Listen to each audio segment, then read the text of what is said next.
The story started with a man who was known as a hero, the hero who saved the world from the demon lord and the one who painted half of the world with blood. He is the dragon slayer, Aiden Albireo. But the moment the demon lord died, a curse was sent upon him. During that time, his crew members and closest colleagues betrayed him. They ganged up on him to kill him, telling him that the reason they were doing this was the demon lord. They said, the demon lord is a hereditary being, and that anyone who kills the demon lord will become the new demon. It is a legend that has been passed down to the imperial court. So, basically, since Aiden killed the demon lord, he would become the next demon. With a smile, the yellow-haired guy said he guessed that was a good thing, since Aiden needs to sacrifice himself for the country. Another guy said they had no other choice and that they would not ask for Aiden's forgiveness. Upon hearing this, Aiden became angry and thought, so they won't even ask for forgiveness? The archmage in their midst told Aiden to now rest in peace and began casting Claymore, the spell of the great magic seal, to seal Aiden, whom they now saw as the Demon King. As they were casting this spell, Aiden became even more furious and thought, they were his friends, his comrades, his colleagues. So why would they betray him like this? Were all those years they spent together just a lie? As they were about to seal him forever, he jumped into the ocean and said, "It is better to die than to be trapped in pitch-black darkness." As Aiden was falling deep into the ocean, he was partially turning into the Demon King. In the boundary between the void world, he was happy that he committed suicide before becoming the Demon Lord. Then he recalled how his team betrayed him. How the hell did they betray him for some useless reasons? He muttered through clenched teeth while falling, promising to surely get back at them, be it in the afterlife or the next. But as he was yelling, he suddenly found himself talking in another person's body. The people around him were surprised that he had woken up. One guy, who seemed like a butler in the mansion, exclaimed, "He is awake." Aiden was confused. What the hell is going on? Where am I?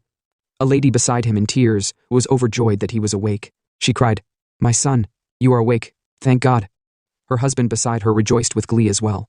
With dead eyes, Aiden looked around and thought, what does she mean by son? What the hell is going on? He promptly stood up and asked them, "Who are you?" The blonde-haired woman told him that he had been asleep for 2 days and must be out of his mind not to recognize them. She then hugged him with joy and said, our precious son, Aiden Reams." Our MC froze. Aiden Reams? His surname is Remes now? Not Albireo. Suddenly, he began feeling pain in his head, as after images surged through his mind. He wondered, what are these memories? He started seeing the memories of a person named Aiden Reams as they flooded into his head. From the memories, he was shocked to discover that it was the 450th year in the imperial calendar, 15 years before he had died. That was before he became the Demon Lord, before he was forced to commit suicide while falling into the void boundary between worlds. He was certain he had died before he could become the Demon Lord. With anger, he thought, those bastard colleagues who betrayed him, he'll find them all and kill them one by one. Expressing his anger outwardly, the guy in front of him began trembling. Aiden then recalled that the previous owner of this body was a notorious scoundrel who caused havoc in the city and the community. From the memories, he discovered that the previous Aiden Reams was a huge scoundrel, known for drinking, flirting, and beating people up for no reason. What a trash human. Aiden wondered, why did he have to enter a body like this? He also realized the reason why the previous owner of the body had collapsed 2 days ago. It was because he was drunk and had been drenched by the rain. If he weren't the Duke's son, he would have already been beaten to death. A while later, after the whole cringe-worthy hugging, Aiden went to the mirror and looked at himself. Seeing his new face, it all felt awkward. He wondered, is he really Aiden Albireo? Or did he just dream about that whole life? He questioned if this Duke's son was his real self. Suddenly, a thought struck his mind. Why don't he check his powers? He called out the system, and it displayed his information. He was still human, and his title was King of the Mercenaries, but it was unavailable. Most of his titles were locked.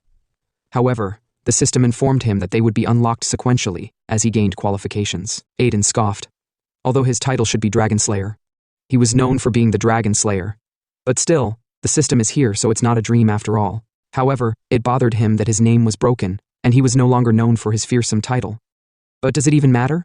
With an evil laugh, he thought, this new life must be a gift from the gods. Now he just need to find those who betrayed him and see them ripped limb from limb. As he laughed evilly, the butler noticed him and began trembling. Who does the young master want to tear apart? He wondered. Is it me?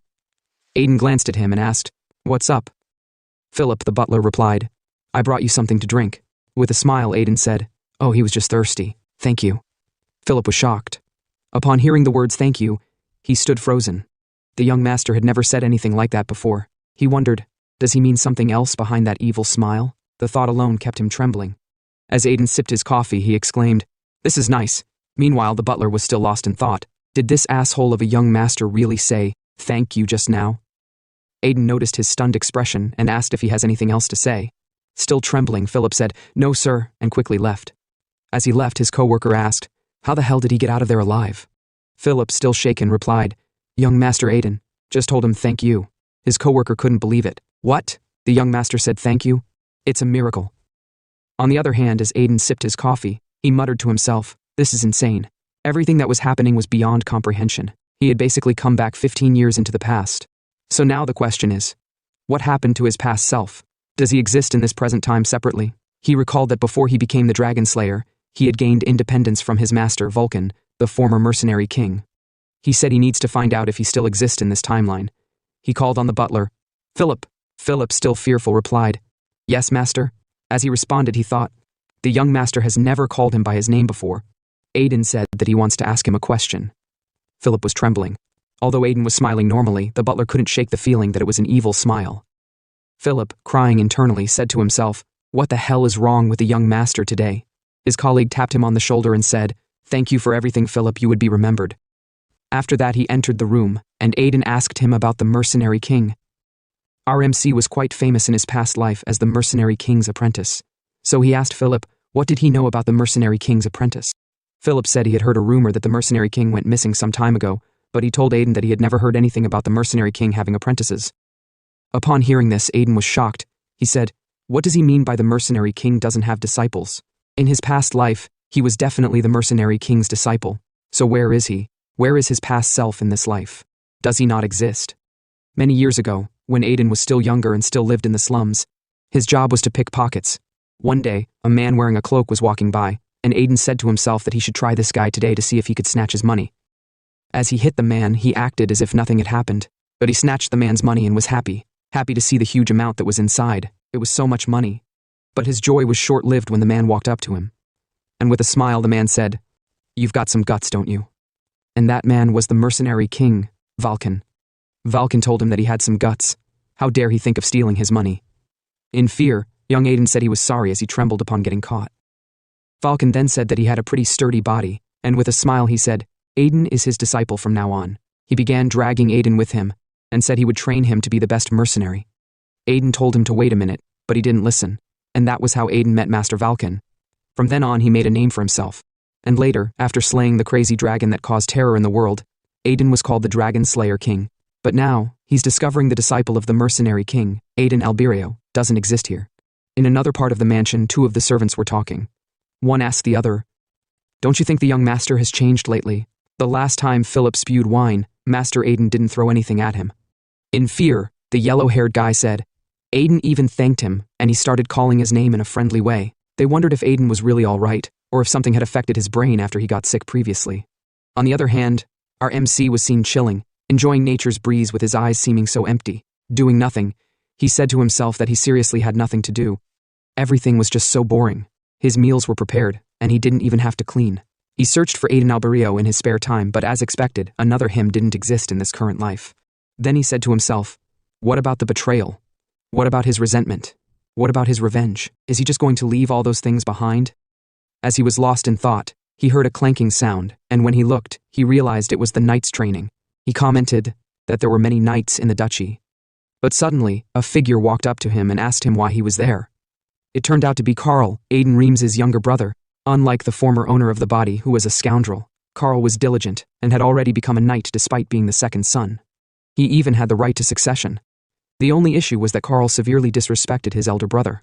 He must have found Aiden pathetic, seeing his older brother busy playing and drinking all day. Carl gritted his teeth in anger and asked Aiden, "Why are you here? Why are you not out there drinking like a ruffian as usual?" Aiden replied that he was just watching the knights fight because he was bored. Carl snapped and told him, the training of knights is not a spectacle. He should leave if he's not here to spar. Upon hearing the word spar, Aiden recalled that he hadn't held a sword since he regressed into this body. So, with a smile, he said, "All right." Carl was surprised and asked, "What did he just say?" Aiden told him, he'll spar.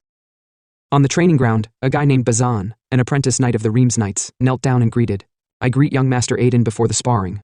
Aiden said, "All right." Meanwhile, the other knights watching murmured among themselves, wondering whether they should stop the fight. "Aiden is still the young master after all," one said. Another added, "Well, Bazan probably doesn't want to get fired, so he'll lose on purpose." However, Bazan was sweating, both internally and externally. He said to himself, "This is bad." He can't believe he have to spar with this ruffian young master. He wondered how he could lose to the young master naturally. How do he lose naturally to such a weakling, who even loses to the neighborhood dogs? But noticing his trembling face, Aiden said to himself, "This guy is obviously thinking about how to lose on purpose." With an evil grin, he said, "Since it's been so long, how about he poke the knight a little bit by going all out?" Then Aiden voiced out and told the knight, "Don't try to lose on purpose, just do your best, since an apprentice knight who loses to a weakling ruffian is pretty much useless, don't you agree?" With an evil smile, Aiden then told him, if he lose, he'll be kicked out of the knight order. One of the knights said to himself, "The ruffian has finally lost it. He's never even held a sword, and now he wants to seriously spar with a squire?" Bazan, with a serious face, said, "Then he will begin." And bang, the fight started. As they first clashed, our MC said to himself, "It hurts, this body is much weaker, but for some reason he want to exchange more blows. It's been so long since he felt like this." And the spar continued. Meanwhile, the rest of the knights were scared for Bazan. One of them called him an idiot. What is he doing? Going all out against the young master. What if the young master gets hurt? But looking at the other side, they noticed something. The young master Aiden is going toe-to-toe with Bazan. They wondered how Aiden was holding his own stance. After fighting for a while, Bazan thought to himself, "Damn it. Why won't the young master go down?" He was sure Aiden wouldn't stand a chance, so why can't his sword reach him? As our MC was fighting, he said to himself, "This feels refreshing. His blood is rushing. This exhilaration he haven't felt in a long time." By now, the rest of the knights were filled with awe. What is this? It's as if they're seeing things. One of the knights yelled, "That ruffian is gaining the upper hand against a squire? How is it possible for a weakling, who would get beaten up by the neighborhood dogs, to face a knight?" Bazan gritted his teeth. Trying to use all his strength, he exclaimed to himself, "Aiden's swordsmanship has changed. It's as if he's been holding back all this time." He wondered in fear, how is Aiden using such swordsmanship? Aiden was now getting used to the body a little bit, and he said he had forgotten after living lazily for so long. Even though this body is weak without any strength, he's still Aiden Albireo, the dragon slayer king who killed the crazy dragon. As the spar lasted, Bazan couldn't keep up with Aiden's speed and made a hole in his defense. With a smile, Aiden pointed the sword at him and asked if he was going to surrender. And that was how he won. The whole knights were still in awe, wondering how Bazan really lost to the young master. Everything just didn't make sense. Aiden then walked up to his junior brother and told him, "Thanks a lot, the spar was refreshing." He then told the rest of the knights that he would come by often, so they should spar again. But now, he would get going first. As he was leaving, the knights murmured, "Is he really the same bastard young master that they know? He seems totally different." In the next scene, it was nighttime, and Aiden wrapped his hand in bandages. He said to himself that he can't believe this. His body can't handle even one duel. But with a smile, he said, at least he was able to let out his frustrations, though. And this is also a new opportunity. He looked up and said, "The heavens granted him another chance in life for revenge. But those guys that betrayed him are so damn talented. Each of them can be called a one-man army. Considering that they also have high status, it sure won't be easy. The first among them is the Night King, and the heir to the Grand Duchy of CS, Sibelta. The second is a lady, the iron-blooded saint chosen by the slaughter courts, called Speaker. The third is the great archmage, Shara, and the last is the second in command of the Immortalitarian Empire and the great alchemist, Kelsus. These names alone show how strong and powerful they are." With a sigh, Aiden said to himself that he couldn't stand a chance against them at the moment, and he might also need to fight all of them alone in the future. In order to achieve his revenge, he must wipe them out before they join forces. The moment they join hands, the country of the past will have a hard time. He recalled the time when all of them came together as one group. It was during the time before the coalition for subjugating the Dark Magicians formed, which is in 5 years' time. To do that, he needed to start by tearing apart and repairing this goddamn weak body. In this state, he couldn't even defeat a knight, let alone those guys. So, he thought of a method that would do the job, although it was not a normal way. The next morning he gave Philip a list of items. Seeing it, Philip trembled at the sight of the items. He stammered and asked the young master if he really wished to buy all of this. Philip sighed and told Aiden that he had been staying quiet for a while. But what on earth is he planning to do this time with all these ingredients? Aiden asked, "Is there a problem with what he requested?" Philip replied, "Even if he buy a top-quality holy potion, the ingredients he require are very expensive. A true incremental grass, a hell flower, the flower of despair, lunacy blooms, all poisonous plants and very expensive to get. They are all crazy, and yet," Aiden said to himself, "well, even if he explained why he need these ingredients, no one would probably understand. They would doubt him either way, but it can't be helped. And since the owner of this body must have been a scoundrel, he decided to use that opportunity to act like a scoundrel towards Philip. Now, with an evil grin and a change in aura, he asked Philip, "How dare you ask me what I want the ingredients for? Knowing what it is for is dangerous. Are you okay with that?" He whispered with a more evil grin into Philip's ear and told him, "Will you play with me if I tell you what I need the ingredients for?" Imagining it is already so fun. Now, with the aura of a demon, he told Philip, "It must have been boring because he'd been quiet all these days, right? Shall they revisit the old days when he was still a scoundrel to them?" In an instant, Philip vanished and said, "He have no objections. He'll buy the ingredients Aiden needs right away." With a smile, Aiden said to himself that he needed to take advantage of whatever he could in this life. While he wouldn't have thought of such things in his past life, now that he was a son of a duke rolling in money, it was a different story. He had experienced a body that broke through mortal limits as a sword master before, so he would be able to get to that level faster than anyone. Although this method was far from normal, it was very effective. About 2 months later, Aiden was training in the training grounds. His body now looked a little bit improved compared to before. After training for a while, he told Philip to hand him the mana potion, and Philip brought it to him immediately. As Aiden drank a bottle of the potion, he thought, pushing the body to its limit with training, and then restoring it with mana potions. This is the break then heal method. He noted that the mana potions he told Philip to buy were plenty, and that a single potion cost as much as a month's living expenses for commoners. But being the son of a loaded duke made this method possible. Now for his secret weapon, Aiden turned to Philip and asked, "Where are the things I asked for?" Philip said that the materials were delivered to his room. Although deep down, Philip wanted to ask Aiden what he was planning to do with those ingredients. Remembering the threat in his mind made him stay silent. Aiden got to his room and went through the materials Philip had bought for him. He saw the flower of despair and the hell flower, both highly poisonous. He was surprised that Philip had actually managed to find and buy them. Aiden never thought he would ever use this method, but here he was.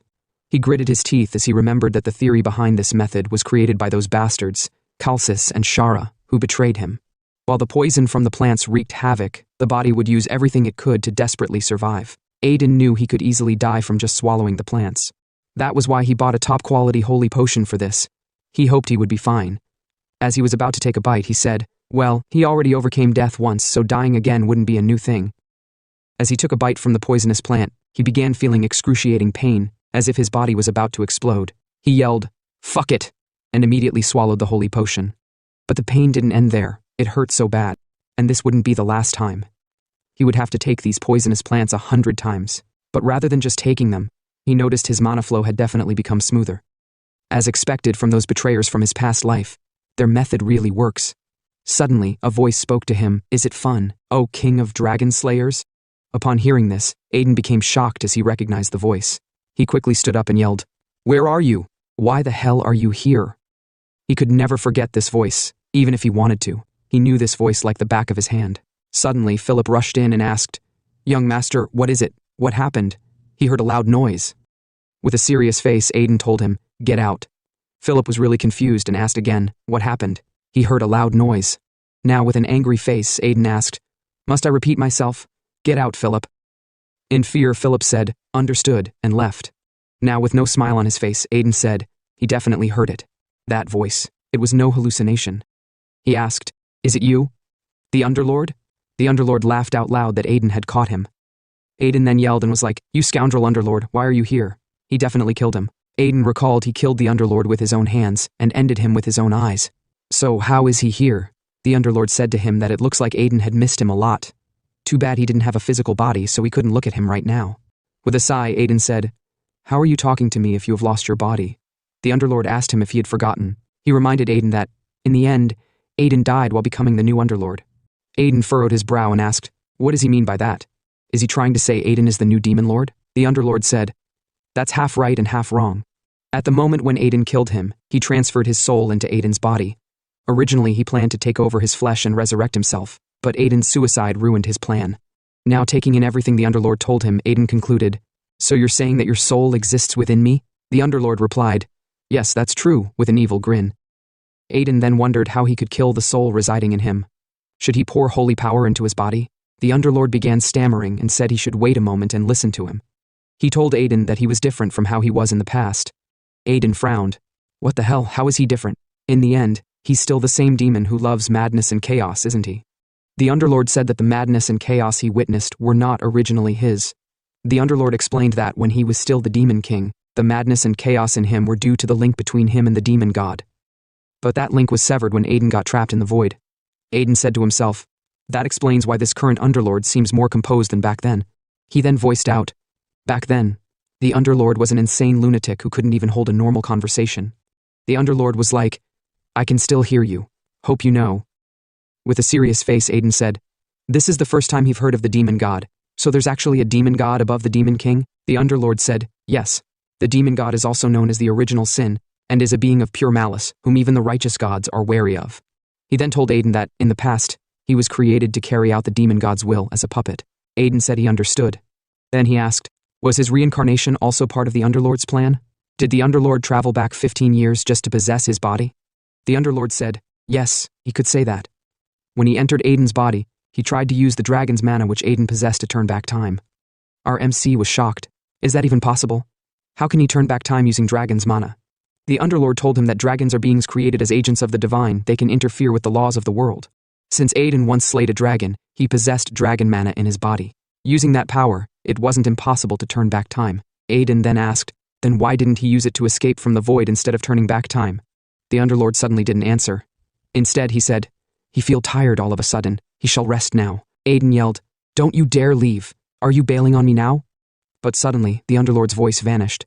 1 month later, throughout the whole month, the Underlord occasionally talked to Aiden. Having him inside his body was unsettling, but at the same time, it was comforting to have someone who remembered his past. As Aiden was training, he lost focus and destroyed his scarecrow. He was now much stronger than usual, and the training method was definitely effective. Since the scarecrow wouldn't be enough anyway, he looked around and noticed the knight's training. With an evil grin, he said out loud, there they are, my new practice dolls. The Underlord, seeing his evil grin, remarked, you really suit being on our side better than the righteous side.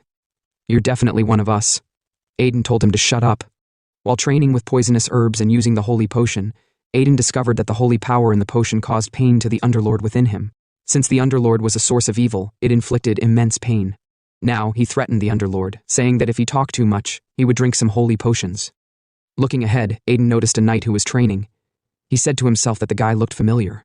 Where had he seen him before? He still didn't know. But suddenly, the commander of the trainees yelled and called the boy, Lowe, pay attention, will you? Isn't he falling way behind the other apprentice knights these days? And Lowe said, I will do better, sir. The name Lowe clicked, and our MC was like, no way. Lowe in his past life was known as the Free Knight about 15 years from now. But now Lowe looked so different from his previous life that he didn't even recognize him.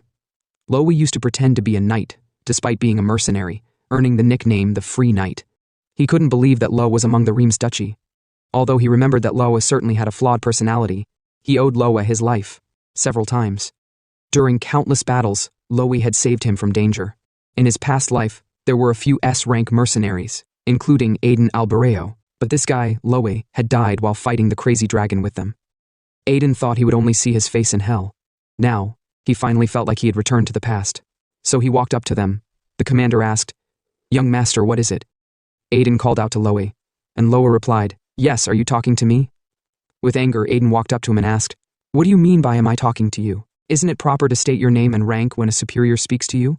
Lowe bowed his head in fear and said, sorry, apprentice knight Lowe, greeting young master Aiden. As he bent his head, he thought to himself that he couldn't focus anyway. Why is this ruffian suddenly picking on him? Just as he was thinking nothing but thoughts, Aiden bent down and asked him if he just thought, why is this ruffian picking on him? Lowe was scared and wondered if Aiden is doing some mind reading. He thought to himself, why is this bastard suddenly acting like this? Although he was about to quit the knight's order soon anyway. Should he just quit now? With an evil grin, Aiden said to himself, it's so thrilling to see this jerk squirm. For the first time, he was happy to be in this ruffian's body. In his past life, Lowe always yelled at him, but now, it was so satisfying to be able to yell back at him as his superior. He then told Lowe to come to his training ground this evening. Then he walked closer to Lowe and whispered something in his ear. Upon hearing whatever it was that Aiden whispered, Lowe asked him, how did he know about that? But they didn't tell us what happened, leaving us in suspense. Aiden began walking away. He said to himself, even meeting Lowe like this is fate, and considering the debt he owes him, he will give him a small gift. In the next scene, at night, Aiden was waiting at the training ground. He saw Lowe approaching while trembling. Lowe then asked, how did Aiden know his secret, even when he has never told anyone before? The secret is that Lowe has an issue with his right arm, and more importantly, is it true that Aiden can really fix his arm? With tears in his eyes, he asked Aiden, tell me, is it true? Can you really fix my arm? Back then, Lowe and Aiden were very close buddies who had gone through thick and thins together. Aiden recalled that Lowe had a desperate wish he left unfulfilled in his previous life. In this current life, Aiden promised to repay him the last debt he owed him with this. Back then, in his previous life, Loa had finally cut off his right arm to prevent the infection from spreading throughout his body. He once told Aiden that if his right arm were fine, he could have lived as just an ordinary knight, but he couldn't achieve that dream. Now back to the present. With tears in his eyes, Loe asked Aiden if he could really fix his arm. Still in tears, Loe muttered to himself that he had never told anyone about his dreams or the sickness with his arm, yet this scoundrel of a young master knew his secrets. Even he himself didn't know why his arm was like this. With a nonchalant face, Aiden then told him that his arm was afflicted with mana severance syndrome. Upon hearing this, Loe was shocked. Mana severance syndrome referred to all disabilities that occurred due to the disruption of mana channels. He now realized that this was why his hand had been stiffening all this while. But the major problem was that mana severance syndrome was said to be incurable. Aiden replied, yes, people say it's incurable, but it's not impossible. People just don't know how to do it. He said to himself that the cure would be discovered in about 10 years, but since he was from the future, he already knew how to cure it. Aiden then told Loa that he knew the cure and was more than willing to treat his arm. But with an evil grin, he added, nothing in this world is free. He handed Loe a contract paper. As Loe read through it, the contract stated 2 conditions. 1. Loe would spar with Aiden Reams every day. 2. Loe would swear to do anything Aiden commanded. Opposing this, Loe yelled, this is almost like a slave contract, isn't it? With an evil grin, Aiden replied, yes, that's right, don't you like it? Loe thought to himself, how can he trust this scoundrel? Besides, Aiden said his sickness was incurable at first, but now he says he can cure it. But even so, since there was no other choice, he had to at least try and see if Aiden could really cure it. After thinking for a while, he said, he will accept the contract. With an evil grin, Aiden laughed inwardly. He never thought there would be a day when he'd make Loa his slave. As a bonus for treating his arm, he would take Loe's most precious item from the future. As Aiden was laughing, the Underlord whispered, as expected of the Dragon Slayer King, he's as evil as a demon himself. Aiden told him to shut up. A few days later, in the small town of Maryland, Aiden and Loa rode in a carriage. Loe looked outside the window and asked, are you sure this is the place? This doesn't seem like somewhere his sickness can be treated. Aiden grumbled, are you doubting me right now? Loe quickly apologized. No, not at all. Then the person driving the carriage informed the young master that they had arrived. They got down, and Aiden told Loe to follow him. They walked for a while until they reached an old building. On the building's front was a poster that read, this isn't a clinic. Stop coming here. No, we don't sell drugs either, so drug addicts should get lost. Looking at the poster, Aiden said to himself, this was the place Loe came to in the past to cure his disease. There was supposedly someone here who was researching a cure for mana severance syndrome. Although in his past life, it didn't work out in the end, at least they had information on it. They pushed the door open. Inside, the place was empty. Loe looked around and said, it seems the owner isn't here. But then, he noticed an intriguing picture on the wall and asked Aiden, what does he think the painting depicts? Aiden replied, it's the Philosopher's Stone, a superstition believed by mages and alchemists, an imaginary object.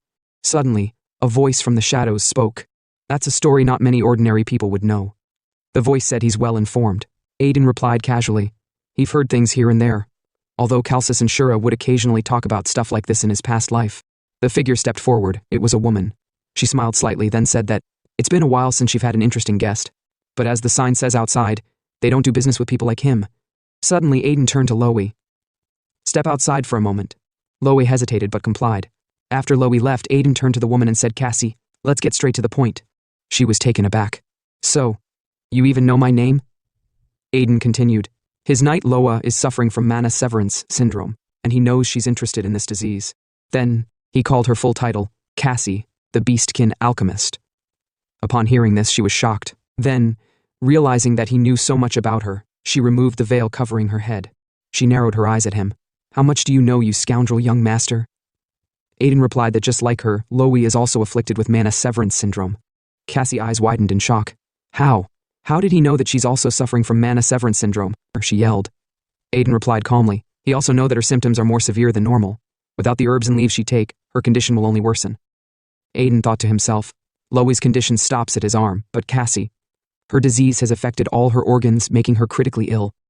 With a sigh, Cassie said, he certainly know a lot about her, but there's one thing he's mistaken about. It's true that she's been researching a cure for this syndrome, but she haven't found the method yet, which means she can't cure Loa's arm. Aiden smirked. Then, how about a deal? If she cure his knight's arm, he promised to protect and support her research in his territory. Cassie shook her head. Like she said, she don't have the method to cure it. But before she could continue, Aiden handed her a list. Read this. Cassie took the paper. As she scanned the contents, Her eyes widened in shock. Aiden had recognized that this wasn't just a cure for Loa's arm, but something more. He had memorized it from his past life, where Kalsis had talked about it so much that it was etched into his memory. That's why he sought her out, because he needed someone who could understand the list, even with incomplete information. As she read through it with excitement, Aiden asked, "So, is it still impossible for her to do it now?" With a smile, Cassie responded that he should give her half a month, and she'll have the cure by then. Aiden warned her, it won't be easy to obtain the medicinal ingredients listed there with just her resources. Glaring at him, Cassie smirked.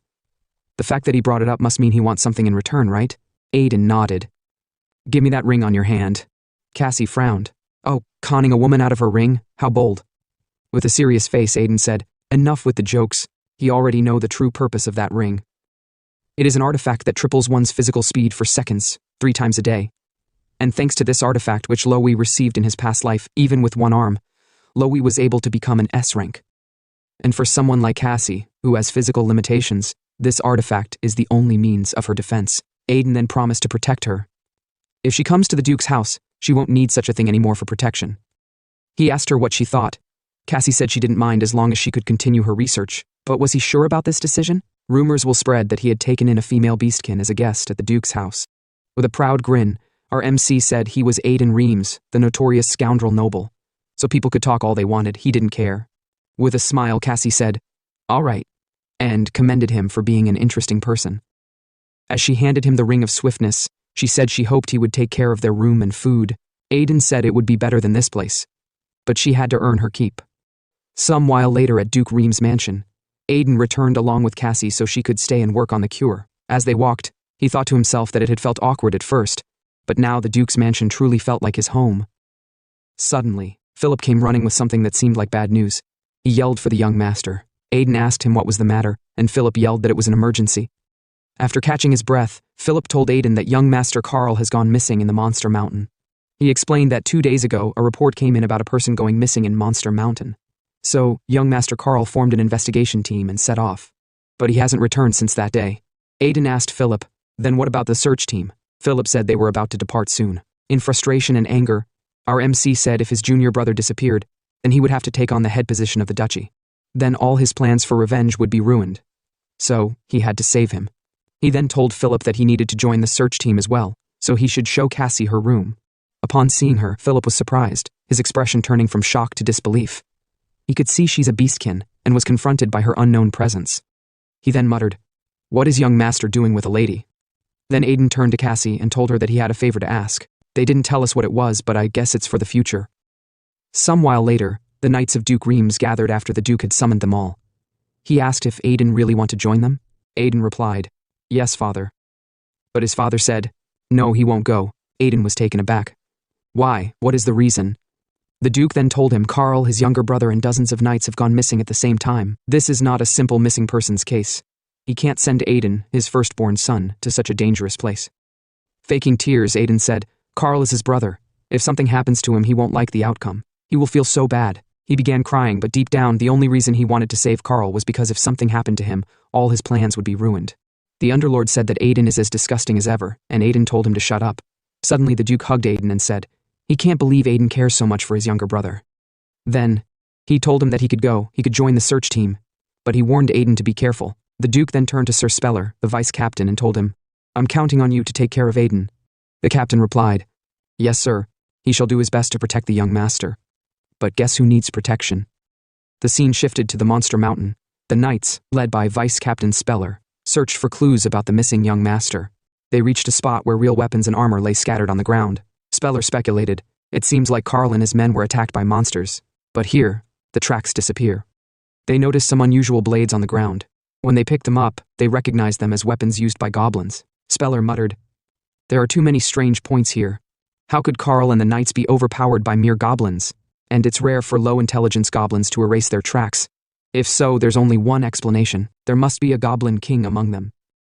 Aiden said that a goblin king possesses intelligence and strength far superior to regular goblins. If that was the case, then, it looks like there are hobgoblins here. The captain's eyes widened. Hobgoblins? A single hobgoblin is already a tough match for him. He then suggested that they prepare properly and come back. But Aiden interrupted him. "No, time is crucial. If they delay even a little bit, Carl and the knights will be eaten before their return. So, he told the vice captain to bring a search dog. The captain informed Aiden that they already had search dogs on the case, but it seemed the scent had been completely erased.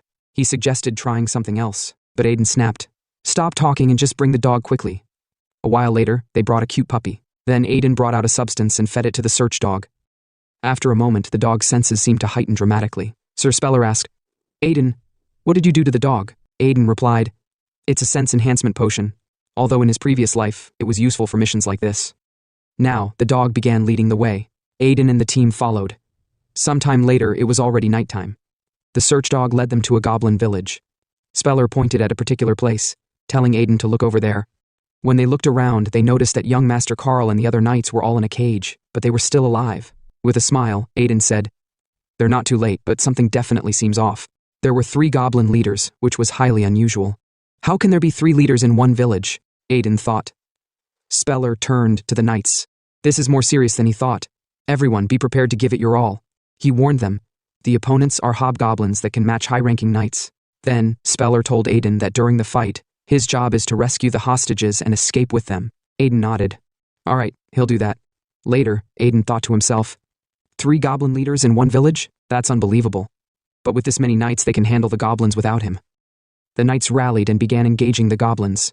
Speller roared as he attacked. How dare they lay a hand on young Master Carl? He shall wipe them all out. Upon seeing their fellow knights, the captured knights rejoiced, knowing they were saved. Using the battle as a distraction, Aiden quickly moved towards the prisoners to free them. Carl was shocked. Brother. Aiden freed them from their shackles. Then he instructed, those of them who can still fight should support the battle. The rest, run away. Then he began leading them away.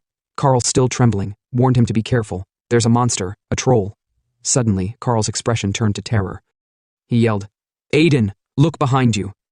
A huge troll with red eyes loomed behind him, preparing to land a devastating punch. In an instant, Aiden dodged, but as he fell, he realized something. He overlooked that. The only reason there are 3 goblin leaders here is because there's a higher-ranking creature among them, the worst kind, a troll. He yelled, Carl, take the villagers and run away first. But Carl screamed, that's a troll. He'll die if he face it alone. Aiden smirked. He know it's a troll, and he won't die. He called Carl a brat and said, did you forget that I'm your elder brother? Carl muttered to himself, so what? He's just a damn scoundrel. With a loud bang, our MC engaged the troll. The monster swung a heavy punch, attempting to turn Aiden into mincemeat. But Aiden was faster. He dodged and sliced the troll's thigh, making it fall to its knees. However, in an instant, the troll began healing itself. As expected of a troll, its regenerative power is tremendous, Aiden thought. He can't defeat it with normal strength, but that's only if our MC was just a normal guy. As Aiden was fighting the troll, the rest of the soldiers looked up and were like, what the hell is that? Why is there a troll here? Sir Speller yelled and told Aiden to retreat. He would handle the troll by himself. But deep down, the vice captain knew that even goblins were already too much for him. And a troll? He really couldn't handle a troll on his own. But what could he do? He said to himself that young Master Aiden should just hold on a little longer and let him handle the goblins first, before joining him in taking down the troll. Just then, the troll was about to land a heavy punch on Aiden, but he dodged it midair. As Aiden was falling, he said to himself that he had told Cassie to give him this ring of swiftness just in case, and now it was time for him to use it. Then he activated the ring of swiftness, and the system informed him that 10 seconds remained. Midair, Aiden said to himself that in this life, he hasn't reached the stage he was in his previous life. But with this ring, it was possible for him to deliver a heavy strike to the troll. As the countdown continued, Aiden began blinking in an instant, dealing damage. Since he kept delivering continuous attacks, the troll was unable to regenerate immediately. In an instant, he landed multiple slashes with the speed of light, dealing damage to all parts of the troll's body. And now, Aiden said to himself that the next stage he needed to surpass in this life, he might be able to surpass it right now. As the timer for the Ring of Swiftness cooldown reached 3 seconds, Aiden held his sword, and he finally reached the stage of sword aura. Mana began emanating from his sword. In an instant, he cut off the troll's head from its neck and landed on the ground. On the other hand, Sir Speller and the knights had already finished dealing with the goblins. He then yelled for the soldiers to hurry up and help young Master Aiden. But when they looked up, they were surprised by what they saw. They were like, what is that blue energy on young Master Aiden's sword? Sir Speller said to himself, isn't that the stage of sword aura? Even I haven't mastered it, and this ruffian young master has already done so? But, unbeknownst to them, Aiden was already losing consciousness as he was flying through the sky. In an instant, he projected into a nearby tree as he crashed there. The rest of the soldiers yelled as they chased after him, trying to locate where he had landed. As Aiden lay there, he said that his whole body hurt. He had barely used sword aura for 10 seconds, yet his body wouldn't move. He couldn't even lift his arm. Although the Ring of Swiftness was definitely effective, he knew he had to use it cautiously. He was certainly about to lose consciousness. The next day, back at Duke Ramez's mansion, the Duke stood by the window as one of the soldiers explained everything that had happened during the rescue mission. The Duke was like, "Oh, so many people were injured." He then told the knight to ensure that the bereaved families and victims received the maximum compensation within his power. The knight responded, "All right, Duke." He then asked, "But is it true that Aiden defeated the troll?" The knight replied, "Yes, it is true." He, along with the knights, witnessed how Aiden defeated the troll. The Duke was shocked and said, "Not only did Aiden use sword aura, but he also defeated a troll." He wondered, is this really the son he know? Aiden has really changed. On that same night, Aiden was meditating and controlling his flow of mana.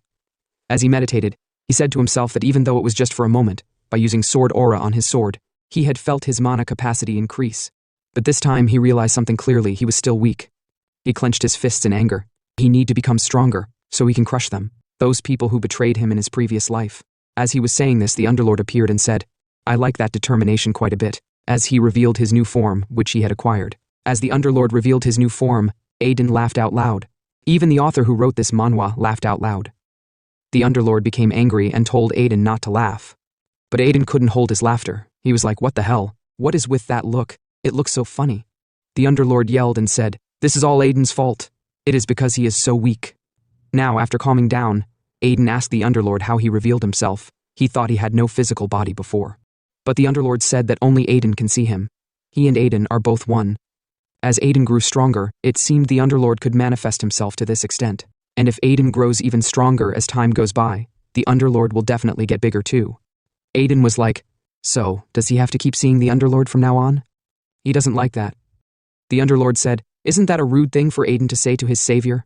Now an idea came to Aiden's mind. He said, since the Underlord is a curse passed down by the demon god, and the Underlord has been freed from the curse because the link with the demon god was severed, he asked the Underlord, "What is your original name?" The Underlord said that he lost his name long ago, and now just exists without a name. Aiden then told him, "From now on, your name will be Curse." The Underlord was surprised. "Curse?" Aiden said, "Yes, since you are a curse that was placed on me, your name is Curse." The Underlord was like, "Isn't that too silly, Dragon Slayer King?" Aiden replied, "Shut up, you cursed creature.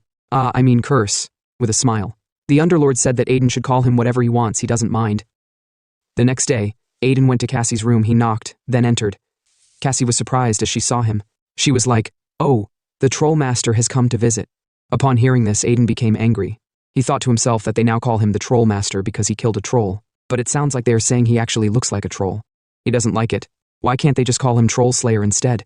He then asked Cassie, "Where is Loa?" Cassie replied that Loa was inside. Aiden entered the room and saw Loa sitting down. He called out to Loa, and Loa replied with tears of joy. Loa said, "My arm is moving. My arm is now back to normal." It seemed like the treatment Cassie had been working on over the months had finally worked. Loa quickly knelt down before Aiden and said, "Thank you, young master, for recognizing and treating my condition. Though he is nothing but a lowly being, he swore to dedicate his life to Aiden from now on."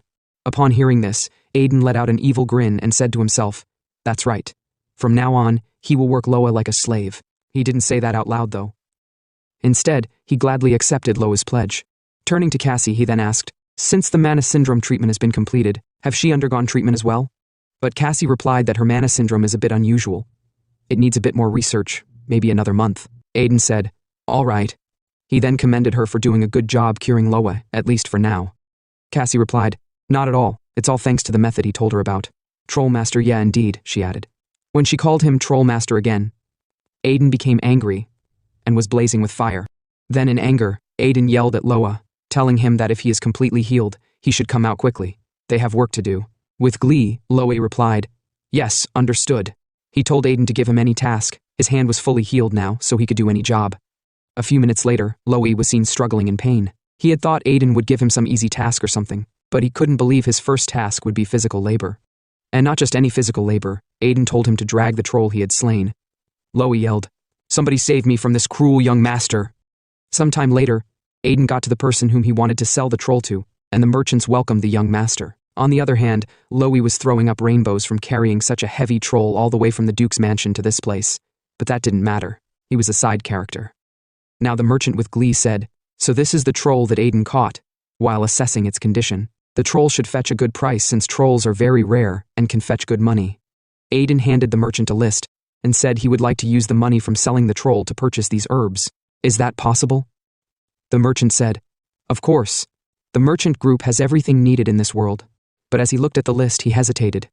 "Young master, this is not herbs but a poisonous plant," the merchant said. With an evil grin, Aiden responded, "If I say they are herbs, then they are." In fear, the merchant replied, "Yes, of course, they are definitely herbs and not poisonous plants. Aiden is right." The merchant thought to himself that if he got on this ruffian's bad side, who knew what might happen. After making the sale of the troll and acquiring the materials needed, Aiden began walking back. As he was walking, he said to himself, "Easy money is always nice." Curse whispered to him. It seems Aiden's mercenary habits from his past life haven't changed at all. But Aiden told him to shut up. Just then, Philip walked up to them and called Aiden. Aiden asked him what was the matter. Philip said that the Duke was asking for him. Sometime later, Aiden went to his father's room and knocked on the door. But inside, he heard some laughter. As he opened the door, he asked if his father had called for him. Suddenly, Aiden's expression changed at what he saw in the room. He noticed a man whom he recognized from his previous life. He wondered, what the hell is this man doing here? The man, with a smile, asked, "So, is this Aiden, the famous person who killed a troll?" He walked up to Aiden and said, "Judging by his appearance, it looks like the rumors about him slaying a troll were true. It is a pleasure to meet him." In our MC's previous life, this was the same man who always caused Aiden trouble whenever he had the chance. The man hated mercenaries, thereby hating Aiden also. Aiden thought, he don't have any pleasant memories of this man. Curse asked if Aiden knows him. Aiden replied, "Yes, well, he knows him a bit. He was an old man who looked down on mercenaries with zero emotions." The man turns out to be Margrave, the protector of the northeastern border. Aiden then told the man, "It is nice to meet you," even though it did not come from his heart. With a smile, Margrave said, "Oh, so Aiden knows of me too?" Our MC replied, "Of course. After all, Margrave is one of the few in the Empire who has reached the stage of Swordmaster." The Swordmaster stage is a transcendent stage that all knights dream of. Those who surpass the realm of talent and enter the realm of superhumanity can cleave mountains with their swords and make the air tremble with their breath. In his previous life, Aiden was one of them, and it is the stage he needs to reach again in his current life. Margrave laughed out loud and said, "Aiden is very polite, contrary to the rumors he heard." Then he added, "The northeastern border was attacked by orcs recently."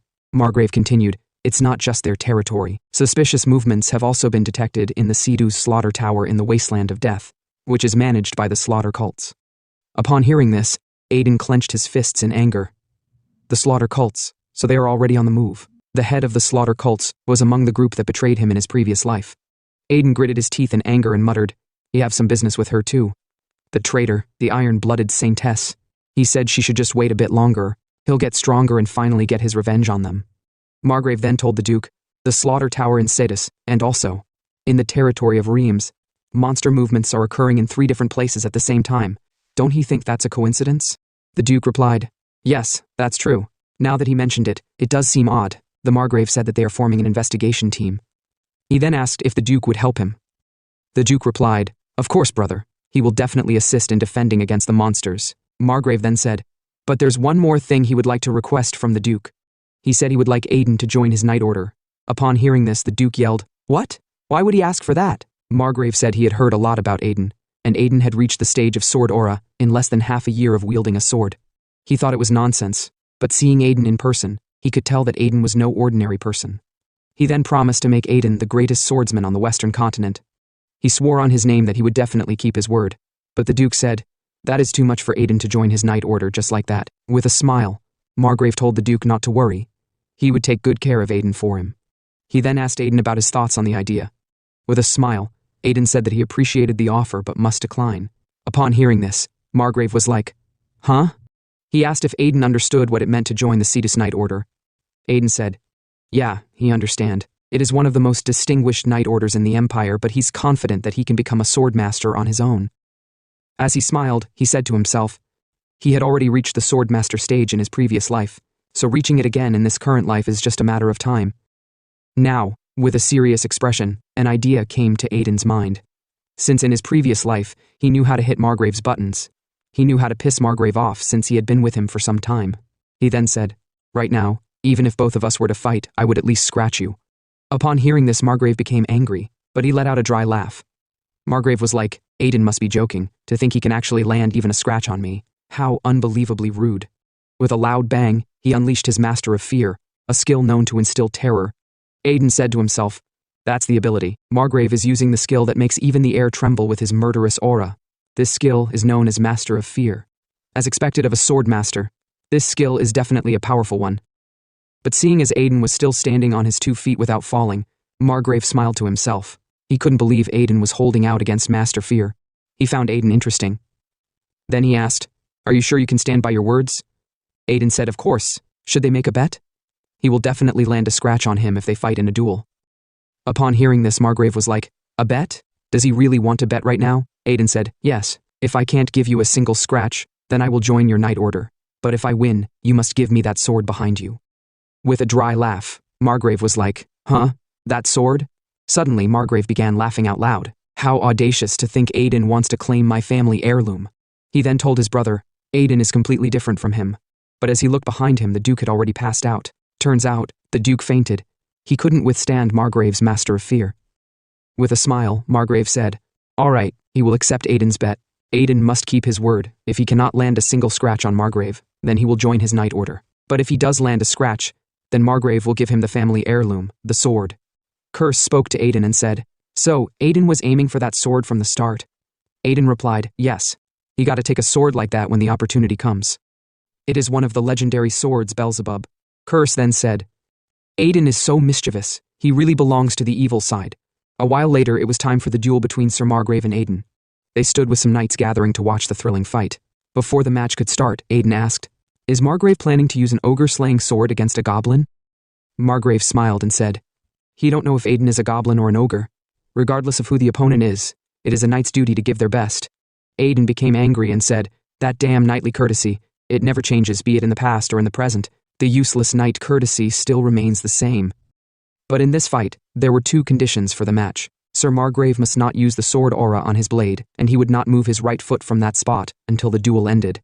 Although it may seem unfair, but since Margrave is a swordmaster, that's only fair. Aiden knew too well that if he charged in thoughtlessly, he would be knocked out immediately. As Aiden was thinking nothing but thoughts, Margrave called out to him and said, they have quite an audience already. They should get started. Aiden said, all right. He'll gladly do that. In an instant, he split from where he stood and launched toward Margrave, aiming for his neck. But Margrave blocked the attack like I blocked my ex-girlfriend. With a smile, he said, so, Aiden is going for the neck right from the start, huh? He must be used to real combat. Aiden said he knew Margrave would block the attack, and as expected, he did, so easily. Then Aiden began launching numerous strikes against him. Margrave asked, what is this unrefined swordsmanship? It is like the swordsmanship of ragtag mercenaries. He then told Aiden, join my knight's order, and I will fix your swordsmanship for you. Upon hearing this, Aiden burned inside with anger. Ragtag, he thought. Did this old man just call a mercenary ragtag? He then said, let's see how you handle this ragtag swordsmanship. As he sprinted to attack, Margrave said, he's not going to lose to such a simple turn. But suddenly, just as he thought he had blocked Aiden's attack, the strike curved mid-air and aimed for his face. This skill was known as the Mercenary King's Knight's Breakthrough. Upon seeing this, Margrave was stunned. What the hell is this? This was a skill Aiden had used frequently in his past life. Even the knights watching the duel were shocked. They were like, what the hell? Lord Aiden is pushing forward right now against Margrave. One knight exclaimed, it seems like the rumor about Lord Aiden defeating a troll wasn't a lie. Watching this, the Duke thought to himself, even though Margrave received quite a penalty for not moving, he is still a swordmaster, and yet, Aiden is holding his own against him? How is that possible? Back in the fight, Margrave stood his ground, beginning to take the battle seriously. Aiden's attacks were becoming more fearsome. As he took a defensive position, Aiden's strike still curved and nearly penetrated his vital points. Seeing this, Margrave wondered, what on earth is this strange swordsmanship? It is chaotic, but it precisely targets vital points. With a smile, he assessed Aiden and thought, he is intriguing indeed. I must take him with me. Just then, he decided to counterattack. He swung his sword toward Aiden, but Aiden quickly dodged and bent down immediately. The sheer force of Margrave's attack could cut down a mountain. As Aiden dodged, he wondered, what the hell is this power? Margrave was merely swinging his sword. Curse then told Aiden, if he had tried to block that attack just now, he would have been cut in half. Aiden quickly sprinted backward to avoid another strike.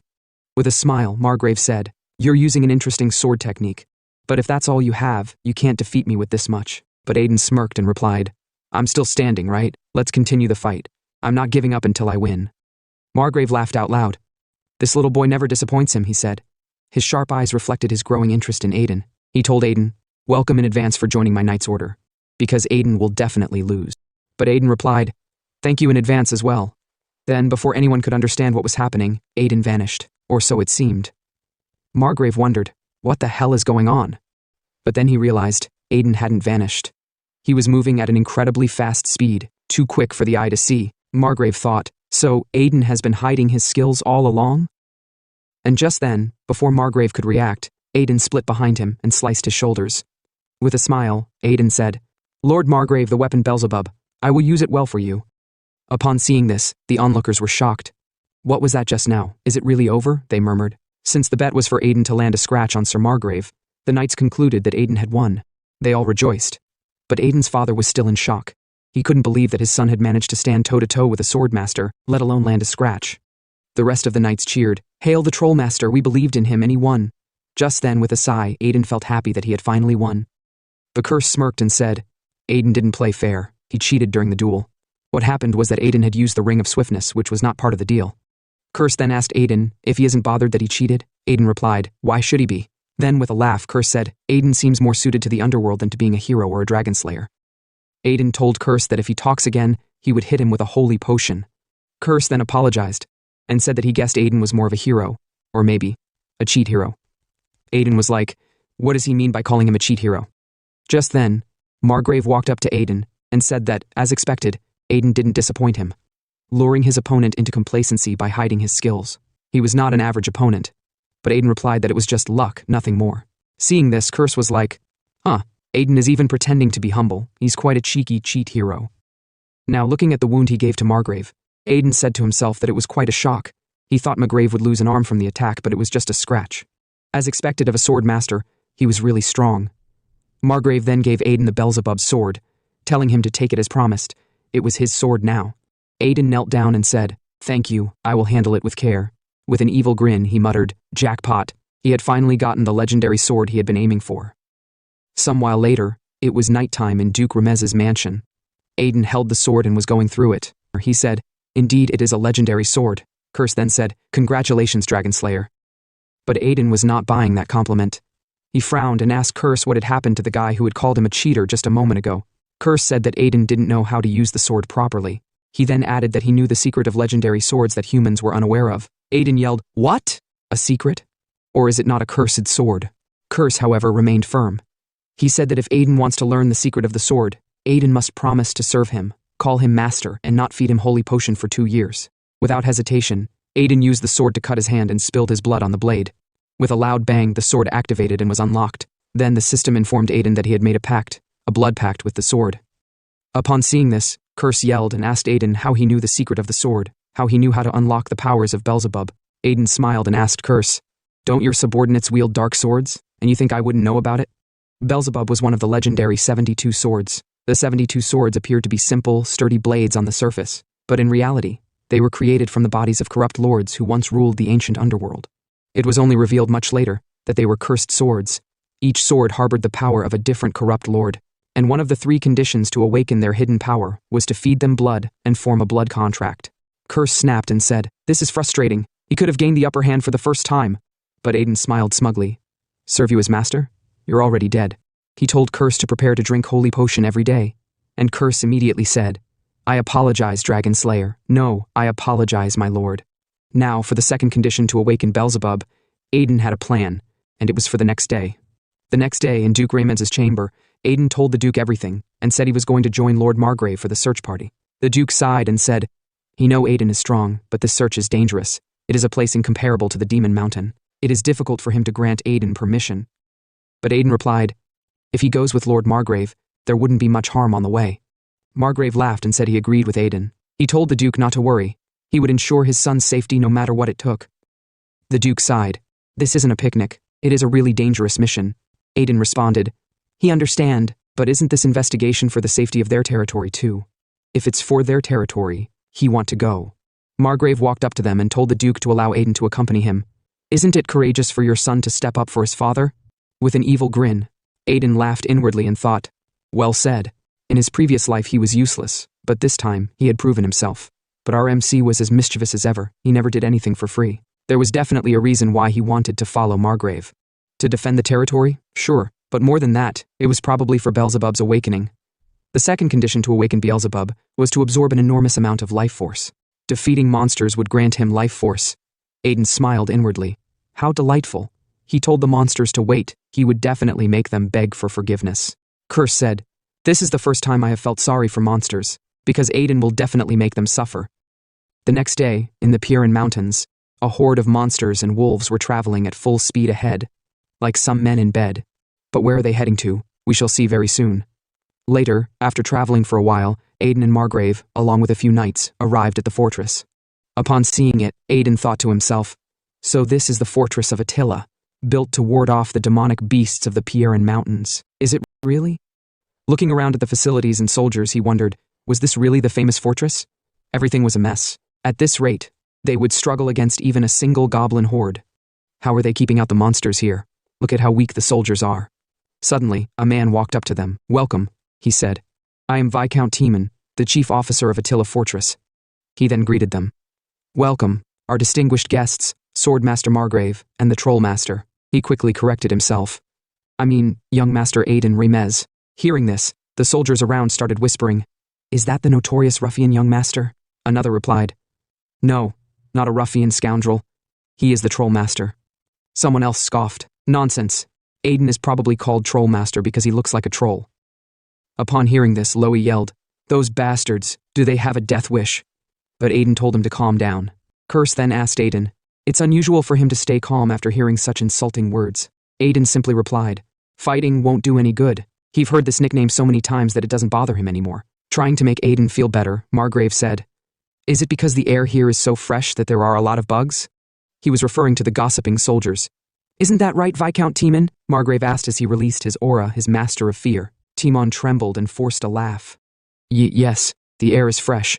The rest of the soldiers who had been gossiping suddenly fell silent, feeling guilty.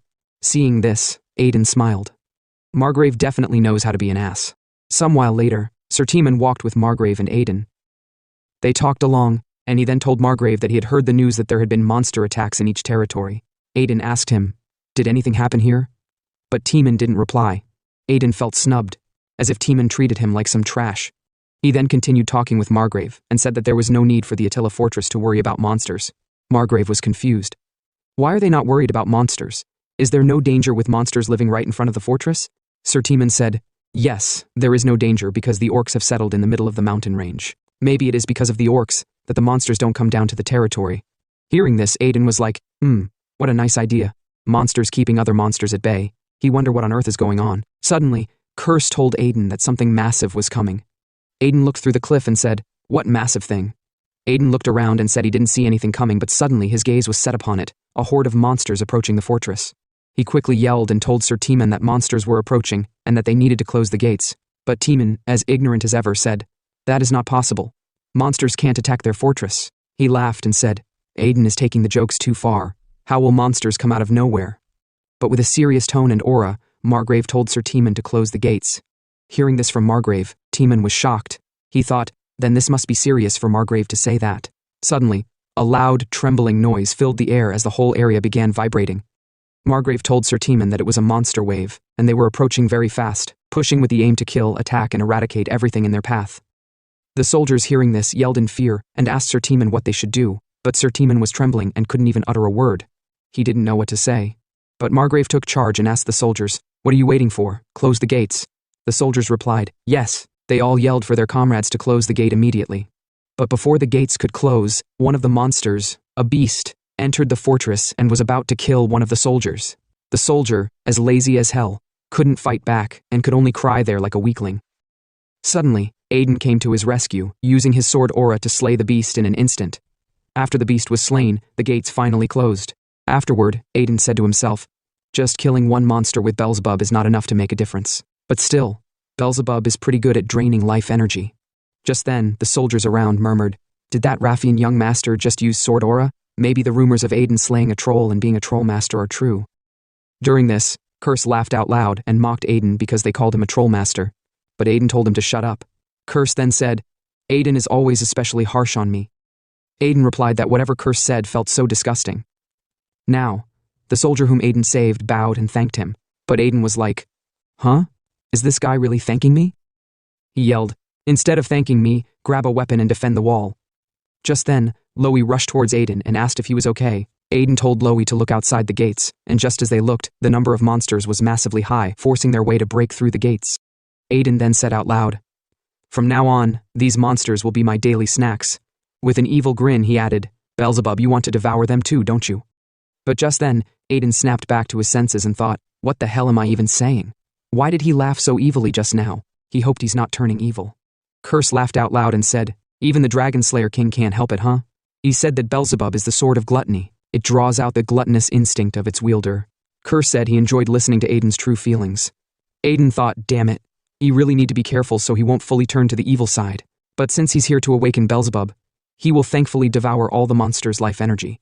Suddenly, Margrave waved at Aiden and said he would return after slaying all the monsters. But Aiden yelled, "No, I will handle it." He told Margrave to please have a rest. But just then, Margrave sprinted away on his way to slay the monsters. Aiden yelled again, "At least leave half of the monsters for me. Even a quarter will be enough." If Margrave slay all the monsters, he won't be able to awaken Beelzebub. There will be no monsters left for him, and this will all be for waste. Just then, Margrave flew into the sky with glee and said out loud, he will clean up the monsters all at once since it is a hassle opposing them. With a loud bang, Margrave unleashed his attack with one swipe, and in an instant, all the monsters were slayed and fell lifelessly to the ground. Afterward, Margrave laughed out loud and said, "It's been a while since he've used his strength properly. It feels great." Meanwhile, Aiden was crying behind the scenes, wondering, why did he come here? Margrave has taken all the kills, and now he won't be able to awaken Beelzebub. Just then Sir Timon came and thanked both of them. He said, "It is thanks to you both that the monsters were repelled without much damage." But suddenly Curse called out to Aiden. Aiden asked, "What is it? Do you want to mock me again?" But Curse said, no, what he was talking about wasn't the monster wave. Aiden asked him to be more specific. Curse said that the massive thing he spoke of was something else entirely. Aiden asked, "If it wasn't the monster wave, then what is it?" Suddenly, Aiden saw an enormous presence of heat coming towards them. It was a huge fireball that could destroy an entire building. Aiden quickly yelled and told everyone, "Get out of here immediately!" The fire flew towards the gate and slammed into the wall, sending the guards flying. Margrave and Aiden could also feel the pressure from the attack. Seeing the fire spell of such magnitude, Margrave questioned if there was a mage targeting them. Aiden told him it wasn't a mage. Curse asked Aiden if he knew who shot the spell, and Aiden told him it was the bastard from his past life who caused the flame magic incident in the Pyrenees Mountains. Because of him, Aiden had almost died in his past life, so there was no way he could forget him. Now, outside the forest, one of the guards was in shock. He questioned why the monsters were together. Seeing so many orcs and trolls, Timon told all the knights to get into formation. He had no idea how on earth the trolls from the wasteland and the orcs from the Pyrenees Mountains joined forces, since they were always fighting amongst each other. With a grin, Margrave told Aiden he'd be right back, but Aiden told him it was too much for him to handle alone. Margrave had no idea what he meant by that. Aiden told him to look at the very back of the horde. Margrave was shocked and questioned, "What the hell is that monster?" Aiden told him it was a calamitous monster with the mana capacity and might of a swordmaster, a high troll. Margrave told Aiden and Timon to evacuate the residents of the fort immediately, because, even for him, it would be hard to stall the high troll. As he charged his aura, Aiden told him there was still a way. Surprised, Margrave asked Aiden how he could beat a monster that was overwhelming even for him. Aiden instructed Lo to lead the soldiers and hold the monsters off as best as he could. Lo obeyed, then charged out. Margrave asked Aiden what he was trying to do, since a high troll alone could rival a swordmaster in terms of strength, so it was not something Aiden should think he could handle. Aiden told him he knew because the moment a high troll creates a troll army, the difficulty of subjugation increases by more than 3 times. But even if Margrave faced it alone, Aiden told him he wouldn't last long. With a determined expression, Aiden told Margrave there was only one way for everyone to survive. He'd keep it brief, since they were short on time. He then explained the plan, which surprised both Timon and Margrave, but Timon shouted at how ridiculous his plan was. If Margrave left now, their home would be in ruins within 30 minutes. Bang! Another fire spell was shot at them, slamming into the wall. Margrave asked Aiden if he realized how ludicrous he sounded right now. Aiden told him he did, but it was the only way out, and they didn't have enough time, so he should please trust him just this once. Recalling how confident Aiden was when they sparred, Margrave let out a wild grin and told Aiden they should give his plan a shot since he was so adamant. But if the plan failed, Margrave told Aiden he'd have to join his knight order. Aiden smirked, knowing Margrave was someone who really liked to bet, so he agreed. Margrave then charged out at full speed for the mission. Curse asked Aiden if there was only one high troll in the world, So how could he be sure it was the same one he encountered in his past life? Aiden told Curse he was sure because the relationship between trolls and orcs was very terrible. Despite that, the High Troll was the only one who subdued and brought them together in his past life. He did that in a pretty nefarious way though. The battle raged on, with the trolls taking down multiple knights with a single strike. Lo then charged forward and chopped off one of the trolls' heads. Aiden saw his feat, realizing Lo had grown strong enough to slay trolls. Maybe the herbs he gave him did the trick. However, Aiden knew the trolls couldn't be killed like that, since there was a reason the trolls led by a High Troll were called the Immortal Legion. The High Troll was performing a spell. At the same time, the knights were happy that they killed a troll. But to their surprise, the troll's head reattached. It was the work of the High Troll. Since High Trolls could revive trolls over and over again, Aiden stepped forward. He knew that normally you'd need a Swordmaster's Aura Blade, or an Archmage's spell to annihilate them. But he had a better way. With his cheeky expression, he told Beelzebub, his little baby, that he must be very hungry since he missed his meal earlier, so he'd give him plenty of trolls to eat. Curse remarked, "Poor Beelzebub, it must be having a hard time." Lo stood in front of the revived troll, breathing heavily. He said to himself that after eating Aiden's medicinal herbs, more like poison, he thought he had become strong enough. But he never imagined he would end up dying like this. He hadn't even repaid the young master yet. The revived troll then sent a punch at him. He stood, unable to do anything, feeling regretful. But to his surprise, Aiden arrived on the troll's head, telling Lo he did a good job, then stabbed the troll in the head, making it scream in pain. Lo shouted at Aiden to watch out because the troll wouldn't die even if it was beheaded. Aiden knew that. He then told Beelzebub, "It's time to eat." Aiden knew he didn't have the power of a swordmaster or an archmage, but he had the gluttony authority of Beelzebub, his authority which absorbed its target's existence, and once absorbed, the target was completely obliterated. The High Troll was shocked by this. Aiden laughed sinisterly and commented, "Trolls are indeed delicious. Just one of them has the same vitality as dozens of wolves." He immediately looked at the orcs with his evil expression, which sent shivers down the orcs' spines. With a sinister smile, he said, "I wonder if orcs taste better," then asked Beelzebub if he also wanted to taste them. Fast forward a bit, Aiden successfully took down 4 trolls, but he deemed it not enough. With an evil smile, he questioned whether this was the bulking season since the troll was quite plump, making him want more no matter how much he ate. He then asked Beelzebub if he felt the same. The trolls shivered in fear, even the High Troll. The High Troll then angrily performed a spell targeted at Aiden, but Aiden swiftly dodged it and sarcastically commented, "Our new friend seems pretty pissed." Curse asked why Aiden didn't just blow the High Troll up instead of running away. Aiden replied, saying that if things were like they were in his past life, he would have already blown the High Troll up. But right now, the only option was to run, because if he even remotely touched the flame spell, he'd end up like a roasted pig. He needed to hold on until Margrave returned. Seeing an axe swung at Aiden, Curse immediately informed him, allowing Aiden to escape just in time. Aiden scoffed, finding the damn orc so annoying. His behavior prompted Curse to ask why he had stopped absorbing the orc's vitality for a while now. Though he knew orcs might not be as good as trolls, Aiden replied with a grin, "It's because I have a use for them, and it's to their advantage that we don't kill the orcs, as long as Margrave arrives on time." Until then, he had to somehow hold on, but to his surprise, he saw the High Troll casting fire magic again. Of course it was shot at him, but to the High Troll's surprise, Aiden dodged by jumping high into the air while the fire burned the surroundings. While midair, Aiden remarked, "That bastard is trying to burn everything, be it friend or foe. If it weren't for the Ring of Speed, I'd have been roasted." But while he was busy talking, Curse warned him, "If you dodge into the air, how do you plan to avoid the next attack?" Aiden came back to his senses, sweating profusely as he realized he had messed up. He saw the fire shot at him by the High Troll and screamed, "I can't die in a place like this!" Before the fire could reach him, Margrave and an orc came charging forward. With a single swing of his aura blade, Margrave blocked the fire spell, telling Aiden, "You held on quite well." Aiden was in awe. One swing, and it extinguished the massive fire. He thought, as expected, a swordmaster is fast since Margrave was able to travel such a long distance in such a short time. And seeing the orc beside Margrave, it seemed that things had gone smoothly. The High Troll was surprised to see the orc that came with Margrave. Even the other orcs on the battlefield were also shocked. Aiden frantically remarked, "The tide has turned, you disgusting troll." But Curse interrupted, "You're falling." For a moment, Aiden didn't understand what was happening. Then he panicked, shouting for the fall to wait, because he would definitely die if he crashed after using all his strength. But the orc grabbed him and landed with ease. Aiden thanked him, while the orcs shivered with tears in their eyes as they saw the orc that had just arrived. The other knights were surprised to see an orc saving a human. The orc spoke in orc language, apologizing to his kin for being unable to protect them. Then, with vigor, he shouted for them to take revenge on the trolls who humiliated them. Hearing their leader's words, the orcs immediately turned their backs on the trolls. The knights had no idea why the orcs were suddenly attacking the trolls, considering they were on the same side earlier. Curse told Aiden, "It's happening just like you said." Aiden nodded. Yes, the reason the High Troll could control the orcs was that he took advantage of their loyalty to their tribe and chief, taking the chief and baby orcs as hostages to control the warriors among them. Now that their leader and the hostages have been freed, it's expected they'd turn their backs on the trolls. That was why he didn't recklessly absorb the orcs' vitality. Because the enemy of my enemy is my friend. The High Troll shivered, realizing his plan had been ruined. Then bang! The High Troll was attacked by Margrave, but he managed to block it. Margrave gritted his teeth worriedly. He never expected the High Troll to defend with fire magic. Truly, the High Troll is on par with a swordmaster, he remarked. Now he knew Aiden was right when he said there was no way he would have won if he had fought the High Troll alone. However, the orc who was on par with a swordmaster arrived and cut off the High Troll's hand.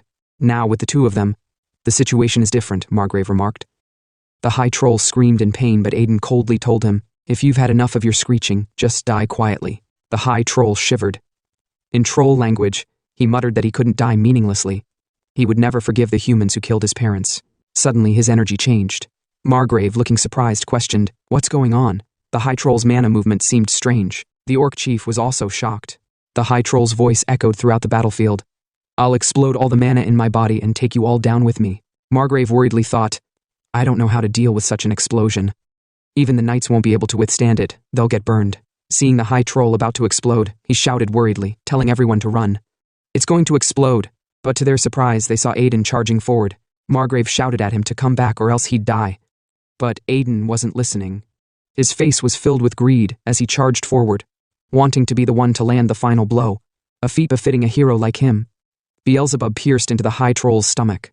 With a sinister grin, Aiden told Beelzebub it was time for the main dish, and so Beelzebub began absorbing the energy from the High Troll. Dark energy surrounded him while flames ran rampant. Even the Margrave had to defend against the heat of the fire. He wondered how Aiden planned to handle such a huge mana explosion, or if he even had a plan. At the same time, Aiden gritted his teeth. He noticed the amount of mana and vitality bursting out was much greater than he had expected, and he wouldn't be able to absorb all of it. The High Troll roared viciously, its rampant mana flaring, but Aiden wasn't willing to let go. Wanting to absorb more, he called out to Curse, saying he needed his help now. Curse appeared, angry. He scowled at Aiden. How dare you use the great me for crap like this, he snapped. Though he could help, he demanded a price. Aiden had to refrain from consuming holy potions for a week in return. Though pissed, Aiden agreed. Just hurry up, he urged. My sword has absorbed enough vitality. Now for the final condition to awaken the sword. He just had to infuse it with demonic energy and awaken the sleeping, corrupted monarch. As Curse infused his demonic energy into the sword, he called out to the monarch of gluttony. Beelzebub, awaken. Inside the sword, Beelzebub's spirit, chained there, stirred. Detecting the demonic energy, he woke up. It's been a while, he muttered before speaking more vigorously. I am the will of the monarch of gluttony, who yearned to devour the heavens. Who is the fearless one that dared wake me up? Aiden stood before gluttony, the pressure immense. It was exactly as he expected from an ancient ruler of the underworld, an overwhelming, suffocating presence. He knew that if he were an ordinary human, he would have been mentally subjugated and turned into a puppet by gluttony's will. But Aiden was confident because he had something that scared Beelzebub the most. Curse grinned evilly. It's been a while, Beelzebub. Did you dare ask who woke you up? Shivers ran down Beelzebub's spine. He hesitated before questioning, why is the Underlord here? Curse scoffed. Enough small talk, just hand over your authority. Beelzebub hesitated but then sighed. I can't believe I would see you as soon as I regained consciousness. But Curse wasn't interested in idle chatter. Are you handing it over or not? Beelzebub immediately replied, yes. Aiden grinned, thinking to himself. So the Underlord took down all the corrupted monarchs and became the ruler of the underworld. No wonder Beelzebub's will is terrified of him. I never expected you'd be useful someday. Aiden remarked to Curse. Curse snorted. Just keep your promise. Of course, Aiden replied. With that, Aiden began the final process. Beelzebub, devour it all. Beelzebub snickered, then began absorbing the High Troll's energy at an incredible speed. No one could see what was happening. The suction force created a massive gust of wind. The High Troll tried resisting, but Beelzebub was too eager to make its strength his own. Finally, everything calmed down. Lo was exhausted from surviving the powerful suction force. Even the Margrave had a difficult time.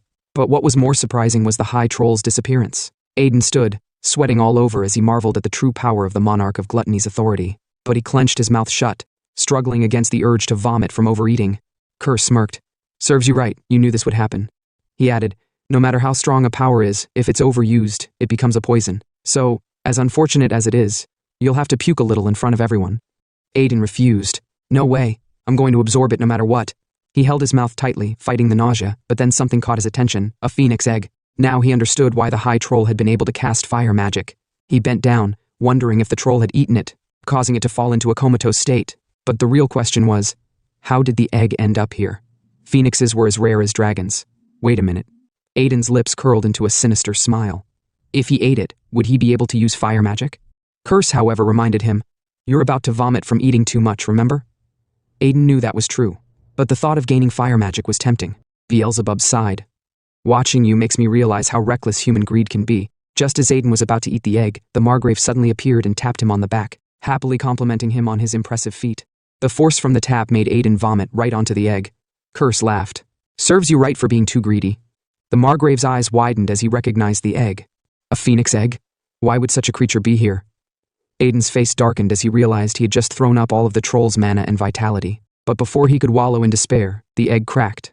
His hope of eating it vanished completely. From within the shell, a phoenix stretched out its wings, filling the surroundings with flames. Curse smirked. "Looks like the phoenix woke up after absorbing the mana you vomited."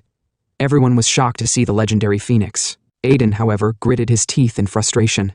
He had lost a once-in-a-lifetime opportunity to devour the egg, all because of the Margrave. To his surprise, the phoenix landed on his head. He had no idea why. The phoenix gazed at Aiden, then suddenly enveloped him in flames. Everyone panicked, thinking Aiden was in danger. Even Aiden thought the same. Did the phoenix realize I tried to eat it? But then he noticed. The fire wasn't hot. Curse chuckled. "That's the phoenix's blessing. It grants considerable resistance to most flames, since it was resurrected by absorbing the mana you expelled. It probably sees you as its savior." Aiden grinned. "Fire resistance, huh? That'll come in handy against that bitch in my previous life." A single phoenix feather dropped, landing in Aiden's hands before the bird flew away. The Margrave looked at him worriedly. "Are you all right? You were on fire just now." Aiden smirked. "I'm perfectly fine." Some minutes later, the orc chief approached Aiden and Margrave, telling them that the vow had been broken, so he would pay the price. The price he was willing to pay was death, and he told them to take his head. Aiden asked him what he meant by breaking an oath, and which oath he was talking about. And so, Aiden learned about the vow of the orcs. It is said that a long time ago, the head of the Remez family and the orc chieftain fought a duel over the land. In the duel, the orc chieftain was defeated and returned to the mountain range, swearing never to come down again. Since then, they took the mountain range as their home and protected the land. Aiden now understood why the orcs don't come down but live there, which explained why Timon was confident earlier about the orcs not attacking them. What's more, Aiden thought, orcs are a race that values oaths more than their own lives. The orc chieftain then told them that his head would be enough, and asked them to please forgive their clan. Aiden turned around and told the orc chieftain he had no need for his head. He should just go back to where he came from. The orc chieftain was dumbfounded. With vigor, he told Aiden that his ancestors made the oath, and he had to pay the price for breaking it, no matter what, since it was important. Aiden angrily gritted his teeth. The orc chieftain was making a lot of noise, so he wondered if he should just cut him down, but he decided to bear with it since the orc chieftain was protecting the territory. He paused. With an evil smile, he thought of an idea. He then told the orc chieftain that if he was dead serious, why don't he pay with something other than his head? The next day, Margrave looked dumbfounded. He couldn't believe what he was seeing right now. While the knights were carrying one bag of heavy sand each to rebuild the castle, the orcs were carrying multiple at once, as if they were tossing pebbles. Margrave commented, saying it was surprising to see orcs and humans working together. Aiden smirked, saying it would have taken months, but with the orcs' help, it should be done within a week. This way, the orcs could recompense for their chieftain's neck while they got free labor, which was a win-win situation. Margrave, impressed at how unreadable Aiden's mind was, told Aiden that talking to him was like talking to a dragon that had lived for hundreds of years. By the way, he added. Margrave told Aiden he thought they should leave the matter to the Carnage Tower. Now that the monsters found in the wastelands had appeared, the situation was beyond their control. Aiden's expression changed hearing the Carnage Tower. He then agreed. But in truth, he deemed the place not to matter to him anymore since he had gotten what he wanted. He only came to awaken Beelzebub, but had even received the Phoenix's blessing. So he decided to quietly return and start training harder. But on his way, he never expected the civilians to hold a goodbye ceremony for him, for saving their territory. Everyone was talking about his feat of single-handedly taking down the High Troll, controlling phoenixes, and even controlling orcs with the flip of his finger. On the other end, Aiden absolutely detested such a pretentious ceremony. Curse laughed, telling Aiden that the wreath looked great on his head, but he told him the citizens weren't being superficial. He was sure they truly considered him a hero. Aiden told him there was nothing great about it, it wasn't like it was going to make him any money, but he smiled slightly at the thought of being a hero. Anyway, he was really planning to train lightly this time. Time passed. In Kathy's lab, Aiden asked her if she had found a solution. She apologized, telling Aiden there was no way at the moment. It turned out her body's mana vasoconstriction syndrome was far worse than she had suspected, and she needed a much more refined medicine than the one that cured Lo, the cute knight. Aiden asked how much the medicine would cost. He could pay any amount, but she told him money wasn't the issue. They needed an alchemist skilled enough to create the highest grade elixir, but such an alchemist would probably only be found in the imperial court. In any case, she told him she was grateful to him. Had she stayed in her last house, she would have died after spending her life looking for a cure. Aiden stood up and asked her if the cure was possible if they had a capable alchemist. She told him such an alchemist was hard to find, but Aiden told her he knew someone, so she shouldn't worry.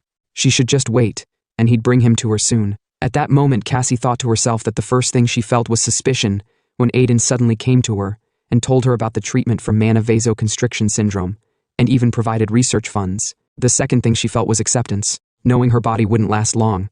She had no choice but to accept his offer. And the third was despair. She was devastated by the fact that it was ridiculously difficult to cure her body. So far, the humans she had met had warm words but cold actions. But Aiden, his words were cold, but his actions were warm, and it had been a while since she had felt such warmth. She then thanked him, saying he was a good guy. With a bright smile and tears on her face, she told him to please bring her a skilled alchemist for her research to be perfect. As Aiden headed out, Curse expressed his disbelief at how Aiden was doing something for someone else. He told Aiden to be careful since it was said that a sudden change of heart is fatal. Aiden told him he was just keeping a promise since promises were very important to mercenaries, and he was planning to visit that alchemist soon anyway. That person didn't have much time left either. 3 days later, in Magellan City, buzzing with many traders and businesses. Among them was Aiden, wearing a cloak. He thought to himself that Magellan City was the Empire's largest free trade city, and it was such a lively city. Curse asked what he meant by, was a city. Aiden told him it was a bustling city where you could find everyone working hard, but the entire city vanished due to the Berserk Dragon's attack. He guessed he was the only one who felt strange about the situation. Curse then asked Aiden where exactly the alchemist he mentioned was. Aiden told him he'd find his way there, so Curse should just keep quiet. Curse scoffed, calling Aiden a grumpy scumbag. Now in the slum area of Magellan City's outskirts, 3 men surrounded a guy. The guy was shaking all over while one of the hefty men was asking about the items they told him to prepare today. He told them that no matter how fast he worked, he could only make 1 a week at best, and it would be impossible if they suddenly asked him to make twice as much of those highest quality elixirs. The guy smashed the wall, told him that wasn't his problem, then warned the guy, whose name was Joseph, that this was his last warning. If he didn't bring it by tomorrow, his collateral might get hurt. Joseph gritted his teeth, then came out the big guy, saying loudly, "If you are being scammed, extorted, or threatened, we can deal with it for you." The guy had no idea who he was, and then sent Charon to go take care of him. That's how Charon walked forward to his death. He asked Aiden who he was and what he was doing hanging around here. Aiden replied, "Don't you know who I am?" Charon told him to stop wasting his time and get lost, but Aiden ignored him and then playfully asked Joseph if he was perhaps a victim of a scam, extortion, or threats. Joseph looked at him surprised, while Charon angrily gritted his teeth. "How dare you ignore me," he shouted, wanting to punch Aiden in the face. But with just one punch, Aiden sent him flying and unconscious. They were all surprised, questioning who the hell that bastard was. The other guy angrily swung at Aiden with the determination to kill for daring to mess with his people, but Aiden playfully dodged his attack. With an evil grin, he pulled down the man's shorts. Aiden remarked, "Whoa, what's up with these cute undies?" The man got embarrassed and angry, then called Aiden a troll-looking bastard. Hearing this, Curse burst into laughter. The man angrily raised his sword and told Aiden not to think he could mess with the top predator of Magellan City, the Cerberus, and get away with it. But to his biggest surprise, his sword was shattered in half with just a single strike. He shivered all over, then panikedly asked Aiden who he was and how he was able to use sword aura. But Aiden didn't reply. He furiously told the guy that it seemed he needed to get his vision corrected. So he knocked some sense into the man's head. Aiden was pissed, then murmured, "How the hell do I look like a troll?" He told the man to consider himself lucky he was letting him go easily. Curse told him that he was the first person he had ever seen use Beelzebub like this. The last guy shivered in fear and questioned what an expert like Aiden was doing in the slums. Aiden approached Joseph and asked if he needed his help, offering his services at a reasonable price. Joseph was speechless. He couldn't believe a swordsman who had awakened the sword aura was offering him help, but the problem was the price. He thought Aiden was going to ask for something crazy later. Could he even trust him? But he didn't have any options, so with tears dripping down his face, he told Aiden to please help him. In Aiden's previous life, Joseph had been a renowned alchemist in the underworld of Magellan City. After his daughter was kidnapped by a group of criminals called the Cerberus Guild, the leader, with a face like that of a donkey, told Joseph he had heard that he used to run an alchemist shop in the black market. So, he told Joseph to donate an elixir pill once a week, and they'd protect him and his daughter since the neighborhoods were pretty dangerous these days. He claimed it was a good deal. Joseph, who couldn't do anything but angrily swallow the pain, kept supplying them with pills for years. However, when he heard that his daughter was already dead, he asked Aiden for revenge, and soon joined her in death. But that was only in Aiden's past life, so this time it wasn't too late. Joseph desperately told Aiden he'd give him anything he wanted, so he should please save his daughter. Aiden agreed, and with a grin, he told Joseph to remember, He must keep his word and give him anything he wanted. Curse told Aiden that Beelzebub said he was the first person who was more gluttonous than him, but Aiden snickered. To him it was a completely fair deal. He called the last guy, who was about to sneak out. The guy, shivering, paused and looked back. Aiden told him not to think he was spared for no reason. He had some questions for him, but he doubted he'd answer them willingly. So, he decided to start with a few hits, and the man went through his own portion of beating. Now at the Cerberus Guild headquarters, in the guild leader's office, Ankal was smiling happily, because with 2 of Joseph's pills this time around, he should be able to make a nice profit. The thought of consuming one of them came to his mind since people say it's good for one's health. Someone then came into his office. He asked who dared enter his room without knocking, but he was surprised to see his underlings. He stood up excitedly and asked the guy if he had brought Joseph's pill. Surprised, he asked the guy what happened to his face. Aiden then walked in. Found ya. Uncle asked for his identity and if he was the one who shaped his guild member's face like that. He told Aiden that he didn't know what he wanted, but he was stupid to walk into a tiger's den like that. Uncle was confident because he had an emergency alarm artifact that would ring if he injected mana into it, and his men would be there soon, so Aiden was done for. But after injecting mana into it, no one came. That was when he realized something was wrong. He wondered if the artifact was broken since no one came, so he shouted, asking if there was anyone outside. They should come and take care of the intruder. Aiden asked if he was looking for his guild members. He told him that when he came in earlier they were all in deep sleep, but he wouldn't let him sleep so easily. So, with a serious tone, he asked where Joseph's daughter was. Ankal laughed as he realized Aiden was the mercenary hired by Joseph, but he told Aiden not to get too cocky just because he had dealt with a few of his dogs. He was the strongest in the guild, and then he charged out to attack. But we all know how that ended. Uncle brought Aiden to the prison where Joseph's daughter was locked, with bruises all over his face. Aiden called him an asshole for locking someone up in a place like this, but Uncle told him the child wasn't ordinary. He opened the gate and told Aiden that she may seem calm, but while he was talking, the girl angrily blessed him with a kick to his face, sending him flying. The girl's face was filled with murderous aura, determined to kill Uncle. Aiden found her skill pretty good. Even though he had left Uncle beaten half to death, she was still impressive. Curse told him that the girl had quite an interesting power. Bang! Aiden easily blocked her attack. While she continued attacking him, Aiden asked Curse what he meant by interesting power, to which Curse told him it was the power of a really annoying guy. But Aiden wasn't interested in all that since it was none of his business. His goal was to save her and bring her back to Joseph. The girl furiously shouted at Aiden while throwing her soft punches, telling him to send her back to her dad. She wanted to go meet her dad. Aiden agreed, telling her they should go see her dad. She was surprised, and Aiden then warmly told her that her dad had asked him to save her, so they should go home now. Shivering, she asked if he'd really take her to her dad. Aiden replied, "Of course." The girl immediately hugged him, began crying, and said she was scared and missed her dad. Aiden told her it was okay now, so they should go and see her dad. Curse told Aiden he couldn't believe he still had an ounce of empathy remaining in his brain. Aiden told him he was human, and what did it even have to do with him? Curse countered, saying Aiden just felt a bit different from who he was in his past life. Sometime later, the girl Ellis happily ran to her father and hugged him tightly while crying. Joseph did the same, apologizing and crying. Aiden stood a bit touched. Minutes later, Ellis fell asleep after crying. Joseph sincerely thanked Aiden for his help, but Aiden, with a sinister smile, went straight to business. He told Joseph they weren't done yet because it was time for the most important thing of all, the settlement of his order, as his beloved customer. Joseph asked Aiden what he had in mind, knowing he would naturally need to compensate him for the work he had done. Aiden called Joseph his lovely customer, and then asked what value he placed on his daughter's life. Joseph replied that his child was more precious than his own life, so if it was money, he'd sacrifice his entire life to have it paid off. Aiden thought for a moment, and then told him he had no shortage of money. He asked if there was anything else Joseph would like to offer, something like his talent for refining elixirs and pills. Joseph's expression immediately changed, and he asked Aiden if he was referring to his alchemy skills. Aiden replied yes. What he was looking for was an alchemist with skills as meticulous as possible. Hearing this, Joseph brought out a box and told Aiden that it seemed like he helped him, because he knew about his alchemy skills. In any case, he decided to pay the price since he had received Aiden's help. He then opened the box, which contained a pill with intense mana.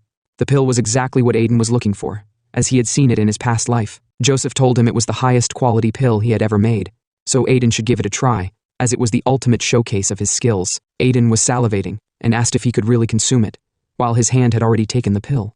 Joseph told him of course it was part of his payment. Curse told him to wipe off his drool since it was disgusting, but Aiden told him he was saying so because he hadn't tasted the pill before. He would understand if he just consumed one of Joseph's pills. As soon as Aiden took it, he felt a tremendous change. Even Curse was surprised. Aiden was happy. It was as he expected, a top-notch product. Consuming just one pill doubled his mana capacity. He happily told Joseph that he was undeniably magnificent. Joseph blushed and told Aiden he'd repay him by continuing to make the pills for him. However, Aiden told him that instead of repaying with pills, why not take up residence in his Duke mansion, since they would be able to protect him and his daughter if he joined them. Joseph was surprised to hear about the Duke's mansion, then asked Aiden who exactly he was. Aiden apologized for the late introduction and introduced himself as the eldest son of the Remez family, Aiden Remez. Joseph, shocked, asked Aiden if he was the troll prince who had been the talk of town lately. Aiden was always pissed by the word troll, and Curse would always laugh at him for it. Joseph then asked Aiden what brought a young master of a dukedom to such a shabby place. Aiden told him there was an urgent matter he needed his help with. If Joseph could help resolve the issue, Aiden promised to protect Joseph's family for life, which was a good offer. Joseph agreed it was a good offer, so he asked Aiden what exactly the issue was, and they should start by addressing the urgent matter first. At Kathy's research lab, Joseph was checking Kathy's pulse. He told them this was his first time seeing such severe mana vasoconstriction syndrome, and if it weren't for the exceptional physical bodies of the werebeast race, she would have been long dead. He added that if they made a medicine according to his method, treatment would definitely be possible, but the problem was obtaining the ingredients required to prepare it. Aiden told him they could procure the ingredients from their workshop, but Joseph countered, saying the ingredients he was talking about weren't just any ingredients. They were actually impossible to obtain. From the paper, it said mana vasoconstriction syndrome was a disease where the mana veins congealed. So, if they followed the treatment method, they would need extreme fire attribute mana to treat the congealed mana veins. But the problem was how to obtain extreme fire attribute mana. Kathy told them it could be obtained from sources like the heart of a fire dragon, or the feathers of a phoenix, but there was no way they could find such legendary animals. She appreciated their help, since she knew it was something an alchemist of Joseph's caliber couldn't get. Aiden placed his hand in his pocket and told them he had a phoenix's feather. Shocked, the two's jaws dropped. Joseph asked Aiden how he was able to get something they'd only heard about in legends. Aiden replied that a phoenix dropped it on him. Joseph took the feather and told him it should be enough. It was a done deal if it was really a phoenix's feather, so they should give him 2 days. Kathy was speechless as tears of joy dripped down her face. Someone knocked on the door. It was Philip. He told Aiden that Duke Fried was looking for him. Aiden felt flustered, realizing he was in trouble since he disappeared this time without saying anything. He went to Duke Fried's office, and his father told him he heard he went to Magellan City this time. Aiden replied, yes, he went there on some business. He apologized, saying he should have informed him earlier before leaving, but his father told him he didn't call him to scold him. Aiden was surprised, and asked why his father had called him. With a hearty smile, his father told him he received an invitation to the imperial banquet to celebrate the crown prince's birthday, which would be held soon. And this time his father told Aiden he would be attending. Surprised, Aiden asked if his father meant he would be going to the imperial banquet.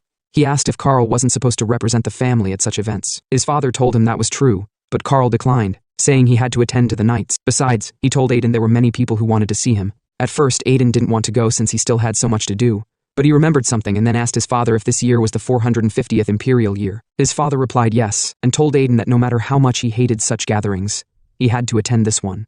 Just like that, Aiden agreed to go, saying it was a pity his lovely little brother was busy working hard, so he would just make a quick visit and return. His father complimented him for his good decision and told him to be careful on his trip, and so, Aiden left the room. While walking, Curse told him there was no way he would go to a place like that without a reason. So, he asked Aiden why he suddenly agreed to attend the imperial banquet. Aiden told him that in the 450th imperial year, a major incident took place at an imperial banquet, the attack of the dark mages at the imperial banquet. And at the center of it all was the queen of the black magicians, the Silver Witch. He needed to win the woman over to her side.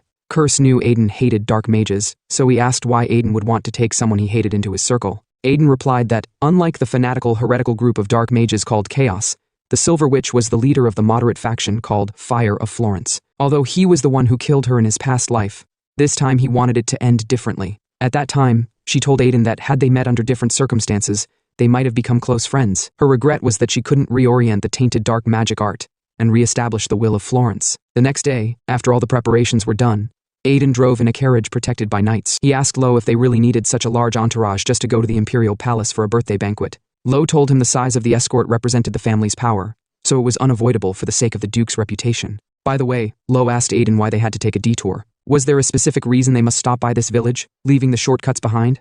Aiden replied that he just wanted to take a more leisurely route. Well, Aiden lied. The truth was, he just wanted more of alchemist Joseph's highest quality pills.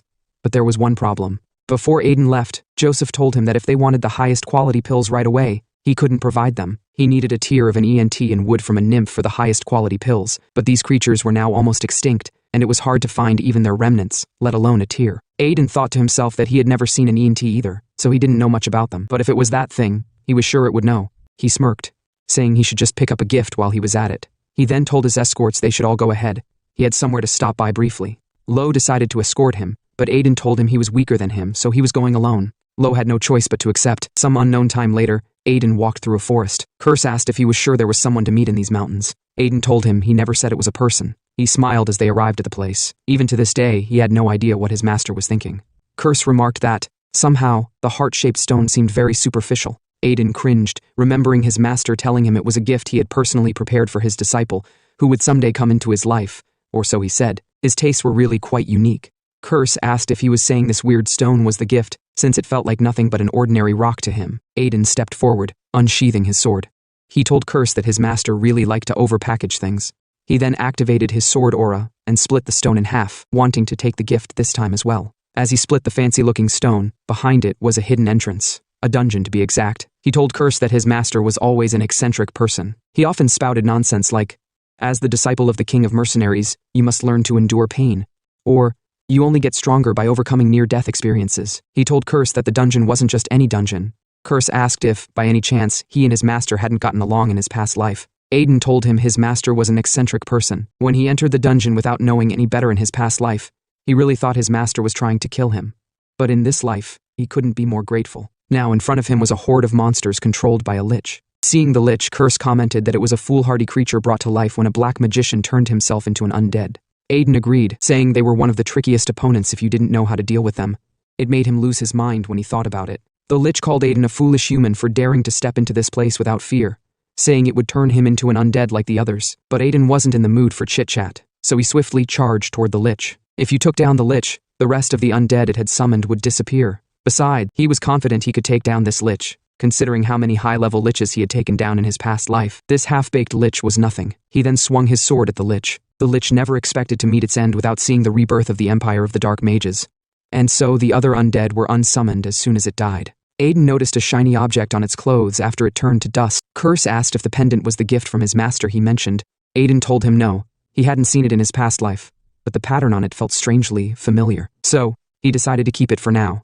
Curse then told him he should collect the lich bone dust too, but Aiden told him to stop saying nonsense. Why would he collect bone dust? Curse told him lich bone dust was something Ents went crazy for, since he said he was going to find Ents. Though Aiden didn't want to follow Curse's words, he didn't know much about Ents. He then told Curse that he better be prepared for the worst if he was telling him to collect the dust for some weird purpose. Curse coughed and told Aiden to trust him for now. He then asked where exactly the gift was supposed to be. Aiden told him to just wait a bit while packing the dust. Curse asked why he was collecting so much dust now, after doubting him earlier. Aiden told him it was good to keep useful things. After walking for a while, Curse never expected there to be a hidden room in the dungeon. Aiden told him it was actually a hidden dungeon. He added, as eccentric as his master was, he wasn't that crazy to just throw him into a dungeon with only a lich, but Curse deemed throwing him into a dungeon with a lich to be crazy enough. Now in front of them both was something glowing gold. It was something Curse had seen Aiden use in his past life, something he could never forget. If it weren't for it, Curse would never have lost in their fight. Aiden remarked that it had been a while since he had seen it, the Banshee's spirit shield, an artifact imbued with the spirit of a mad banshee. Although he did get into some trouble in his past life because of it, since its madness spills over to the wielder, he deemed it to be a piece of cake this time. One of the reasons he liked the shield was that it could be worn as a bracelet, unlike most equipment. It could also be taken out when needed, which was really convenient. He thought maybe it was because it was a familiar item. It reminded him of his Dragon Slayer King days. He exhaled, saying he missed the madness-filled screams. Curse was surprised he missed it. Such as expected, like master, like disciple. Both not normal in the head. Aiden told him to shut up. Now it's time to get out. I wonder if I should call it out. He then said out loud, I know you're watching everything, so I'd like to make a deal. Please show yourself. Something then came out of a portal saying, I was waiting for your call, sucker. I mean, dear customer. I guess you're here to make a deal. He introduced himself as Rabbits, a spirit merchant from the friendly Spirit Emporium, then told Aiden that if there was anything he wanted, he should just name it, be it potions, weapons, food. There was nothing their spirit merchants didn't have.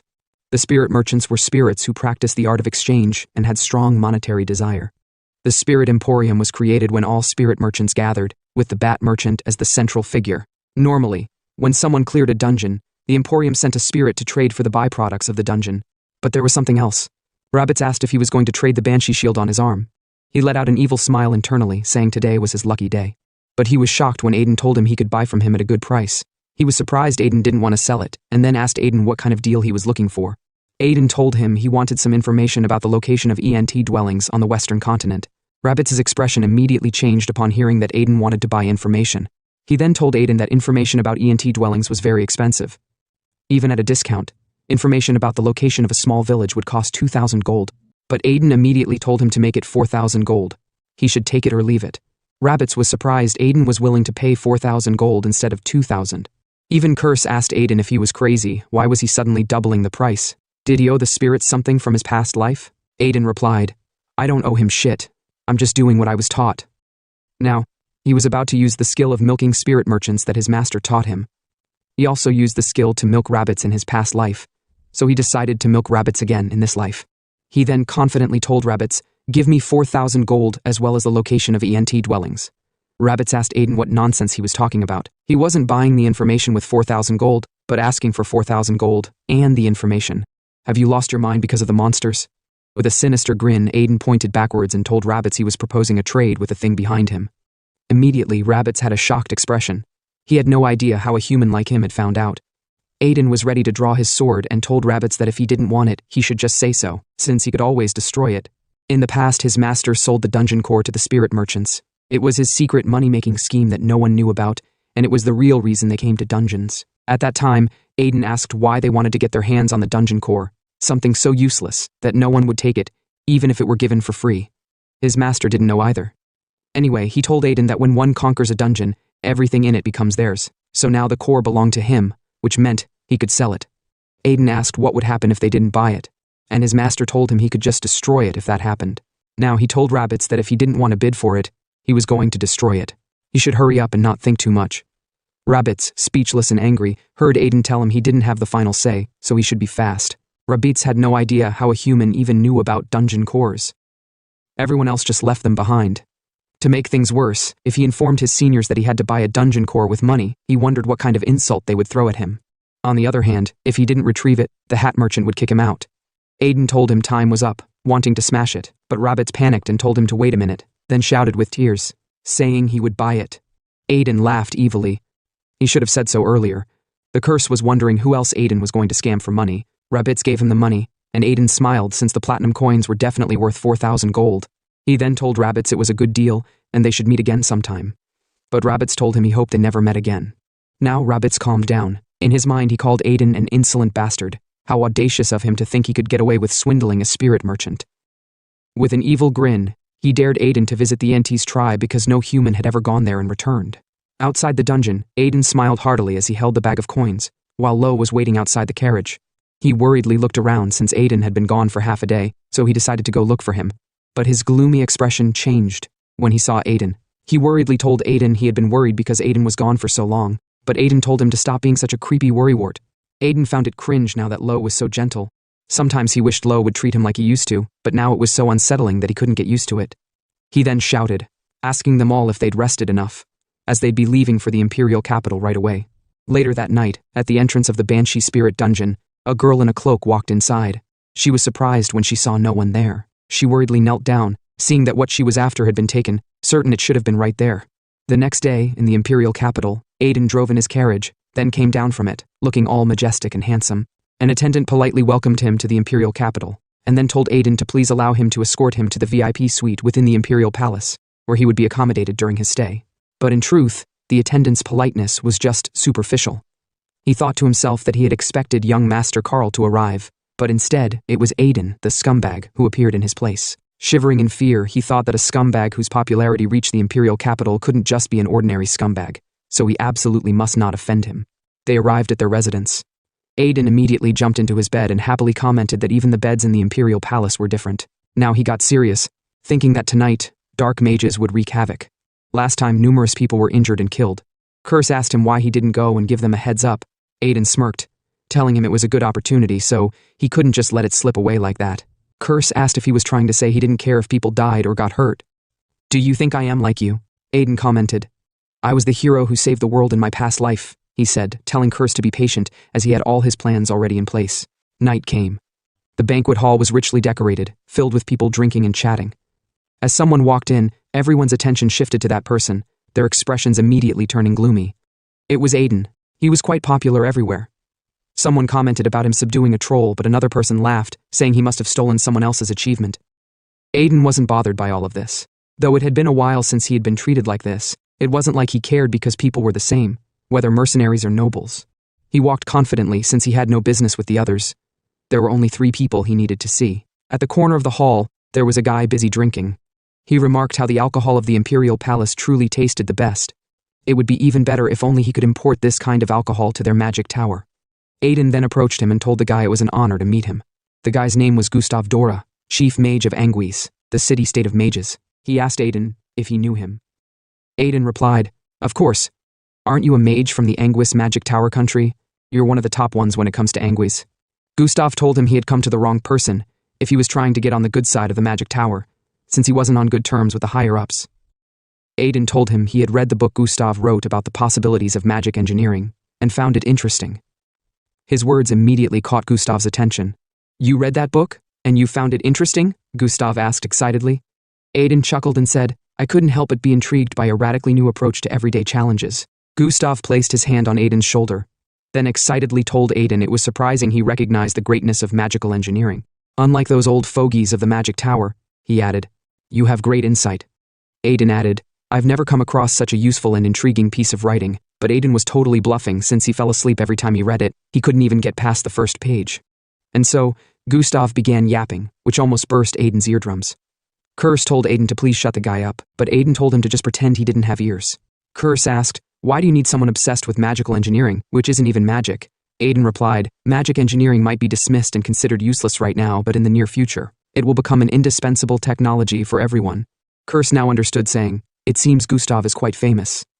Aiden replied, "Yes, he's famous for causing an unprecedented tragedy in history, which earned him the nickname the Magic Tower's Mad Terrorist." Curse had no idea why he was considered a terrorist if he was famous for magical engineering. Aiden told him Gustav would probably repeat the same accident during his experiment soon. As a result, he'd have his mana sealed and be expelled from the Magic Tower. Then he would attack the Magic Tower with magical engineering weapons he developed alone. That's how he almost annihilated the Magic Tower country. Of course, he couldn't succeed because the Magic Tower had Archmage Shala, but still, thanks to the record of almost annihilating the Magic Tower country, magical engineering gained recognition. While the guy was busy yapping, saying this was the first time he had had such an in-depth conversation about magical engineering, he told Aiden he hoped he wasn't too much of a talkative person. Aiden told him, "Not at all. It was a great conversation that broadened my horizon, and I'd like to have an even deeper conversation next time we meet." Then someone came and shouted Aiden's name, looking quite furious.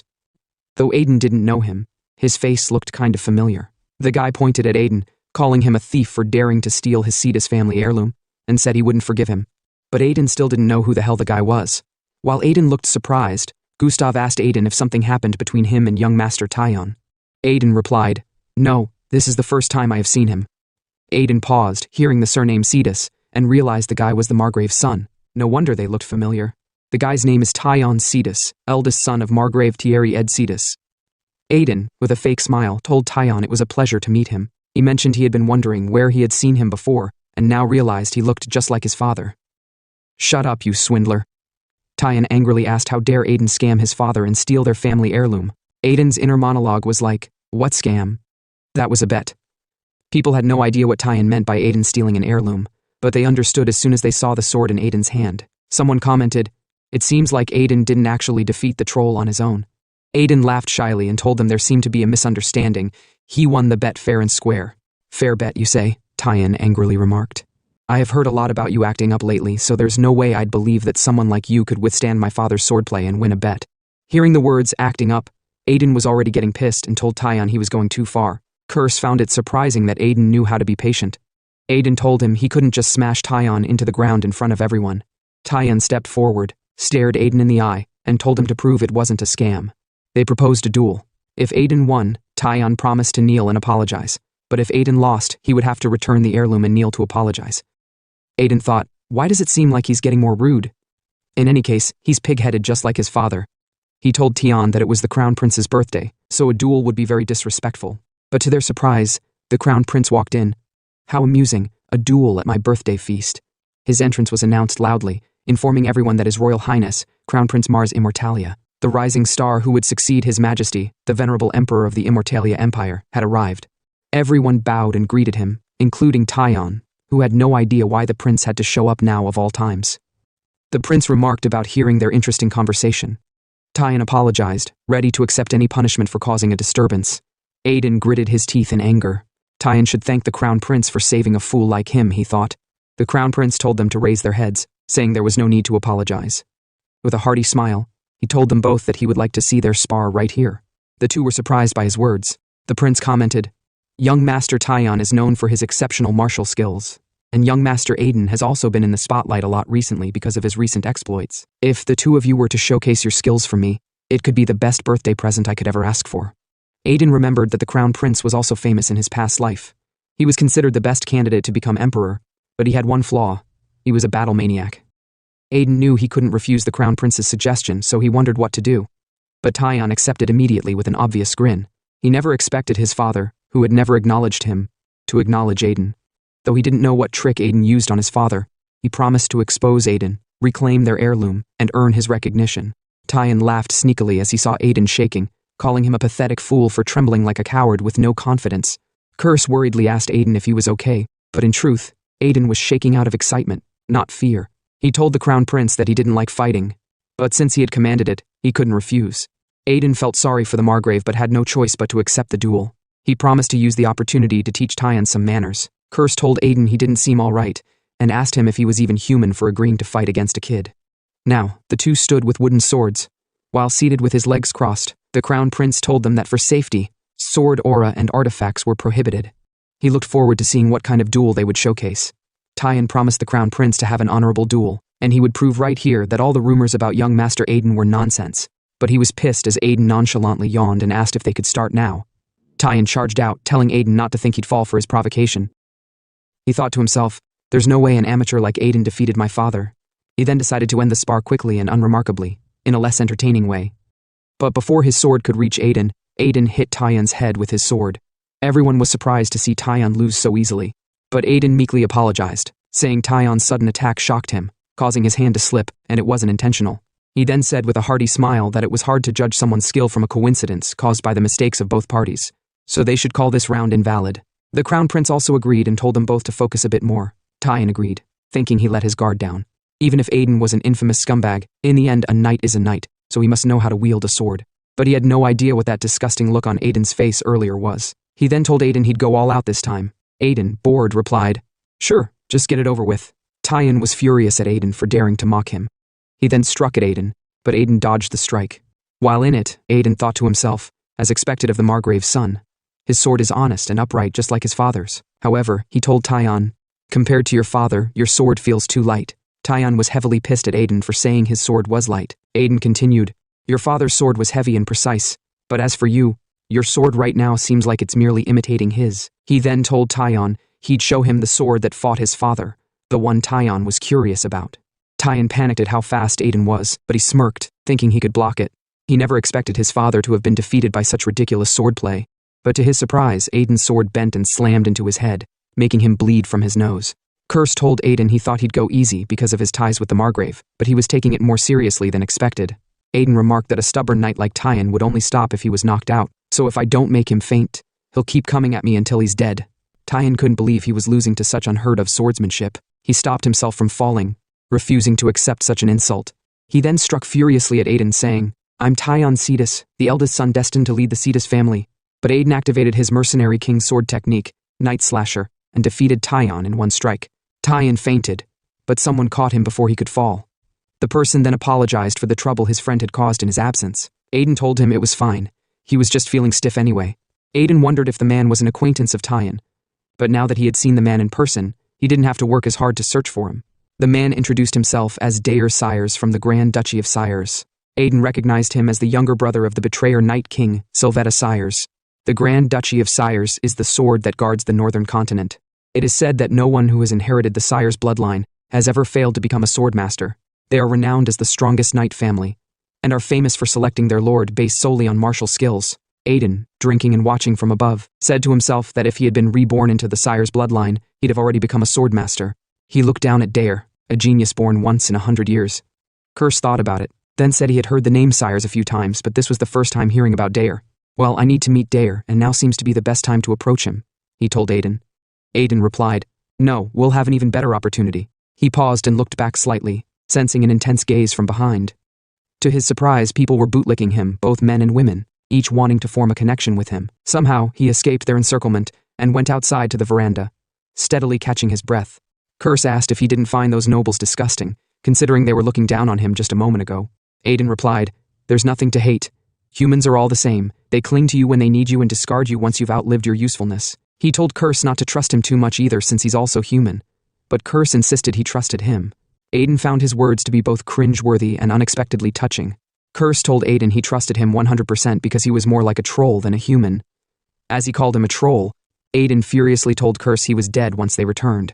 He had reserved 100 bottles of holy potions for him. A girl then approached him from behind.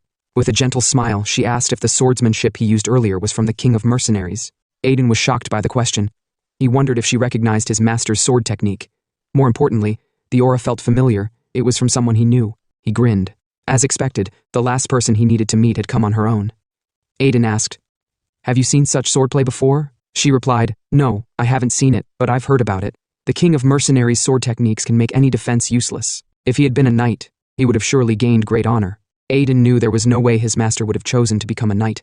He would have told her to give that damn honor of hers to the dogs if it wasn't going to make him money, but he smiled and said, "He probably would have." "Isn't this banquet boring?" he asked, disliking formal events like this. Aiden knew the lady, and no matter how much she changed her appearance, there was no way he could forget her presence after fighting her hundreds of times. He then called her by her real name, Niketa Florence.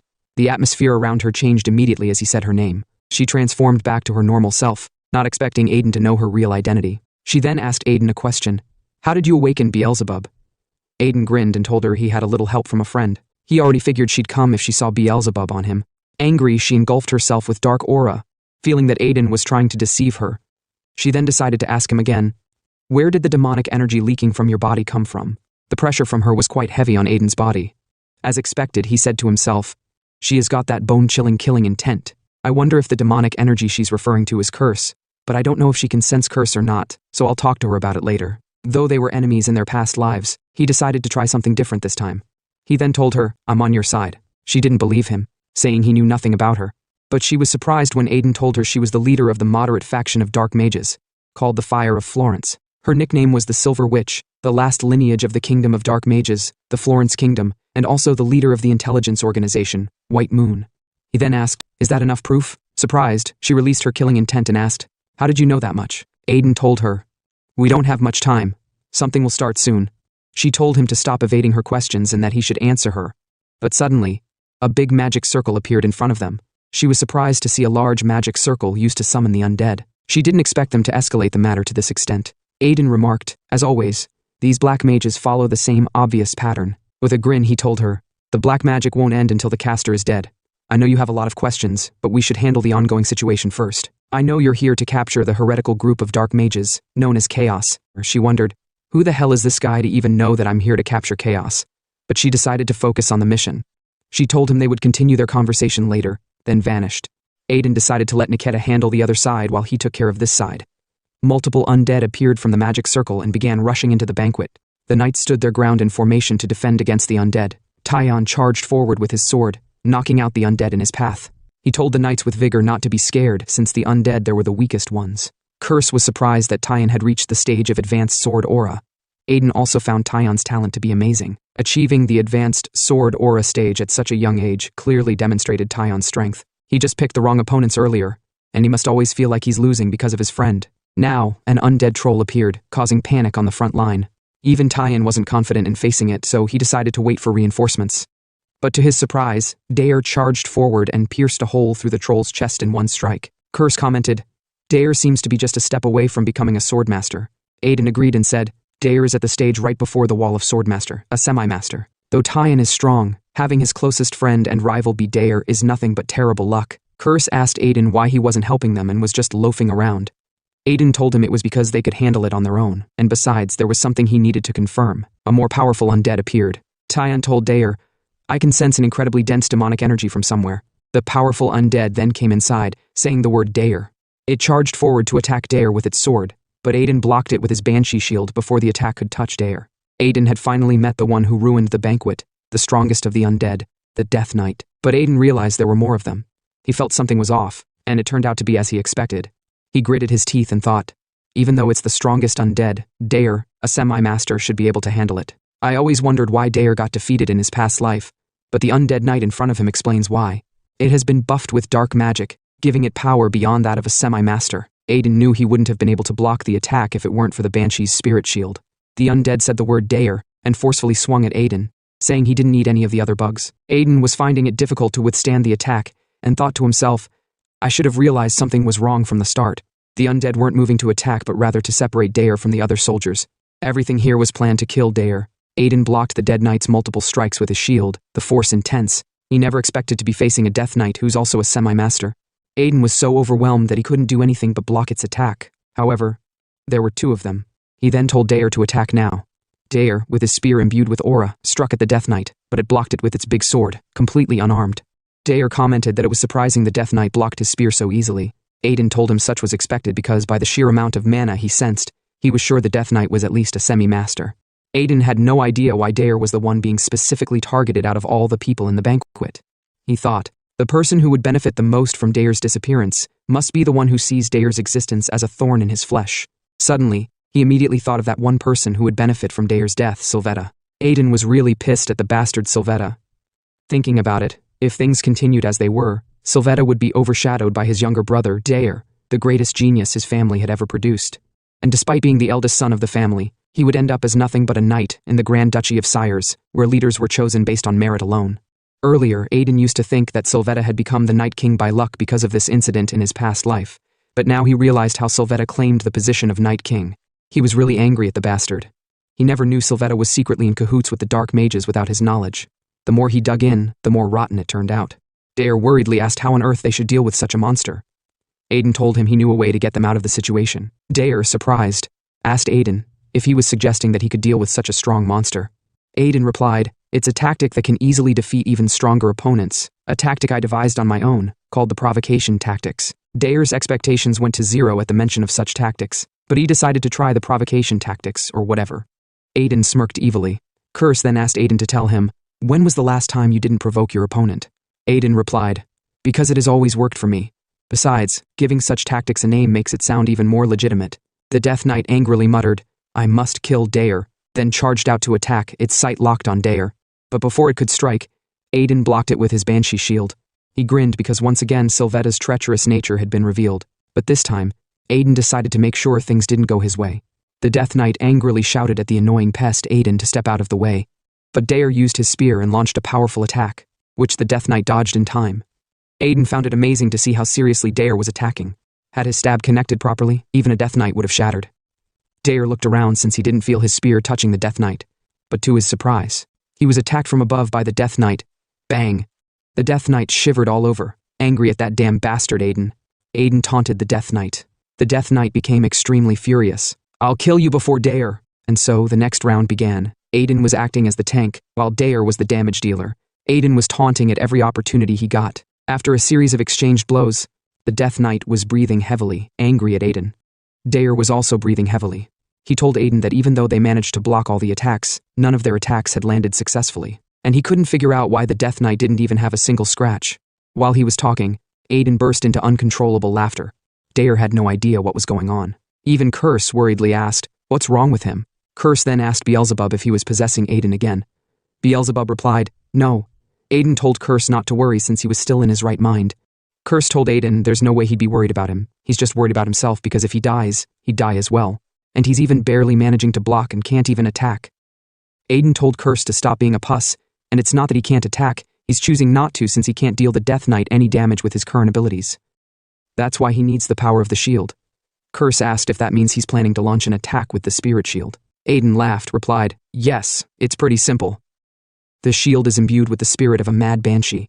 As he said before, the more the shield is used, the crazier the banshee becomes. And since the wielder is also consumed by the madness, he grows stronger in proportion. So in his current state, he can reach the level of a semi-master. He then charged out and swiftly attacked the Death Knight, while being engulfed in madness. Dayer was surprised. He never expected Aiden to be hiding his strength. Though he knew Aiden was strong from their fight just now, he never expected him to reach the semi-master realm like him. But he realized it ain't just a simple semi-master. Aiden is now strong enough to overwhelm even the Death Knight. The Death Knight was injured in its waist. The madness made Aiden a bit off target. Curse told Aiden that it seems like none of his artifacts, starting from Beelzebub, is normal. Aiden remarked, the better the artifact, the more likely it is to have some flaws. Curse deemed what Aiden said as nonsense, since they say artifacts resemble their owners. Aiden commented with a slight grin that maybe it's been a while since he used the Banshee spirit shield. The madness is becoming increasingly difficult to endure, so he needs to put an end to the fight quickly. He then activated his ring of speed. The Death Knight charged forward to attack him. It swung its sword at Aiden, but there was no impact. Above him, the Death Knight noticed an incoming attack, which sliced through its waist. The Death Knight couldn't see due to the smoke in the air. He angrily gritted his teeth for Aiden to come out and stop hiding. Aiden taunted the Death Knight from behind, calling him a slow bastard. He then launched another attack, slicing its chest. Dayer was surprised to see Aiden become faster than before. He knew he'd just get in Aiden's way if he joined their fight since Aiden had become so strong. Aiden told the Death Knight to go ahead and wait in hell. He'll soon send his master, the Night King, to join him. He then launched a barrage of attacks at the Death Knight. The Death Knight screamed, not wanting to die because he'd fail the mission if he did. The attack continued, and Aiden then decided to end the fight quickly. But as he struck, the Death Knight charged away from him. At first, Aiden had no idea where the Death Knight was going, but he realized the Death Knight was after Dayer. Fear immediately engulfed Dayer's body as the determined Death Knight appeared in front of him with the intention to kill. Aiden, in the end, was unable to do anything as he was suddenly engulfed in pain due to the side effect of the Ring of Speed. At this rate, things would turn out just as Sylvester planned. Dayer was unable to do anything, but surprisingly, Tyon vigorously charged forward and shouted at the knight to stay away from Dayer. Tyon knew there was no way he could beat someone who even Dayer, who was much stronger than him, couldn't defeat, but he refused to just let his best friend and the one he wanted to surpass die in a place like this. At that moment, Aiden's words suddenly popped into Tyon's mind. That time when Aiden told him that compared to Lord Margrave, Tyon's sword felt too light, and the Margrave's sword he faced was heavier and more precise. And so, Tyon sliced the Death Knight in half. The Death Knight failed its mission and evaporated. The same happened to the other undead knights. They began disappearing. They all thought the Death Knight's death caused the other undead knights to disappear, and seeing that Tyon took down the undead knight in one fell swoop, they began praising and cheering for him. As expected of someone who inherited the blood of a swordmaster, even Dayer praised him for finally becoming a semi-master and surpassing him, even saving his life. He told Tyon he would definitely repay the debt someday, but Tyon wasn't that happy. Though he played along and shook Dayer's hand, the cheering went on. Dayer then told them not to forget to mention young Master Aiden, but when they looked back, Aiden was nowhere to be found. Tyon wasn't that happy about everything going on. He didn't believe he was the one who took down the Death Knight since his slash didn't feel like it. At the same time, somewhere within the Imperial City, Aiden was walking with a shivering body. Forcefully raising his power was taking a toll on his body. Now that the task was finished, he decided to hurry home and rest. Curse asked Aiden why he wasn't enjoying the victory a little. Aiden told him if he didn't rest now, he might never get the chance to, adding there was no way he could enjoy anything since it was too early to feel the joy of victory. He added, "This was just the first step. Who would have thought that the high and mighty Night King Sylvester would be working with the Dark Mages? If this is the case, the rest of those fucking bastards might have done some shady shit in the past behind his back." Curse told him at least his timing was impeccable. At one point, things had almost gone according to the Night King's plan. Aiden agreed, but believed Nikita would be able to pull it off since she was incredibly strong. Thankfully, she took care of the Chaos guys in time, and the spell was broken, which resulted in the Death Knight's disappearance. Otherwise, they would have almost screwed up big time. Lo worriedly rushed over, and then asked Aiden if he was alright since the undead suddenly appeared outside and started attacking. Aiden sarcastically replied, "Do I look alright to you?" Then asked Lo where he had been until now. Lo, who wasn't looking good either, with blood pumping from his head and face swollen, told Aiden he was dealing with the undead. Seeing his condition, Aiden told him he did well and that they should go rest. Morning came, and in the Imperial Palace VIP suite, Aiden was fast asleep. He then woke up, wondering how many hours he had slept since he passed out as soon as he came in yesterday. But he screamed in fear at the top of his lungs when he heard Nikita's voice behind him. She calmly told him he was quite the sleepyhead, and that he shouldn't bother, since no one would come even if he screamed with all his might because she had already put up a soundproof barrier around the room. Aiden calmed down, though he had expected she would come, but he didn't expect her to show up the very next day. He asked how she managed to get in here. She replied, "Getting into a place like this is easier than hacking a goblin's neck." Now she told him it was his turn to answer her. With a death stare and killing intent, she asked how he knew about her. Aiden was a bit suppressed by her pressure. He found it annoying to face such killing intent right after waking up. She told him she'd kill him right away if he tried any tricks. Aiden sat up saying he just wanted to maintain an amicable relationship with her because they had the same goal. She was surprised that he, a noble of the Empire, had the same goal as her, a dark magician. She then asked if he even knew what her goal was. Aiden replied with a hearty smile, "It's because I despise dark mages." Nikita was speechless for a moment, then unleashed her killing intent, which shocked Aiden. Angered, she told him to repeat what he just said about dark mages. With a calm tone, Aiden commented, "These days it seems like dark mages have forgotten their principles." His words surprised her. He added, "An old friend of mine once told me about it. and later demonstrated it to me. How originally, black magic was created to cleanse the land tainted by vile mana and to combat monsters of the underworld. But now, the current dark mages are walking the wrong path, so they need to correct the path of the heretical dark mages. He stood up and told her that just like her, he also disliked those heretics, especially those bastards of chaos who attacked the Imperial Palace yesterday. So he hoped this resolve would be enough to maintain a friendly relationship. She was surprised because not only did an Imperial noble know the essence of black magic, but he also acknowledged dark mages. She wondered if he was really being honest, or if it was just a means to overcome the current situation. Seeing she was doubting, Aiden told her to think about it more. In exchange, he'd give her some useful information. But she told him there was no information she didn't already know since she was the leader of an intelligence organization. Aiden told her, "Of course, there are certain things that only I know because they are things that will happen in the future." But as he was telling her what it was about, Lo and Tyan came in with bandages all over their faces and were speechless to see Aiden and Niketa so close together, so they immediately shut the door, misunderstanding the whole situation. Aiden came out to meet Tyan. The atmosphere was kind of awkward. Tyan then asked Aiden if he's done with his business, but shyly Aiden told him there's nothing between them, they were just having a little conversation. Aiden thought to himself that just by looking at Tyan's face, one can tell that he has grossly misunderstood things since Niketa just returned quickly after saying what she wanted to say. Before she left, Aiden told her something that will happen in the future, but she doubted it, saying there's no way she'd believe that the so-called Land of Bounty, the Vulcan Estate, an agricultural powerhouse that has never experienced a drought since the Empire's founding, will suddenly be hit by a drought. Aiden, flustered, told her to just believe him for now. There will be a drought within 3 months. More importantly, they need to hurry up and catch Tyan. It might not matter to her, but if their conversation continues, he'll be caught up in another strange misunderstanding. She told him there's nothing left to misunderstand, since he's already famous for being a spoiled son of a duke. Aiden pushed her away, telling her to just trust him for now, and they'll talk later. She told him that better not be a lie since she knows how to find him, even if he runs. Thinking about her gaze sends shivers all over his body. The drought will definitely come, but he had no idea why he's so nervous. But he decided not to bother about it because Niketa would have to believe him when the drought comes. He then asked Tyan what brought him to his suite. Tyan was unable to reply. With a sharp gaze, Aiden asked if he's here for another duel. Tyan clenched his fist with a sad expression. It's frustrating, but he admits Aiden is the rightful owner of Beelzebub. As his father said, he deserves to have the sword. Aiden had no idea what's wrong with Tyan since he's stating the obvious. He then asked if that's what he came here to say. Tyan bowed and thanked Aiden. Aiden wondered if this is really the same stubborn child of the Margrave from yesterday, since he's suddenly bowing his head and saying, thanks. Tyan told Aiden if it weren't for him, he would have lost his closest friend, so he's truly grateful. Also, people say he took down the Death Knight and protected the Imperial family, but he's sure Aiden must have already noticed the undead disappeared before he could even deliver the final blow. However, in that moment, he truly witnessed for himself the method to break through the bottleneck and reach the level of swordmaster that Aiden had taught him. Aiden grinned. He thought Tyan inherited his bullheaded personality, but it seems that's not true. In any case, Tyan's last attack certainly resembled his father's. With all said, Tyan placed his hand on Aiden's shoulder and told him he acknowledged him as a rival. He's the second person he has acknowledged as his rival after Dayer, so he told Aiden to be proud. And someday he'll defeat him and reclaim his family heirloom, so Aiden shouldn't let his guard down. Aiden immediately took back what he said about Tyan not resembling his father. He's exactly the same, and so the two became friends, both deciding to start speaking more casually despite already speaking casually. A few days later, Aiden was riding in a carriage. Lo told him they should be arriving at the Remez estate soon. Aiden then asked Lo about his wounds.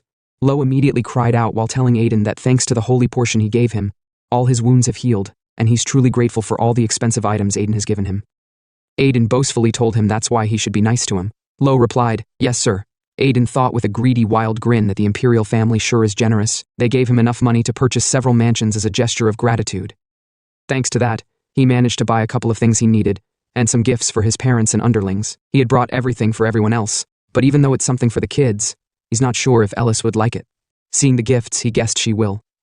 Now in Marilyn, Remez Duchy, Aiden arrived. People were cheerfully congratulating him, saying, long live the Troll Prince. They were happy that their young master protected the Imperial Palace from the undead. Aiden was blushing worriedly. He never thought the rumors had already spread so far. Curse told him it's expected since word of mouth is faster than the wind. Aiden blushed, saying he can't get used to all these welcoming ceremonies no matter how many times he sees them. But he was more shocked when he saw a statue of him. Lo told Aiden the statue is to commemorate his previous feat of stopping the High Troll, which the Duke had been secretly preparing.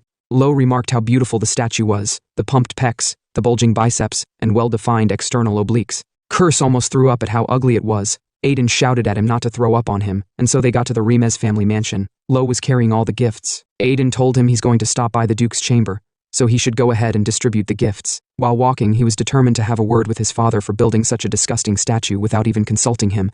But before he could get to his father, the butler came to him. He had no idea what was going on since everyone looked dispirited today, though he thought they're sad because he returned, and he's sure it must be because of the weird statue, which created a bad image in people's minds. He knocked at his father's door, but before he could talk about the statue, his father apologized to him. He thought his father was apologizing because of the statue. Now he felt like the bad guy, but his father wasn't talking about that. He told Aiden with a sad expression that since it was him who brought them here, he tried to stop it somehow, but it was beyond his power. Aiden's expression changed, questioning what his father meant by beyond his power. The atmosphere immediately became gloomy, as his father told him that the father and daughter he brought were taken away by heresy inquisitors sent by the Church of Holy Fire. Aiden realized the father and daughter he was talking about were Joseph and Ellis. He told Aiden that the heresy inquisitors said they were runaways from the church. Though he refused when the church said they'd take them since they were Aiden's people, Joseph suddenly agreed to go to the church with them, which was why he no longer had the excuse to stop them. Aiden slammed the table softly, then asked his father if he's sure the two of them were escorted to the headquarters of the Church of Holy Fire. His father replied, yes. Aiden then turned around to leave without saying anything. But his father worriedly told him he should know very well that the three great churches must never be interfered with, otherwise not just him, but their entire family will be in trouble. Aiden told him with a smile not to worry, since he just wants to see their faces one last time, that's all. His father calmed down, telling him to be careful on his way. Aiden left the room, his face gloomy. Curse told him that his outside and inside are indeed different. Aiden told him he had no choice, because had he said what he really meant in front of his father, he would have been caught right away. The three major religions that exist on the continent include the cult of Holy Fire, the cult of Divine Law, and the cult of Divine Carnage. Since each of them has their churches that represent and symbolize their respective gods, even the Empire cannot carelessly interfere with them. And the saint is a human being chosen by the god who symbolizes the cult. The saints are agents of God who enforce God's will, and are like a bridgehead connecting God and humans. However, the current situation within the Church of Holy Fire is a bit different. Unlike the other churches, the Church of Holy Fire hasn't had a saint for several decades. A religion that loses its symbol, the saint, can only be said to be in decline. The Church of Holy Fire, which has been gradually losing power for decades, has now been reduced to less than a fifth of its former size. Now, Aiden had arrived at his destination. Aiden stretched as he came down, while Lo was throwing up. Aiden looked around with a grin. When he was a mercenary, he always rode on carriages, and riding it after a while brought back memories. Aiden thanked Mr. Poble since they arrived quickly thanks to him. Poble humbly exclaimed that as one of their customers, it's nothing. Aiden thought, as expected, taking the shortcut used by the merchants got them here much faster, and it's the reason why he has been dealing with the same merchant whom he sold the troll to a while ago. He faced Lo, remarked he might throw up everything he had eaten since yesterday morning. He then told him to just rest there. Aiden looked up at the church in front of them. Huge as ever, and worthy to be one of the three major churches even if it's weakened. By the way, he told Poble he was right about the gates of the Church of Holy Fire being closed. Poble told Aiden he wouldn't be able to enter, but he brought him here either way, since Aiden insisted on coming. Now, at the front of the gate, a man came crying with his child in his hands, begging the guards to please heal his son whose condition is critical. The guards told him the church is closed right now. He should try going to another church. Aiden, who saw what was going on, said to himself that by all rights, at this time of year, the Holy Fire cult's headquarters should be open and bustling with people so that the believers can be healed. But instead, Munches, the battle priests, are blocking the entrance. He found it strange that the church's headquarters was closed around the same time Joseph and his child were taken away, so there has to be a connection between them.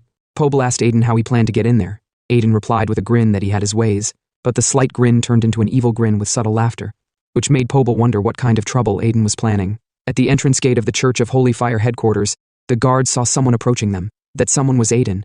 Aiden introduced himself as Aiden Remez of the House of Duke Remez. He had business inside and wished to enter. The guard apologized, but he told Aiden the gate is currently closed to outsiders, so he can't, no matter who he is. Aiden, not listening, told them he needed to get inside. The guard told him he couldn't enter, but Aiden insisted on entering, so they should open the gate. The guard, angered, placed his hand on Aiden's shoulder and told him he can't go in, but before he knew what was going on, Aiden slammed him into the ground. The other guy was angry that Aiden dared attack a munch, determined not to let him get away with it even if he is someone from a duke's family. Aiden swiftly appeared behind him and slammed his neck with his hand, knocking him unconscious. Poble was surprised to see Aiden's method. Now he understood why they say, "You can't teach an old dog new tricks." Aiden opened the gate, then told Curse to be careful. Curse asked why he was suddenly concerned about him. Aiden replied, "Because this place is full of holy energy." Aiden got in, and in front of him were other munch, They asked who the hell he was and how he got in, despite them telling those outside not to let anyone enter. Aiden was amazed at how huge the interior was. Curse asked him if he knew where Joseph and his daughter were. Aiden replied with a grin. No. How would he know? Curse asked how he planned to find them. Aiden replied, he had a way. The Munches became furious and were eager to stop him for intruding into the Holy Land and kill him if they had to. Curse was sweating all over and asked Aiden if he hoped he didn't intend to take them all down. Aiden replied, come on.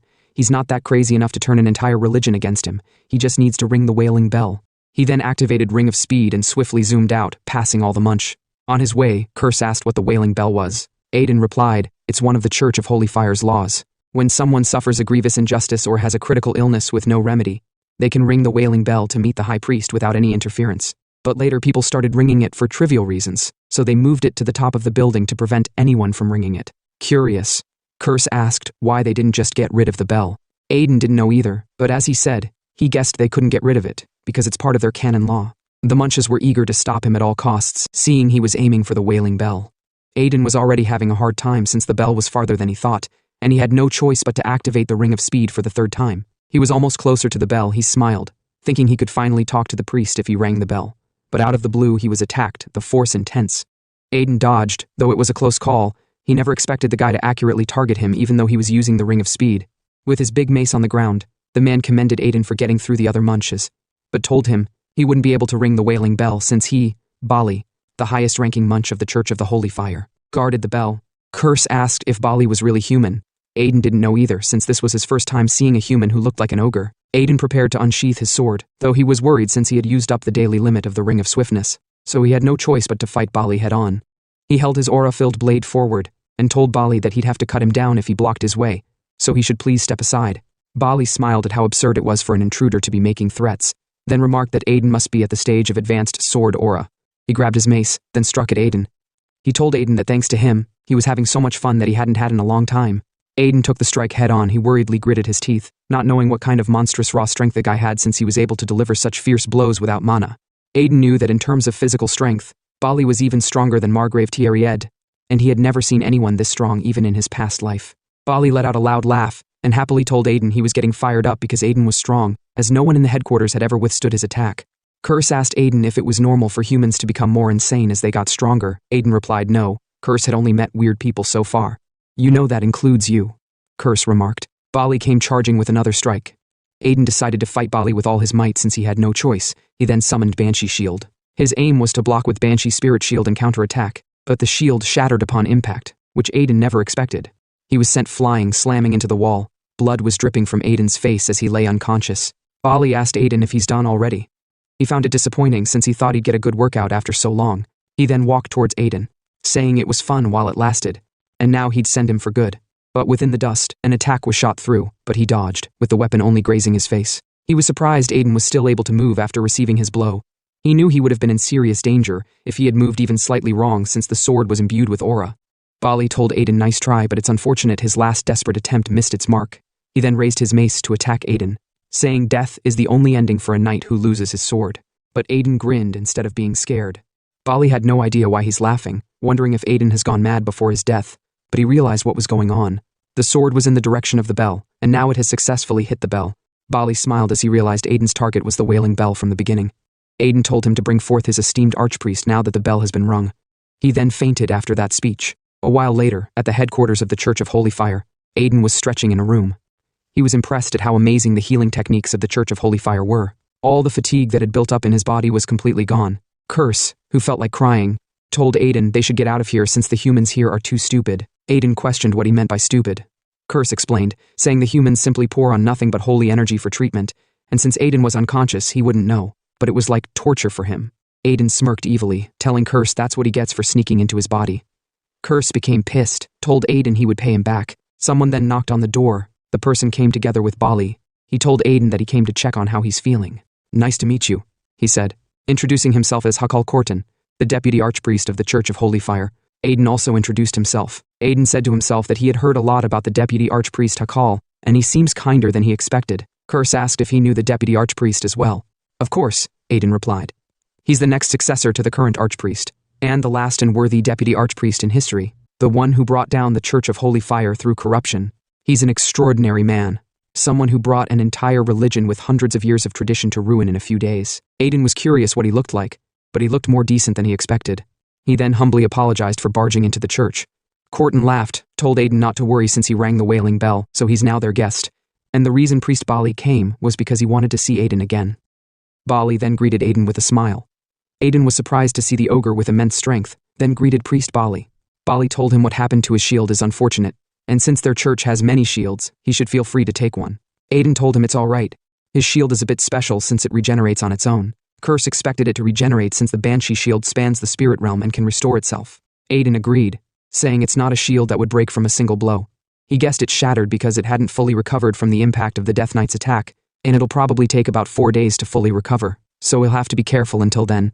By the way, he told them he would like to meet the Archpriest since he rang the bell. Aiden wanted to speak with the Archpriest and take back Joseph and his daughter. Corton told Aiden that according to their canon law, he has all the right to meet with the Archpriest, but unfortunately, it's difficult to meet him now. Instead, their current highest authority in the church will meet him on his behalf. Aiden found it surprising that he can't meet the Archpriest, though there was this sudden closure of the church's gates, and now, even after ringing the wailing bell, he can't meet the Archpriest. He found the situation to be fishy. Some minutes later, the three of them walked with Aiden in the middle. Aiden said to himself that he thought the current Archpriest, Kurtul, would be the one he would get to talk to. Curse asked Aiden if he also knew Kurtul. Aiden thought for a moment, then said Kurtul is someone he owed a great debt when his life was at stake in his past life. He's someone whose thoughts are beyond his comprehension.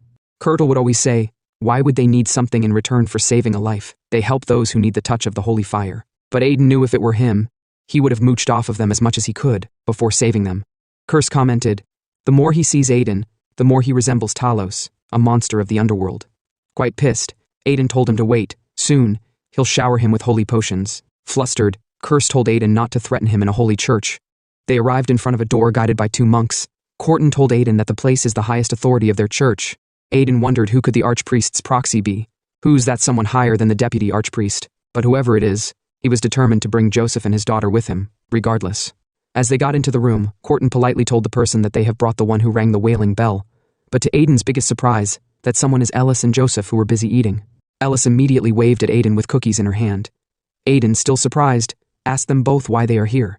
He became shocked when he heard Bali greeting Ellis as Her Holiness, Maiden of the Holy Fire, God's representative Saintess Ellis. Aiden's reasoning was broken as he realized she's the Saintess.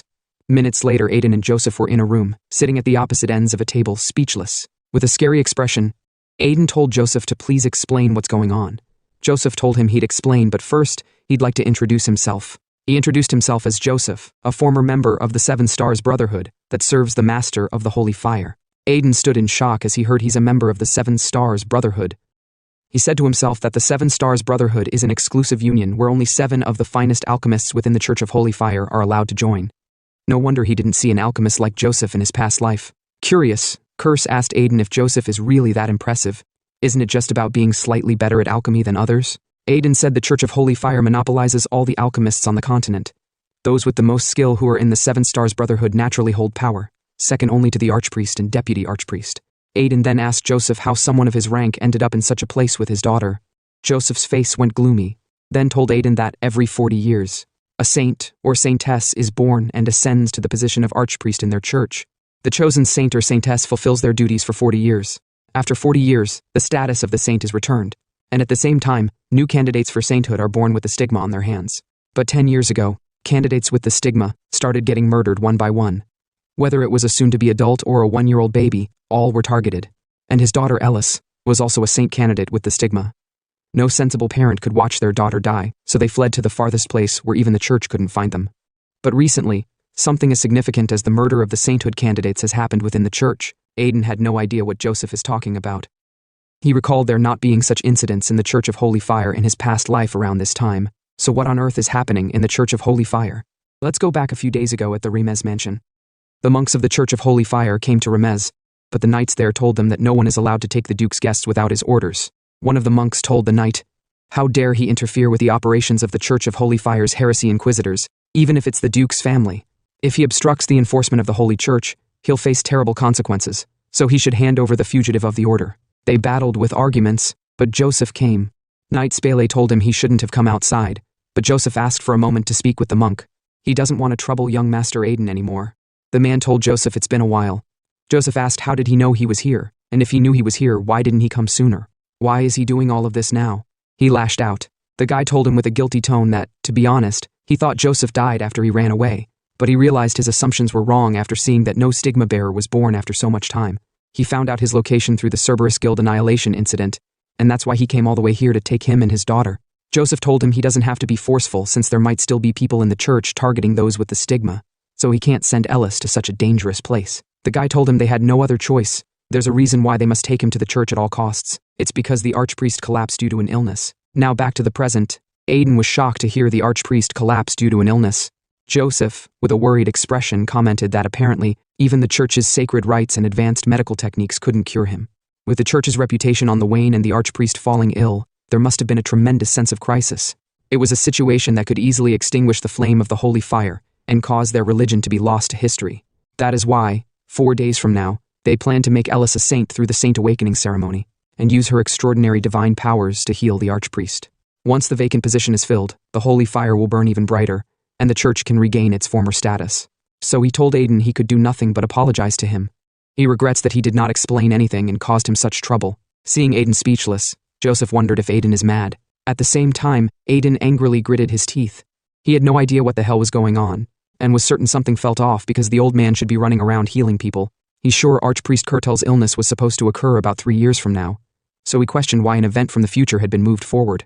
Or could it be that the future has started to change because of him? In another scene, Aiden was walking with Bali at the front.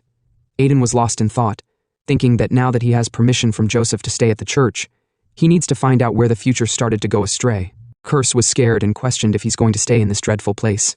Aiden replied, "There must be a reason why the past has changed, so he needs to figure it out. They can leave soon if they find it quickly, so he should please cooperate with him." Bali told him the room is where the archpriest is staying, and as he mentioned earlier, the visiting time is only 5 minutes. As Aiden entered the room stank so badly, and he saw how awful the archpriest looked. In his past life, the kind old man died before Aiden could even repay his debt. That's why he had planned to repay him in this life. But now things are already messed up.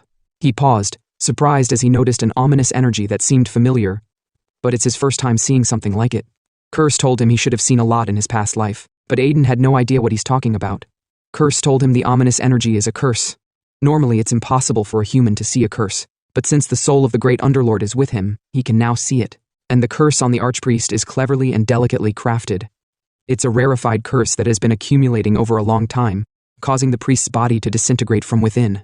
Aiden angrily clenched his fist, blood dripping, saying to himself that curses are the exclusive domain of dark mages, and the fact that it has been slowly accumulating over a long time means that the archpriest is being targeted by a dark mage hiding within the church. That is to say, even in his past life, the archpriest didn't die because of a disease. He then asked Curse how they can break the curse. Curse told him the curse has nearly fused with the archpriest's body. A curse fused to such a degree is almost impossible to break, even for the one who cast it. However, if there are any remedies, it would probably require a black magician who knows the structure of the curse perfectly, or as Joseph mentioned, injecting an immense amount of holy power at once. Hearing what he said, Aiden realized that Ellis is a threat to the person who placed the curse, and if the archpriest is healed, all the efforts the person put into accumulating the curse will be in vain. So there's a high chance that they'll target Ellis. He then decided to talk to Joseph about increasing Ellis's security. He suddenly heard a loud scream. The voice belonged to Ellis, so he worriedly ran out at full speed, wondering if the bastard had already made their move. He saw people gathered, so he worriedly asked if Ellis was okay. He looked around. It didn't seem like an intruder or an attack. He then asked the maid what happened. She told him she didn't do anything weird. She just turned off the candles to replace them, but Ellis started screaming. Hearing this, Aiden thought about how she always slept with the lights on back at the Duke's mansion. It looks like she still hasn't recovered from the trauma of being trapped underground. He approached them, then told Joseph to clear everyone else out for a moment. Ellis sat scared, crying and holding her head, scared of the dark and not wanting to die, asking for help. She heard a voice telling her no one can hurt her. She opened her eyes. Aiden stretched out his hand to her, telling her that no one can lay a finger on his people, not even the underworld, so she shouldn't worry. She was surprised to see Mr. Aiden, so she immediately hugged him while crying. Aiden just stood and let her cry until her heart was content. She finally calmed down, playing with her legs while they sat on the chair. Aiden asked her if she's feeling better, and she replied yes. But she worriedly asked him if she's truly suited to become a saint. Because all the saintesses she saw in the fairy tale books were strong, brave, and wonderful, so is a coward like her really allowed to be a saintess, since she's neither nice nor special? She just wants to go back to Aiden's house and play. Aiden flicked her head, told her she's overthinking because of the lot of small things she has seen and heard, and she doesn't know anything about being a saint. Touching her head, she asked if he knows anything about being a saintess. Aiden replied, "Of course, who does she think he is?" In the past, he and the saintess were companions, but his expression changed as he recalled her face. Ellis's eyes sparkled with excitement, wanting to know more about the companion. Aiden placed his hand on her head and with a smile, he told her that a saint doesn't have to be nice and brave. After all, they are also human. She can be angry if she wants to be angry, and she can cry if she wants to cry, and she can come back to his home whenever she wants. She was surprised by the word home, but she excitedly asked Aiden what he meant earlier by companion. Was he married to a saintess? Aiden shyly told her they were just friends. If they were friends, she asked if that meant they're not friends anymore. He replied yes. The questions raged on. Aiden finally came out looking all gloomy. Talking to Ellis was more troublesome and exhausting than a training session. Even Curse agreed. He remarked that just listening to her makes him feel like he's drinking a holy potion. Joseph worriedly asked if Ellis is all right now. He replied yes, he should please go in and stay next to her. Joseph thanked him, then entered the room. Looking all sleepy, Aiden asked Corton why he is here. Corton replied that he heard there was a small problem, and he also heard that Aiden was solving it really well. He then stretched out his hand to shake Aiden's for saving the priestess, the future of their religion, so he thanked him personally. Aiden laughed, said he just did what he had to do, and as soon as their hands touched, Curse immediately got triggered, then told Aiden that the archpriest is a dark mage, which Aiden never expected. At the dark mage's base, underground of the Church of Holy Fire, Corton slammed the table angrily. He angrily said, "That damn brat, I can't believe he threw a monkey wrench into the plan. He should have pursued and eliminated the one who escaped with the stigma as soon as he got the news." Someone came in and told him to calm down, but he lashed out saying, "How can I calm down? The church must be mine unconditionally and it can't be succeeded by anyone else." He then asked when those guys were coming. He was told they would arrive soon, and he'd be informed when they were here. Corton remarked with an evil grin that there's no need to make a fuss about the saintess because it'll be all over if she's killed, and 2 days from now, at her awakening ceremony, she will be assassinated by her followers, and he'll become the all-in-all of the Church of Holy Fire. He laughed psychotically, all the while Aiden overheard him while in disguise. Aiden had anticipated that there was a dark mage hiding in the church, but he never thought it would be the deputy archpriest. Besides, he's not alone and he's got minions. Curse remarked with a grin while sitting with his legs crossed that such a thing can't escape his eyes. He could sense evil mana the moment he shook Corton's hand. In addition, Corton seems to be quite powerful. Aiden was pissed at the disgusting heretical mages. He deduced there might be more dark mages within the church besides Corton and the other guy, but he found the situation to be strange. He still doesn't know what caused Corton to aggravate the archpriest's condition sooner than in his past life. Aside from saving Ellis, he questioned if he had done something else that has affected the church. But first, he decided to check who those guys Corton was talking about were. Now, outside the Church of Holy Fire, outskirts of town, a cloaked man walked through an alley to meet someone. He told that someone to follow him. He'll escort him inside the church. The guy angrily commented that they all faltered when they were on the verge of something huge. Can't they even get things in order? The cloaked guy lashed out, telling the guy that they had to propone things because of him. Besides, who would have known that the child with the stigma was still alive? Aiden was listening to their conversation in stealth. He realized the guy is the reason the plan was brought forward. Thinking about it, Aiden has heard the voice from somewhere. The cloaked guy told the guy they should not be picky since they're tied together by mutual benefit. He added, asking the guy if his master wouldn't benefit if the deputy archpriest Corton becomes the archpriest. The guy angrily grabbed the cloaked guy's throat and warned him not to threaten them again, or else he'll tear his limbs off if he doesn't watch his mouth. The cloaked guy begged to be spared while drooling. The guy then pushed him to the ground, warning him there won't be another chance next time. As the guy stepped out, Aiden could finally see the guy's face, but he was surprised since he knows the guy, the Crimson Knight, Beniger Haima. Curse asked if the guy is also someone famous in his past life. Aiden angrily clenched his fist and replied, "Yes, the bastard is Sylvetta's dog." Now Aiden is finally putting all the missing pieces together. Aiden recalled Sylvetta once saying he'll put his knightly honor on the line to destroy the dark mages who have plagued the world, for that is the chivalry of their grand duchy.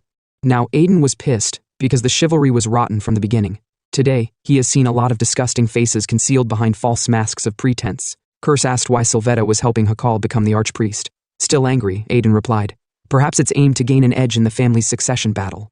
Becoming the leader of a powerful family like the Sires requires not only combat skills, but also the support of influential forces." Sylvetta's original plan must have been to take advantage of the fact that Dayer was badly injured in the Imperial Palace attack and take over the position of leader, but things have changed because Aiden saved Dayer.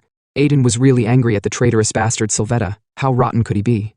Aiden's killing intent got leaked, which made the guy detect his presence.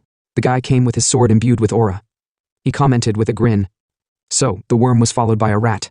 With his sword imbued with aura, he swung multiple slashes at Aiden, but Aiden swiftly dodged by jumping mid-air through the wall. Still mid-air, Aiden said to himself that the guy, Heima's aggressive sword skill is still the same. He wondered if Heima noticed his presence from the very beginning.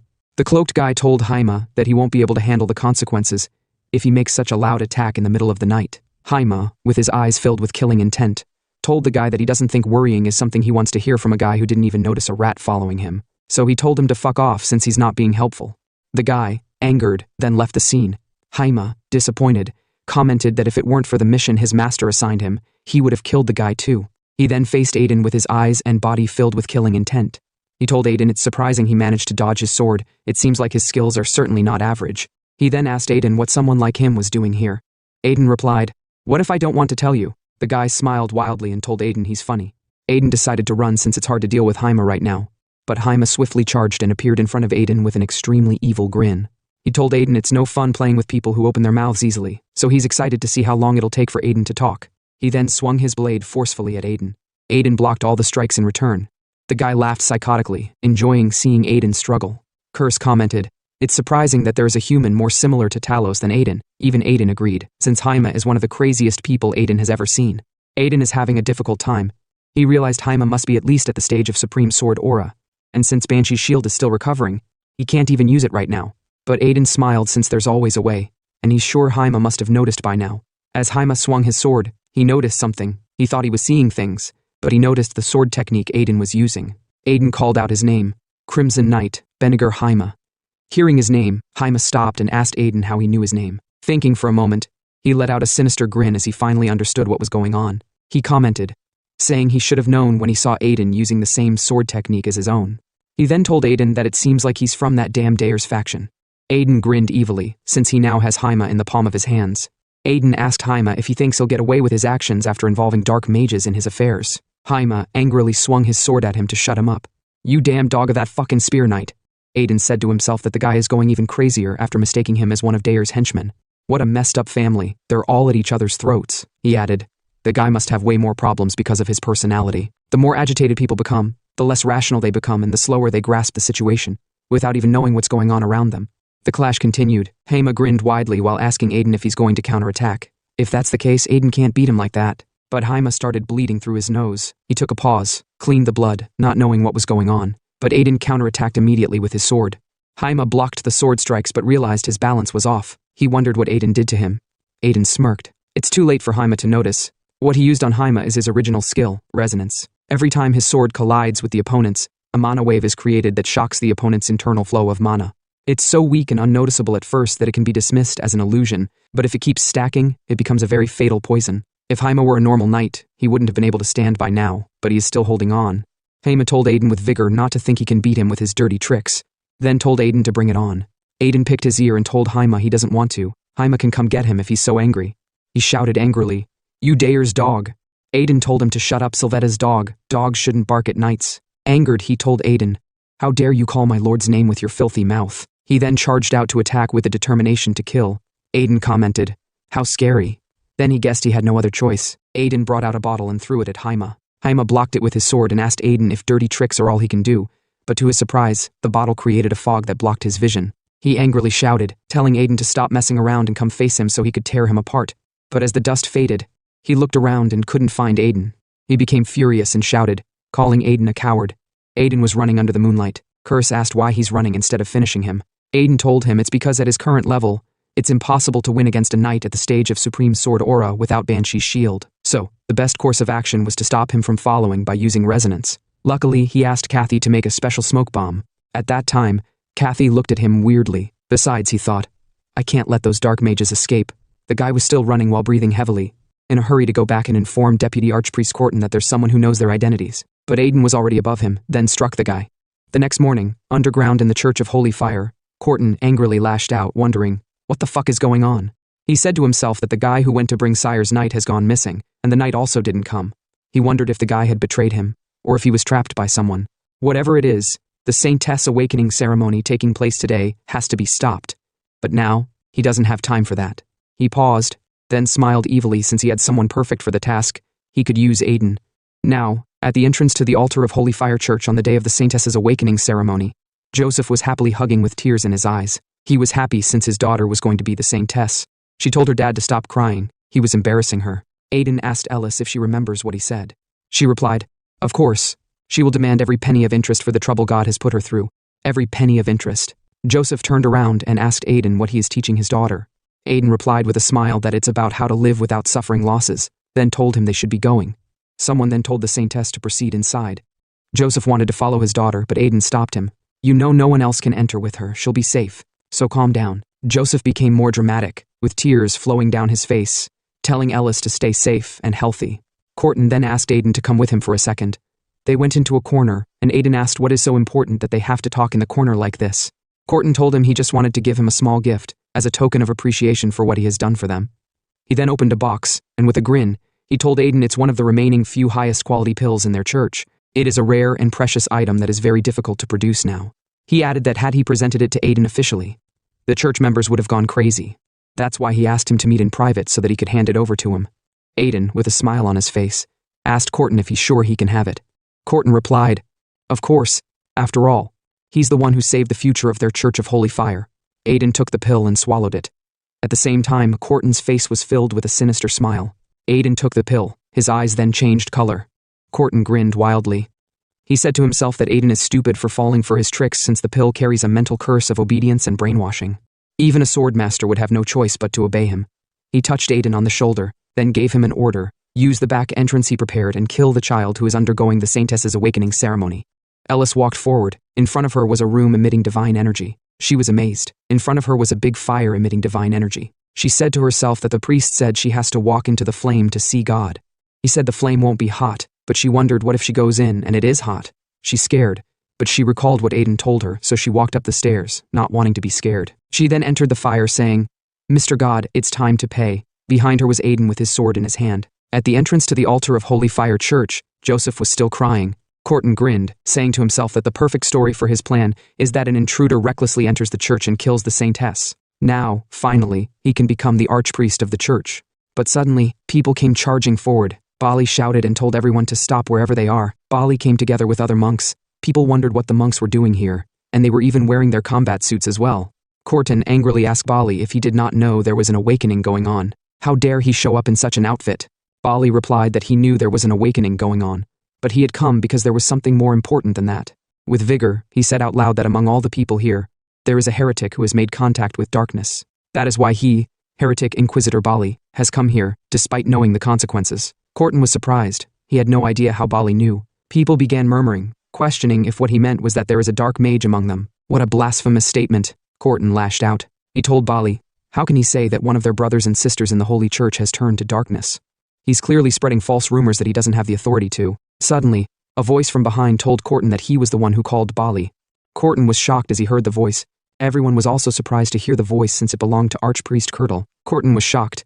He had no idea how the Archpriest cleansed the curse he worked on for years. He wondered if there was someone else with enough divine power other than the Saintess, or if there was a traitor. Kirtle commented, "This is the end, Deputy Archpriest, or should we call you Dark Mage Hakal?" Everyone was surprised to hear he was a dark mage. They wondered why he would lie to them. Corton, speechless and angry that all his plans had been ruined, smiled since he still had a way out. Corton told Kirtle that, if he's calling him a dark mage, he must not be fully recovered yet, since there's no way he'd be a dark mage after years of sincerely looking after him.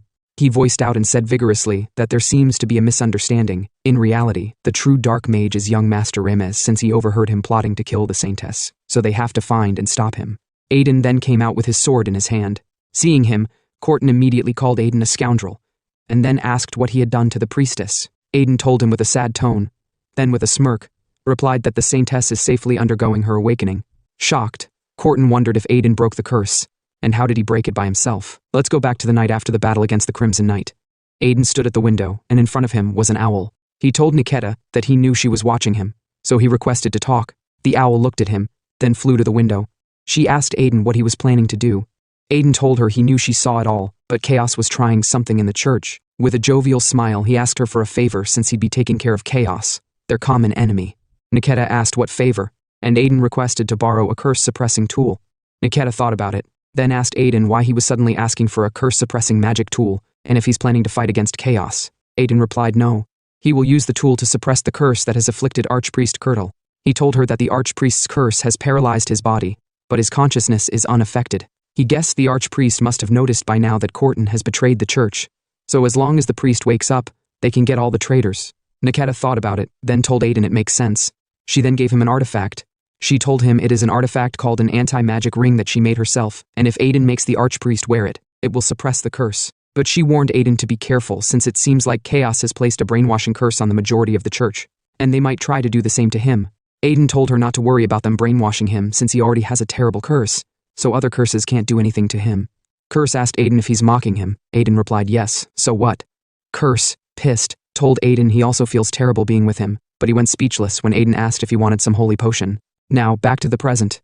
Aiden told Corton he's in big trouble now. Corton was speechless, gritting his teeth angrily. People told Corton to please say something, he should prove he's not a dark mage. Kurtle told him to give up, and he'll try to minimize his punishment if he stops here. Corton told him there's no way he'd give up. He shouted out angrily, saying, "Do you know what it feels like to not be chosen by the holy fire? I lived my entire life expecting to be the saint. Do you know what it feels like to lose the goal of your life?" If that's the case, he activated his demonic energy.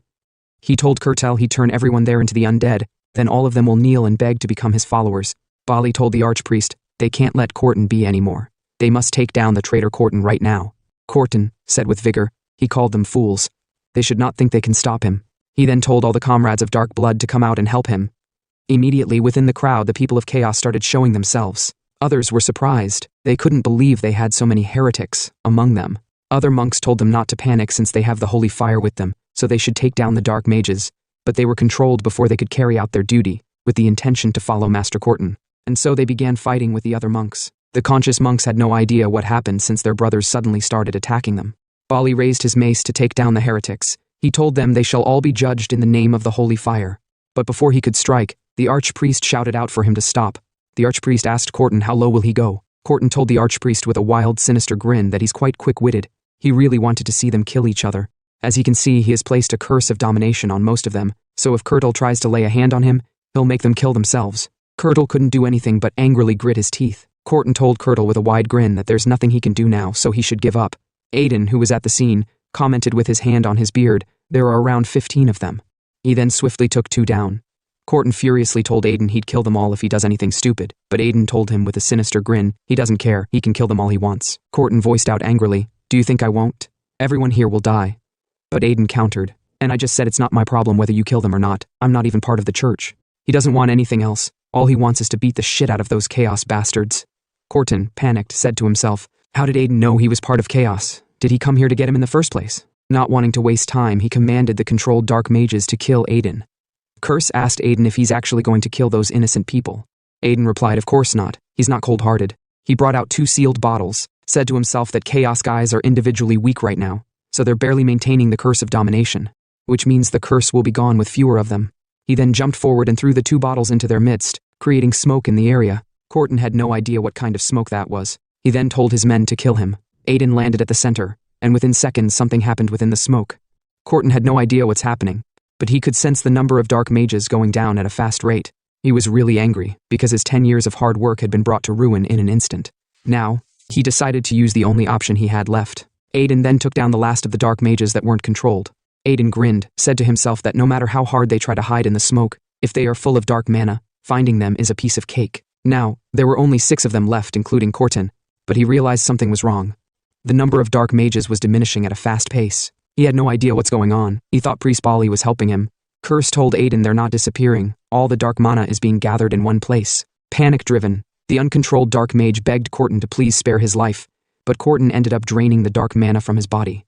With a wide grin and his hand filled with mana, Corton performed a spell, offering whatever he was summoning half of his lifespan and all the lives. He begged the noble of the underworld to please descend upon them. Aiden was shocked to see Corton summoning the nobles of the underworld. Everyone looked up in shock. Even the archpriest questioned if this was the end of the world since the spell was done on a very large scale. The eyes of the soldiers who were under the curse gradually became clear, and as they regained themselves, they asked each other if they were back to normal. One of them said that the curse of domination was being lifted. Suddenly, Priest Bali told everyone to regroup. The real fight was about to start as he looked up at the looming presence Hakal had summoned. Bali said he had never felt such wicked energy before, and whatever was coming from the sky was definitely very powerful. Suddenly, something fell from the sky and with a loud bang, shattered the entire surroundings where everyone stood, causing most of them to faint as they lost consciousness. But Bali was surprised to see that he was still standing. When he looked ahead, it was Aiden who had protected him and the high priest from the attack. Our MC knew exactly what had just fallen from the sky, and with chills running down his spine, he told Priest Bali to evacuate everyone to a safe place immediately. They needed to run as fast as possible, even if it meant leaving the city as it stood. Just then, the dust began to settle, and a figure started emerging from the rubble. It turned out to be a winged demon, a high-ranking one. The demon scoffed. "Wow, the heir of the earthly realm. What a beautiful dreamlike world," he continued, saying he was shocked that such weak, pathetic creations like humans could stay alive here. Upon seeing this monster, Aiden cursed. "Damn it, damn that bastard Hakal. How could he summon something so unbelievable?" Curse then said that he never thought he would see this monster here. This was unexpected. The demon turned out to be a high-ranking Talos, and Talos asked who had summoned him. Hakal, full of greed, declared that he was the one who summoned Talos, claiming that he had given up half of his life to bring him here.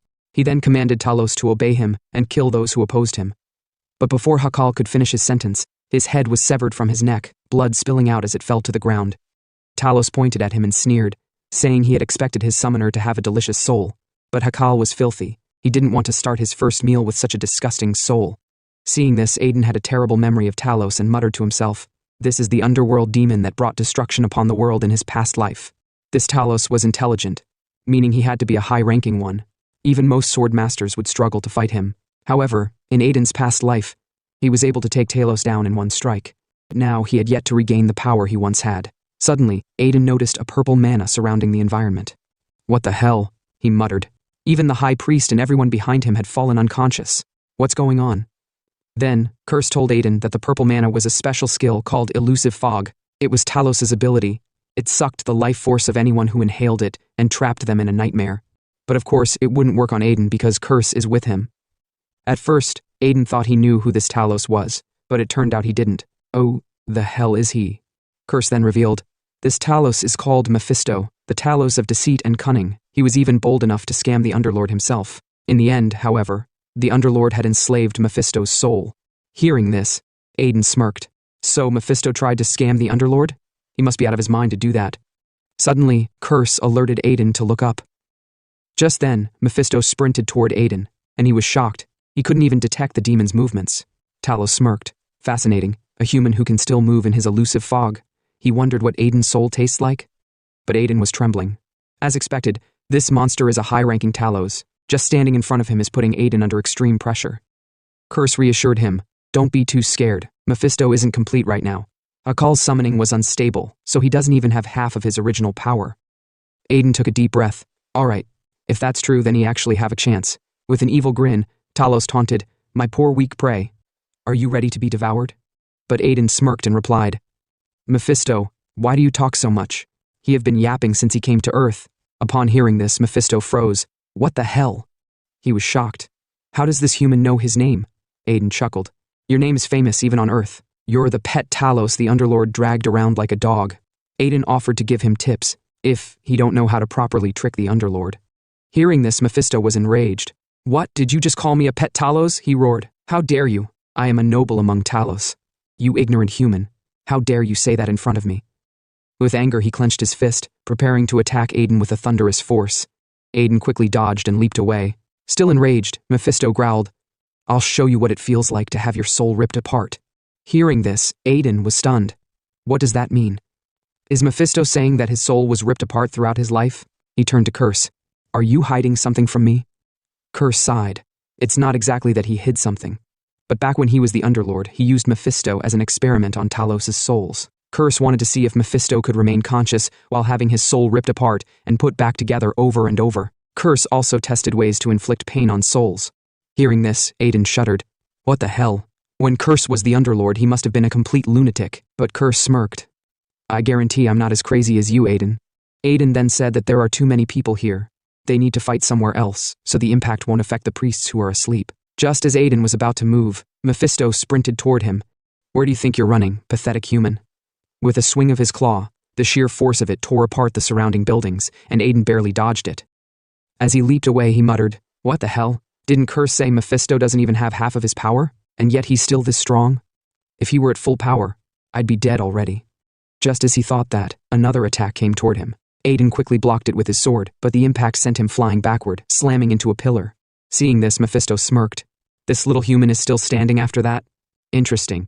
You're definitely not normal." Meanwhile, Aiden trembled. He can't use Banshee's shield since it needs to recover. There's only one option, even though he don't like it. He unleashed Beelzebub, and dark mana surged from his sword. Seeing this, Mephisto narrowed his eyes. What is this energy? Suddenly, Aiden yelled, summoning Wraith Enslavement. With a loud bang, the high troll he had slain previously emerged and said, Master, give me your orders. Upon seeing this, Mephisto trembled and was like, Wraith Enslavement? But only warlocks using dark demonic energy can use that. So how could a mere human use such power? Aiden then said, the real deal starts now, Underlord's test subject 1. Upon hearing Aiden calling him a test subject, Mephisto yelled and called him, you son of a bitch, I will show you what the worst of hell is like. Meanwhile, Ellis was in an unfamiliar world or realm, and she wondered, where am I? She looked around and exclaimed, this place is so pretty. Suddenly, a figure approached her and said, it's been a long time since I've seen a human. He then added that Ellis need to go back to sleep, just receive the holy power and go. This person turned out to be the main god of the Holy Fire Order. He was called Hastar of the Holy Fire. Seeing him, Ellis was like, Uncle, are you a god? But Hastar frowned and was like, Uncle? Did this human call him uncle? Ellis then said that he should pay her back with interest, because she has gone through a lot because of him. Hastar was like, huh? What a brave kid. She's asking a god to pay her? How can this be happening? Are there bad people who influenced her? But still, it was the perfect time since he was bored. He then thought, okay, he will pay for her life now and her past life as well. Ellis was shocked and was like, what past life? What happened in her past life? He didn't answer. He then began walking away and said, you are a child whose path was changed by someone who also lost his path. He hoped her journey is different this time, and looking forward to her new destiny. Then he left. Now, back to the physical realm. The high troll whom Aiden summoned was fighting Mephisto, bombarding him with fire spells over and over, not even letting him breathe. Mephisto kept running for his life, and after fighting for a while he decided to rest and said, this is so annoying. How dare this useless troll use fire magic? But the troll was nothing compared to the torture he faced from the Underlord, the hellfire torture he had endured. Just then, Aiden imbued his sword with aura, and was about to attack Mephisto from behind with his sword aura. He told Mephisto, how can you get distracted by a high troll when I'm here? Mephisto yelled, damn it, he forgot this human is still here. And before Mephisto could react, Aiden cut off his arm and wings at the same time. Mephisto yelled in pain and crashed to the ground, blood spilling out. As Aiden landed, he asked Mephisto, do you think you can face me while getting distracted by a high troll? Mephisto became angry as he tried to get up and asked Aiden, how dare you? How dare you cut my beautiful arms and wings? He said he will never forgive Aiden and called him a worthless creature. But Aiden mocked him, calling him Test Subject 1. Why don't he ask the Underlord for new arms and wings? Who knows? He might give you cute angel wings. Aiden added, it won't happen, because I will kill you right here and now. Just then, the high troll was already above Mephisto, about to blast him with ferocious firepower. With a loud bang, the fire engulfed Mephisto. Mephisto screamed in pain as the fire consumed him. After that, Aiden smiled and apologized to Curse for killing his test subject. But Curse informed Aiden, you shouldn't rejoice now. Think about yourself first, since Mephisto, who was his test subject, won't die that easily. Just then, Mephisto emerged from the fire unscathed, even with his arm and wings that had been cut off now regenerated. Upon seeing this, Aiden was like, what the hell? Who is this monster bastard? He knew Mephisto was a high-ranking Talos, but how was he still alive after that fire? And even his arms and wings had regenerated. Curse then told Aiden that Mephisto was different from other Talos. The reason Mephisto became a high-ranking Talos was because he had the highest endurance among all, and fire did not work on him. Aiden was shocked. What the hell? During the battle, Mephisto seemed scared of fire, so how the hell does fire not work? Curse said, yes, Mephisto is scared of fire because I experimented on him to advance his resistance. Curse then explained that he was the one who made Mephisto enter the hottest hellfire. Back then, Mephisto could endure it well. Aiden became angry. So Curse is the reason why Mephisto is so monstrous right now, and if fire can't kill him, what else? Just then, Mephisto grinned, an evil grin, and asked Aiden if he could see their difference now. Those small tricks won't work on me anymore. Curse then asked Aiden if he had any other plan. Aiden replied, he's not sure he can do that. He don't know whether he can beat Mephisto or not, but he won't let Mephisto hurt the people around him. Just then, Mephisto roared, launching an attack toward Aiden. Aiden stood his ground, his sword imbued with sword aura, ready to block the incoming strike. With a loud bang, the surrounding area exploded. But guess who was still standing? It was Mephisto. Aiden was falling to the ground as Mephisto began walking toward him. He sneered, is that all you can do? Although you're stronger than other humans, it's still not enough to face me. He approached Aiden, about to finish him off. Aiden thought to himself, is this the same as before? He've lost his power and fallen again. Is this the end of his second life? He hadn't even gotten the chance to get his revenge, the revenge he should have taken on his betrayers. He still had so many people to protect, his crew, his friends, his parents, and his younger brother. He should have been stronger than he was in his past life. So how is he losing right now to this monster? Just then, Talos stretched out his hand and said, "It is an honor for you to die by my hands." He declared to Aiden, "This is the end of your life." As Aiden closed his eyes, he thought, so, he will die again. So, this is the end. But as he closed his eyes, the last thing he saw was Curse's face. Curse gritted his teeth in anger and shouted, "You are such an arrogant and stupid dragon slayer king." Curse then yelled at Aiden, "Whatever, just use my power, the power of the Underlord." Suddenly, the system informed Aiden that the Underlord's power had been unleashed. His heart began clouding with dark mana. Just as Mephisto was about to strike him down, he froze. What the hell? He could sense a familiar mana emanating from Aiden. Suddenly, Aiden's eyes opened. Mephisto trembled. There's no way this is happening. What is this power? He recognized it immediately. This is the power of the Underlord. In an instant, Aiden commanded, "Kneel." Without hesitation, Mephisto knelt down immediately with a loud bang. The power of the Underlord was radiating from Aiden, and Mephisto trembled in fear. "This is definitely that psychopath," Mephisto muttered. "The power emanating from Aiden is definitely the power of that psychopath who tortured him. The Underlord." Realizing the grave mistake he had made, Mephisto felt he was in serious trouble for attacking Aiden. He then bowed and said, "I greet the Underlord." The power of the Underlord is an absolute power of domination, given to those chosen to rule the underworld. All talents who are inhabitants of the underworld are infinitely in awe of the Underworld Lord. This is why the Underlord was able to rule the underworld.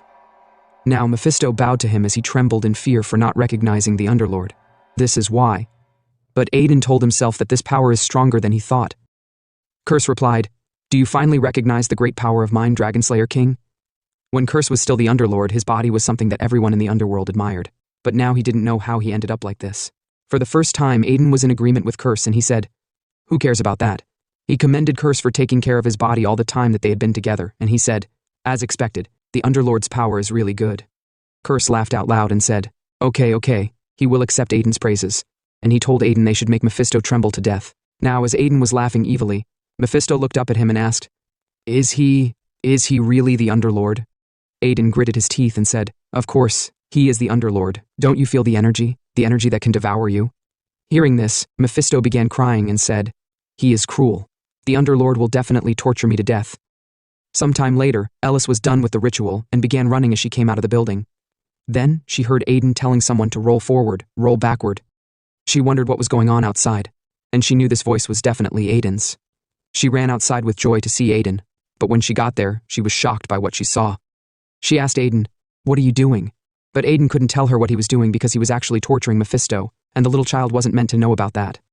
He then asked Ellis if the awakening ceremony was over and if she saw the face of the god. Ellis replied, "Yes, but that weird uncle didn't give her anything. He just flashed and sent her back here." But looking around, she asked Aiden, "What is that big bat over there? It looks like it's in so much pain." Aiden stammered and said, "That is his friend's pet. The pet is Mephisto. But it's lying down now because it's tired from playing too much." Curse was like, "What the hell is Aiden saying? Does all that torturing look so much like playing around?" Aiden thought that he couldn't tell Ellis the truth. If she figured out that he was torturing the monster, she would worry. Ellis bent down to Mephisto and said, "Oh, he must really be tired from playing too much." She touched his head and said, "You have really worked hard." But as Ellis touched Mephisto, Mephisto erupted in flames with a loud bang and was getting engulfed in fire. Mephisto yelled and told the Underlord, "I'm burning. Please stop such an extreme experiment. I'm really sorry." But seeing this, Aiden was surprised. A single touch from Ellis did this. So this is the holy flame of Ellis.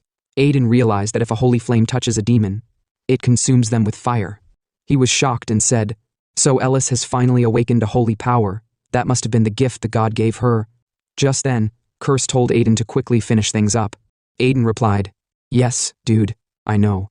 Just then he reached out to Beelzebub and told Ellis to close her eyes. He did not want her to see what he was about to do.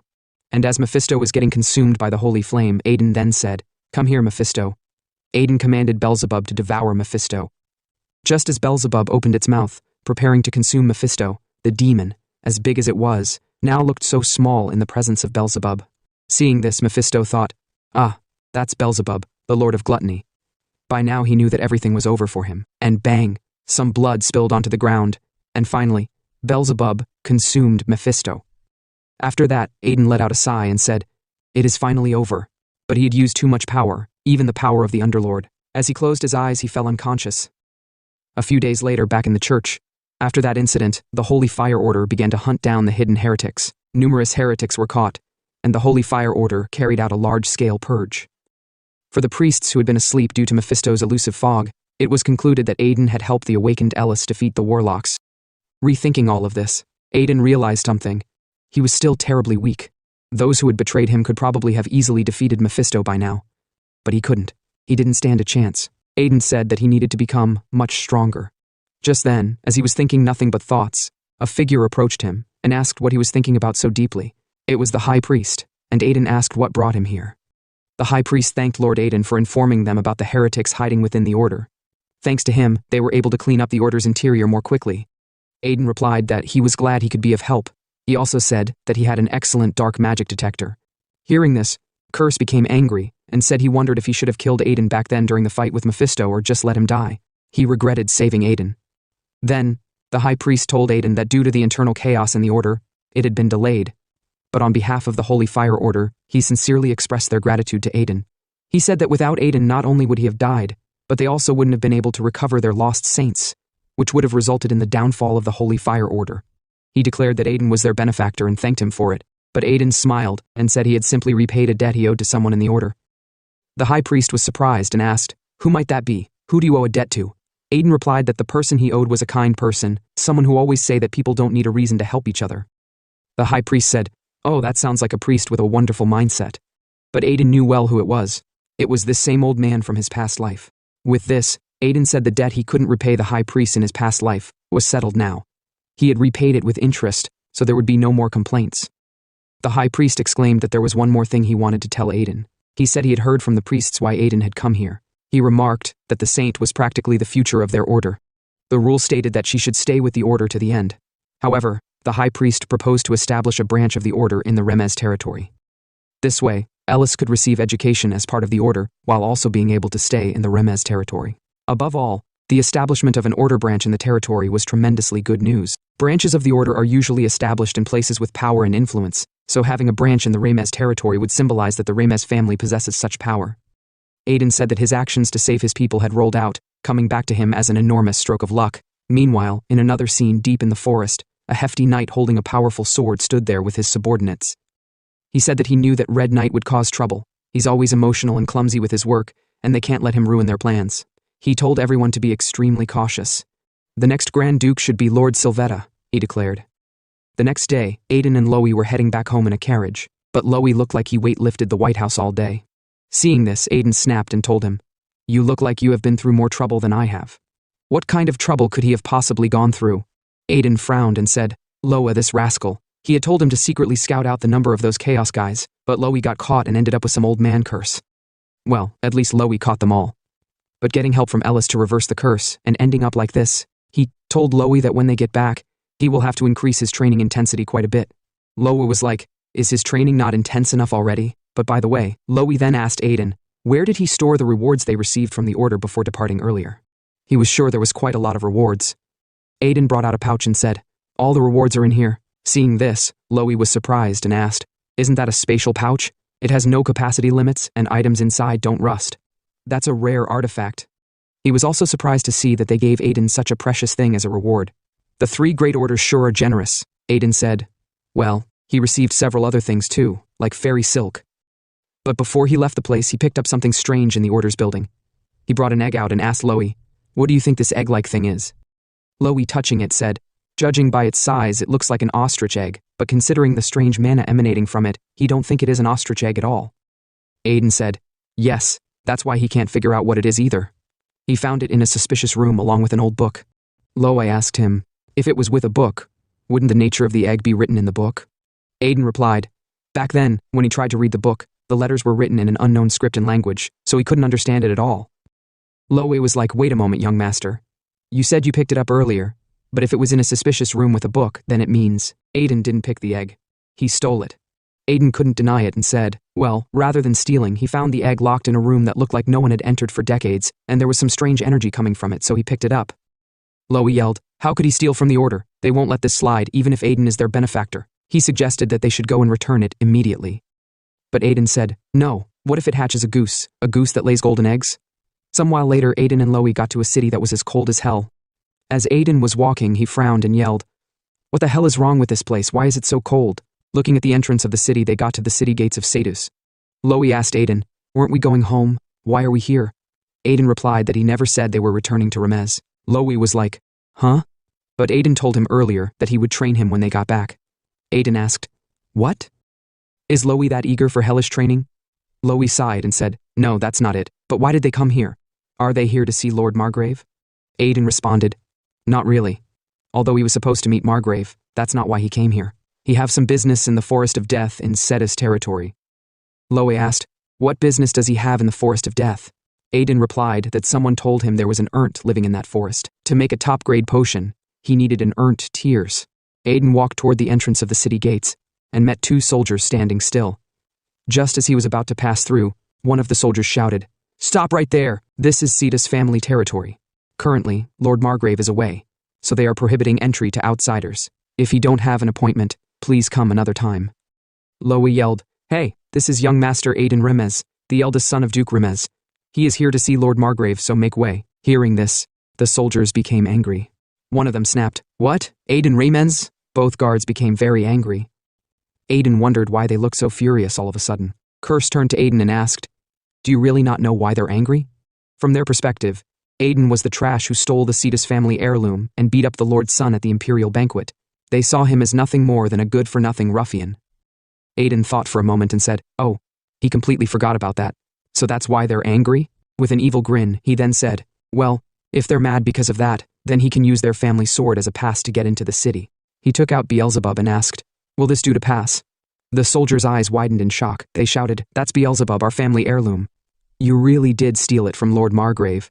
Although they now recognized Aiden, they still refused him entry. "Lord Margrave is away, so please come another time." Seeing that his first idea didn't work, Aiden sighed and said, "Well, since that didn't work, he'll have to try the next method." He smirked and asked, "So they really won't let him in?" He then asked about Tyon. The soldiers gritted their teeth and replied, "Young Master Tyon is busy. If you don't have a prior appointment, we suggest you leave now. If Aiden keep this up, they will have no choice but to use force." Loey became angry and snapped, "How dare they speak to the young master like this?" But Aiden told him to calm down. Then he turned and began walking away. As he walked off, he muttered, "Since they won't let him in, he have no choice." The two soldiers smirked, thinking, "So he's really giving up just like that?" They sneered. This is what a conman like Aiden should have done from the start. He should have left immediately. After walking a few steps, Aiden stopped and asked, "Is this enough?" Loey wondered what he is trying to do. Aiden smirked. If he need an appointment to get in, he'll just make an appointment right now. He took in a deep breath, filling his lungs with air. The soldiers watched in confusion. "What's he doing over there?" One of them chuckled. "Looks like he's throwing a tantrum because he can't get in, but that won't work." Suddenly, Aiden converted the air he inhaled, added mana to it, and enhanced his voice. Then he yelled, "Tyon, is your head still working after I hit it?" His voice echoed across the entire city. Anyone within the radius would definitely hear what Aiden just said. Aiden smiled. That should do it. Tyon must have heard that by now. Suddenly, from within the Sedis mansion, a furious voice roared. Tyon stormed out, yelling, "Aiden Remez!" He rushed over to Aiden, grabbed his collar, and growled, "How dare you make such humiliating remarks in our territory? What were you thinking?" Aiden pointed at the guards, saying that it was them who said he couldn't get in unless he yelled Tyon's name. So he had no choice. The guards said it was a lie. Aiden was lying on them, they didn't say any of that. Aiden then asked Tyon, "Shall they talk inside now?" Some while later in the Sedis family reception room, Aiden sat comfortably like he was the owner of the mansion and exclaimed, "Oh, this chair has nice leather." Aiden said, "By the way, is Lord Margrave very busy?" He heard earlier that he had gone out on some business. Tyon replied, "Yes, his father is currently at the Slaughter Tower. It seems there's been some anomaly in the Wasteland of Death managed by the Slaughter Tower. The high troll that came to the Remez territory is also presumed to have come from there." Hearing the name Slaughter Tower, Aiden said to himself, "It is about time for strange things to start happening, just as in his previous life. Soon, various catastrophe-level monsters, including the crazy dragon, will start appearing." In Aiden's past life, he was too busy trying to stop the catastrophe and the monsters as they suddenly occurred, without having time to find the cause. But now he knew everything. So he just needed to get stronger quickly, find the cause of the disasters, and then stop it. Tyon then asked Aiden, "Why did he come here?" Aiden replied that he wanted to enter the Forest of Death. Tyon was shocked and was like, "What? Does he even know what kind of place the Forest of Death is? The entire forest is covered in poison, and because of that, it's steaming with all sorts of undead poisonous plants. and monsters. Aiden said, yes, he's aware. That's why he's going. He wants to acquire rare poisonous plants that only grow there. Tyan said he knew Aiden wasn't normal, but that was quite an unusual hobby. However, the timing wasn't good. He told Aiden he can't enter the Forest of Death right now because they've placed it on lockdown. The Forest of Death, as the name suggests, is located in the Cetus territory, where death lurks. A place infested with always angry, powerful monsters and filled with deadly poisons. Yet, even in such a seemingly lifeless place, some humans manage to survive. Those who have committed crimes and those who are so poor that they cannot even pay taxes are forced to flee to the Forest of Death. Even in such a harsh environment, people band together to form a slash-and-burn village. But recently, bandits have been spotted in the Forest of Death. It seems like they are raiding the village. Moreover, since those bandits showed up, there have been numerous reports of people going missing within the territory. It makes Tyan wonder if the bandits might be involved in this. That's why he plans to lead the knights into the forest to hunt them down. Even though it is just a slug fight, it's not a good idea to just sit back and watch them suffer in their Cetus territory. He then said, so if Aiden intends to enter the Forest of Death, he should either wait until the hunt is over or turn back and give up. Aiden bent his head and said, it could really be dangerous. Seeing Aiden in this situation, Tyan thought to himself, seriously? Even if Aiden is a rogue, does he still have pity for the villagers? He said, wow, at least there's a shred of humanity left in you. Meanwhile, Tyan thought Aiden was pitying the villagers, but Aiden was busy frowning. He said, what if the bandits find the Ernts first? If they find out about the Ernts, they will definitely go crazy trying to capture them and sell them off. He couldn't let that happen. He needed to protect his precious elixir, people's lives from those bandits. Curse told Aiden, there's no need to hide it. His true intentions slipped out for a moment. The only reason he wants to enter the forest isn't out of pity for the villagers. Rather, all he can think of is his Ernts. Aiden then called out to Tyan and offered to help them in the raid of the bandits. He suggested that they should take those bandits down. Seeing this, Tyan was shocked. So Aiden has finally changed. Sometime later, at the entrance of Cetus's castle, Tyan rallied some knights, getting them ready for the mission. Then Aiden began stretching and told Loey to make sure to warm up properly. And Loey replied, yes, young master. Aiden kept a serious face as if he is someone to be taken seriously. Seeing this, the knights frowned. What the hell? One of the knights then asked Tyan if he was really planning to take those troublemakers with them on their mission. But Tyan frowned and asked him what he meant by that. The knight told him to look at Aiden, his clumsy actions and small stature. He argued that Aiden would only be a hindrance to their mission, and to think that Aiden Remez, who brought disgrace upon Cetus, was among them. As a knight of Cetus, he said he simply could not accept this. Tyan became angry and yelled, did he just say, as a knight of Cetus? He asked the knight if he thought his honor as a knight was more important to him than the suffering of their people. Calling Aiden a troublemaker, when he risked his life to come here to help them fight the bandits, was unacceptable. He snapped and said, what you're doing is what truly tarnishes the name of Cetus. He assured the knight that Aiden was strong enough to be recognized by both him and his father, the Margrave. Although Aiden's actions might seem foolish, he really knew what he was doing. Meanwhile, as all these things were being said and Aiden was being praised, our MC was busy drooling over the thought that he would finally get his elixir. That was the only thing on his mind, the only reason he had joined them on this mission. Tyan then walked up to Aiden and thanked him. He told him that this would be a dangerous mission. Aiden said, no, it's fine. Helping others is my hobby. Aiden then looked at the small number of knights embarking on the mission. Will they be enough? Don't they need more soldiers to follow them? If the bandits are causing trouble in the Forest of Death, their numbers must be quite large. Tyan was like, do you really think I wouldn't have considered that? That's also why he've hired a reliable mercenary. Upon hearing this, Aiden was surprised. A mercenary? He wondered if it could be someone he knew in his past life. Suddenly, a lady in ironclad armor began approaching them. She said, so, everyone is gathered here already. Tyan smiled and said she was the mercenary he had hired to join them. Upon seeing her, Aiden was shocked. Curse asked why was he so surprised. Did he know the lady from his past life? Aiden said it was someone he was seeing for the first time, but he could definitely tell where she was from. He then asked Curse if he also sensed the mana emanating from the girl. Curse replied, now that he think about it, he can understand why Aiden was shocked just by seeing her. The girl then apologized to everyone for arriving late. She greeted them and said, nice to meet you. My name is Runia, a servant of the mighty god of slaughter. Hearing her title, Loey was shocked. A servant of the god of slaughter? What is a priest like her doing here? Aiden smiled and said, Tyan, must have brought a missionary from quite an interesting place. Seeing her now, Loey said she is quite different from what he had heard. He was told that the priests of the slaughter god's court were full of madness, yet she just looked like a pretty and well-behaved girl. Aiden said, yeah, he thought the same at first. And he told Loey that he would find out soon enough that this girl was not as quiet as she looked. She is like a madwoman when it comes to fighting. Runia approached Aiden and said she had heard about him.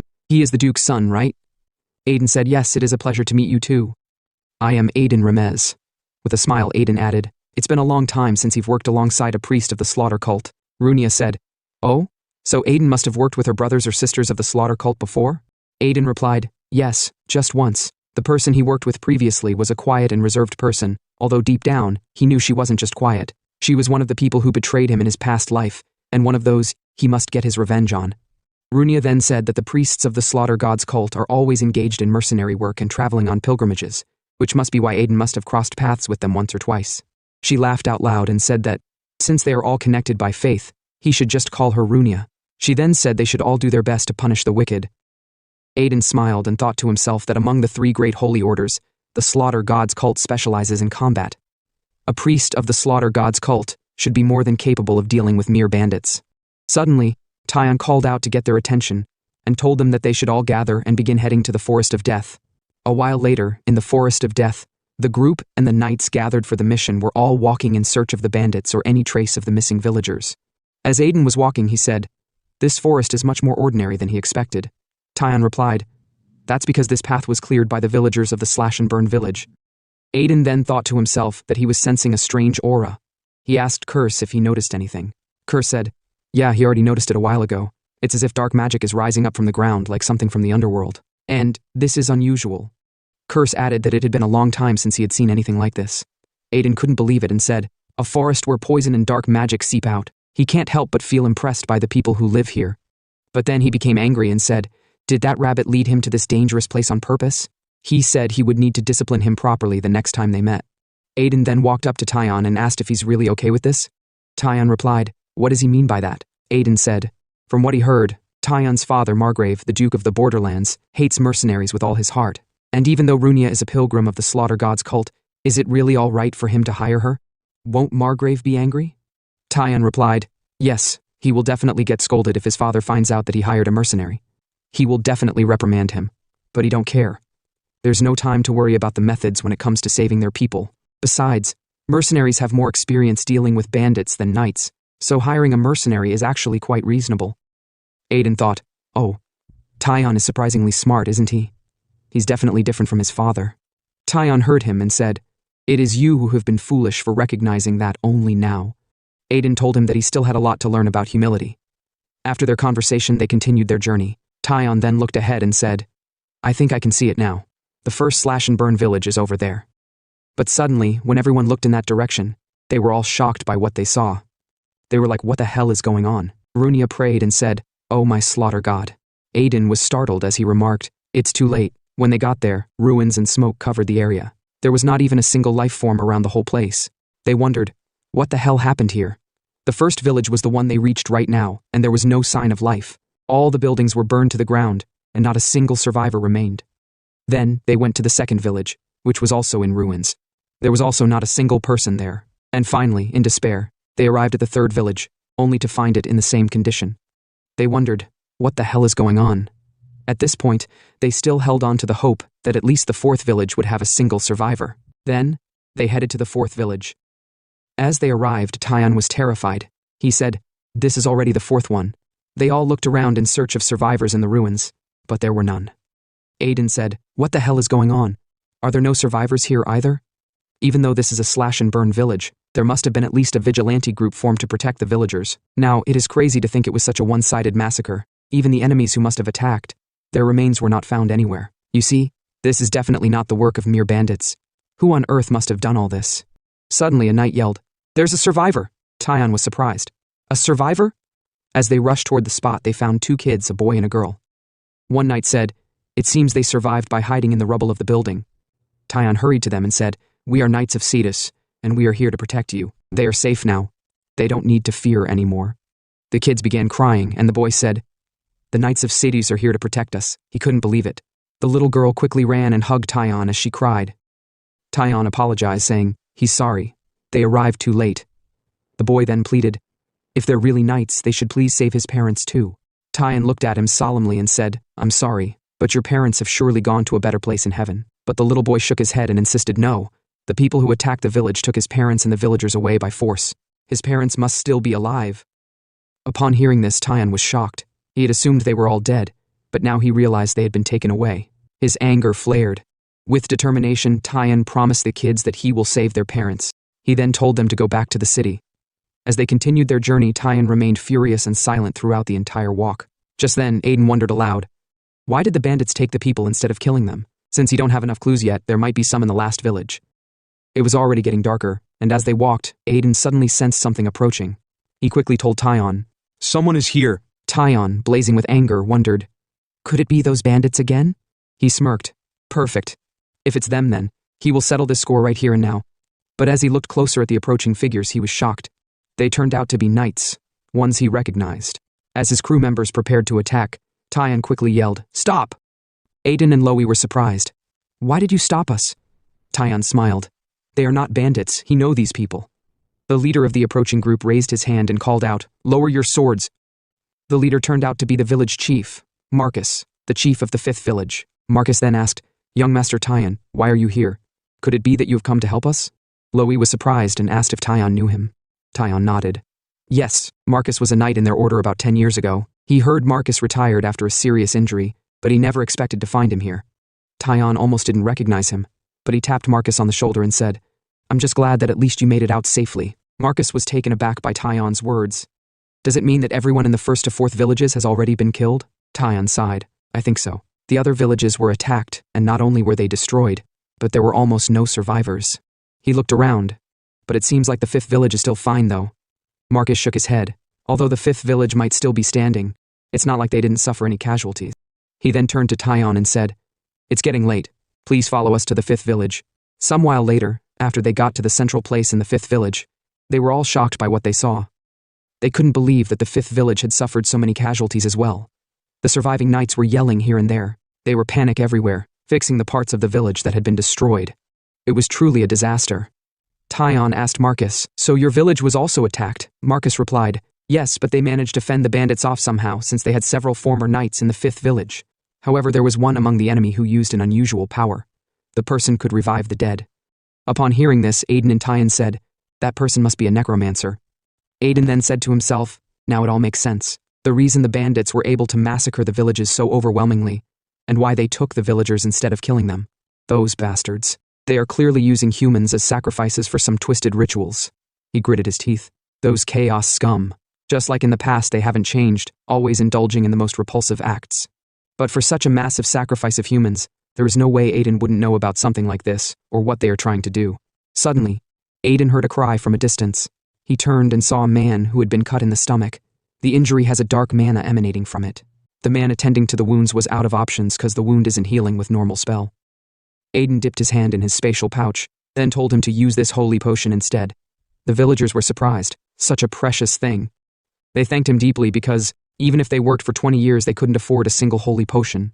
Aiden then yelled and told the rest of the villagers, "Those whose wounds are emitting a black mana have been afflicted by dark magic. Regular potions won't work, so they should come and get a holy potion from him in order to heal." So one by one, the wounded villagers received the potions, and almost everyone was healed. They thanked him profusely. After that, Aiden said to himself, it's a good thing he stocked up on a bunch of holy potions in his spatial pouch. Seeing how Aiden had been kind to the villagers, Curse commented, "He always thought Aiden valued money more than human lives, but it seems he was wrong." Aiden snapped, "Don't get the wrong idea. He's not giving them the holy potions for free. He will be sure to charge Taiyan with interest on all of this. And he can't just let those chaos scum get away with whatever they are planning, can he?" Curse smirked. "Yeah, just as I thought. This is the real Aiden. He never does anything that will make him lose." Just then, a man rushed over, shouting and asking if Aiden could heal a child. Aiden responded, "Of course, with this holy potion the child will be healed." But when he looked at the child's face, he was shocked. He couldn't believe his eyes. This child is all wrapped up, so he looks like a person at first glance, but upon closer inspection, he is not a person. The child is an Ernt, part of the reason why Aiden had followed them on this mission. Meanwhile, some distance away from the 5th village, a group of soldiers, seemingly the bandits, were approaching again. "I guess it's round 2, one of them sneered. "But it seems like they don't know our MC is in the village, and they're all coming to meet their deaths this time." As the bandits walked, one of them scoffed, "Those villagers are all losers who were chased out of the city, and yet they still dare to resist us." Another added, "No one should touch the chief of the village. I'll take him on myself." Just then, the leader of the bandits called the warlock and asked, he couldn't use his power earlier, right? But this time they would all like to see if the warlock can do better. The leader continued, Aren't they supposed to help each other since they're both benefiting from this? The bandits are here to get the village's money and food, and all the warlock needs is to take the people away, right? The warlock scoffed. You talk too much. Ignorant brutes like you only know how to use force. He continued, all you need to do is transport the captured humans to the place I mentioned. The bandits frowned. Damn warlocks, he muttered before storming off in anger. As he watched them leave, the warlock smirked to himself. Once he cleaned this place up, he'll get rid of these thieves as well. That should be enough human sacrifices for the research. Now, in one of the rooms in the 5th village, Aiden had already treated the urnt that was injured. As the urnt slowly opened its eyes, he asked, Where am I? Aiden responded, Oh, you are awake. Suddenly the urnt began yelling, calling for someone to help him. He cried out, Me, I don't taste good. Please don't eat me. Aiden told him not to be scared, and assured him that he wasn't going to eat him. But Curse smirked and said, With a face like that, how can one truly believe you won't eat them? Aiden was salivating because he had finally found what he was looking for in the Forest of Deaths. He then told the urnt, I'm not going to eat you, my elixir. No, I mean, I'm not going to eat you, my urnt. The urnt cried, I am poisonous. If you eat me, you will get a stomachache. But suddenly, Aiden brought out something to eat so the urnt would calm down. What Aiden revealed turned out to be the favorite food of the urnt species, and the urnt began salivating. It smells so good. Is Aiden really sure he can eat this? Aiden said, Yes, he have no use for this kind of bone dust. The urnt was stunned. Bone dust? It was the favorite food of its kind. After eating for a while, the ent exclaimed, This is really delicious. Seeing this, Aiden chuckled. Wow, this urnt is really obsessed with leech bone dust, huh? With a proud grin, Curse said, It was his idea. He was the one who told Aiden that leech bone dust is such a rare delicacy that urnts can't get enough of it. Curse smirked. See, he was right to save it for later. Aiden nodded. Yes, thanks for that. Now Aiden then asked the urnt why was he lying wounded in this village. The urnt hesitated before saying, That's true. What happened to the people who escaped with me? Aiden replied, There were no people when they found him. From what Aiden heard from the people here, they found the urnt lying outside, injured. It seems there was no one else with him. The urnt gasped. What? That can't be. How is that possible? His family, the ones who escaped with him, where are they? Did they die? Aiden then asked, By any chance does he know what's going on in this forest? He promised to help the urnt, if he is honest, and tell him everything that happened. But the urnt thought to himself, his parents told him to never trust humans. Humans are never to be trusted. Just then, the survivors outside began ringing the bells, yelling, An attack! The bandits are back! Hearing this, Aiden narrowed his eyes. So, those scums have returned. He then turned to the urnt. If you don't want to talk, that's fine. Just hide here until we've dealt with the bandits. But the urnt hesitated. Deep inside, he felt a change of heart. Right now, he just want to be different from others. He want to trust humans at least once. He then asked, Can you really help our forest? Are you truly different from the other humans? Meanwhile, outside the building, the bandits had already started their attack. Their leader roared, Wipe out the villagers, don't let a single rat escape. Seeing this, the knight shouted, Defend the slash and burn village. Do not fear mere bandits. The leader of the knights ordered his subordinates. Move forward. Form the formation. Just then the warlock standing among the bandits smirked. Oh? Haven't seen these guys before. Are they the knights of the seduced territory? Well, if they are, that just means more sacrifices to offer. Not such a bad thing, is it? He then activated his necromancy powers, commanding the dead to rise from the ground. With a loud bang, undead clawed their way up, joining the bandits in attacking the knights. The knights were horrified. What the hell? Aren't those undead soldiers? One of them muttered. This is his first time facing the undead. As panic spread, a voice rang out, a loud, mocking laugh. Runia had arrived. She stood tall, her presence exuding confidence.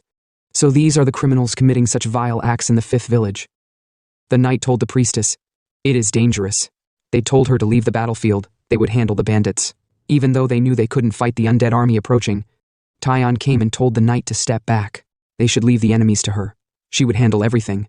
The knight was surprised and said, But there are so many enemies. She can't handle them alone. Tyon informed them, Although they may not know, there is no one better suited for this battle than Runia. She is a priestess with the face of an angel, yet a madwoman at heart. She is a warrior of massacre who delivers death in the name of God. That's what the priests of the Holy Slaughter Order are, and nothing less. Just then, Runia sprinted from where she stood in her war armor, launching into the sky like some kind of superwoman. Her eyes blazed red despite being a priestess, and she laughed evilly, declaring, Death be unto those who have done wicked deeds. With a loud bang, she slammed into the ground, causing the entire area to collapse. In an instant, she dealt great damage to the enemy. Even the undead became truly dead this time around.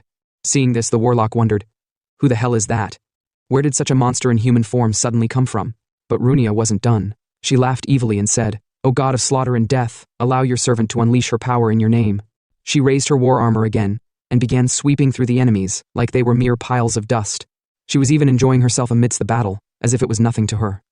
This madness was second nature to her. The warlock began trembling and stammered, "Who the hell is this girl? She is even handling the bandits and the undead which he summoned." He began casting his ultimate spell and yelled, "Curse of death, consume that madwoman right now." But just as the spell could reach Runia, she vanished from sight. The warlock was stunned. Where is she now? Where did she disappear to? Before he could say another word, Runia was already above him, about to smash his head with her war armor. With a loud bang, she struck him, turning his head into mincemeat. Blood splattered everywhere. And just like that, the battle was over within minutes. Some while later, the knights captured the remaining bandits for interrogation. The knight reported to Tyon, "They have captured all the surviving bandits." Tyon then asked the knights, "What about the villagers whom the bandits took? Where are they?" The knights replied, "Well, they couldn't find the villagers. The bandits say they don't know where they are." Tyon was shocked. "What?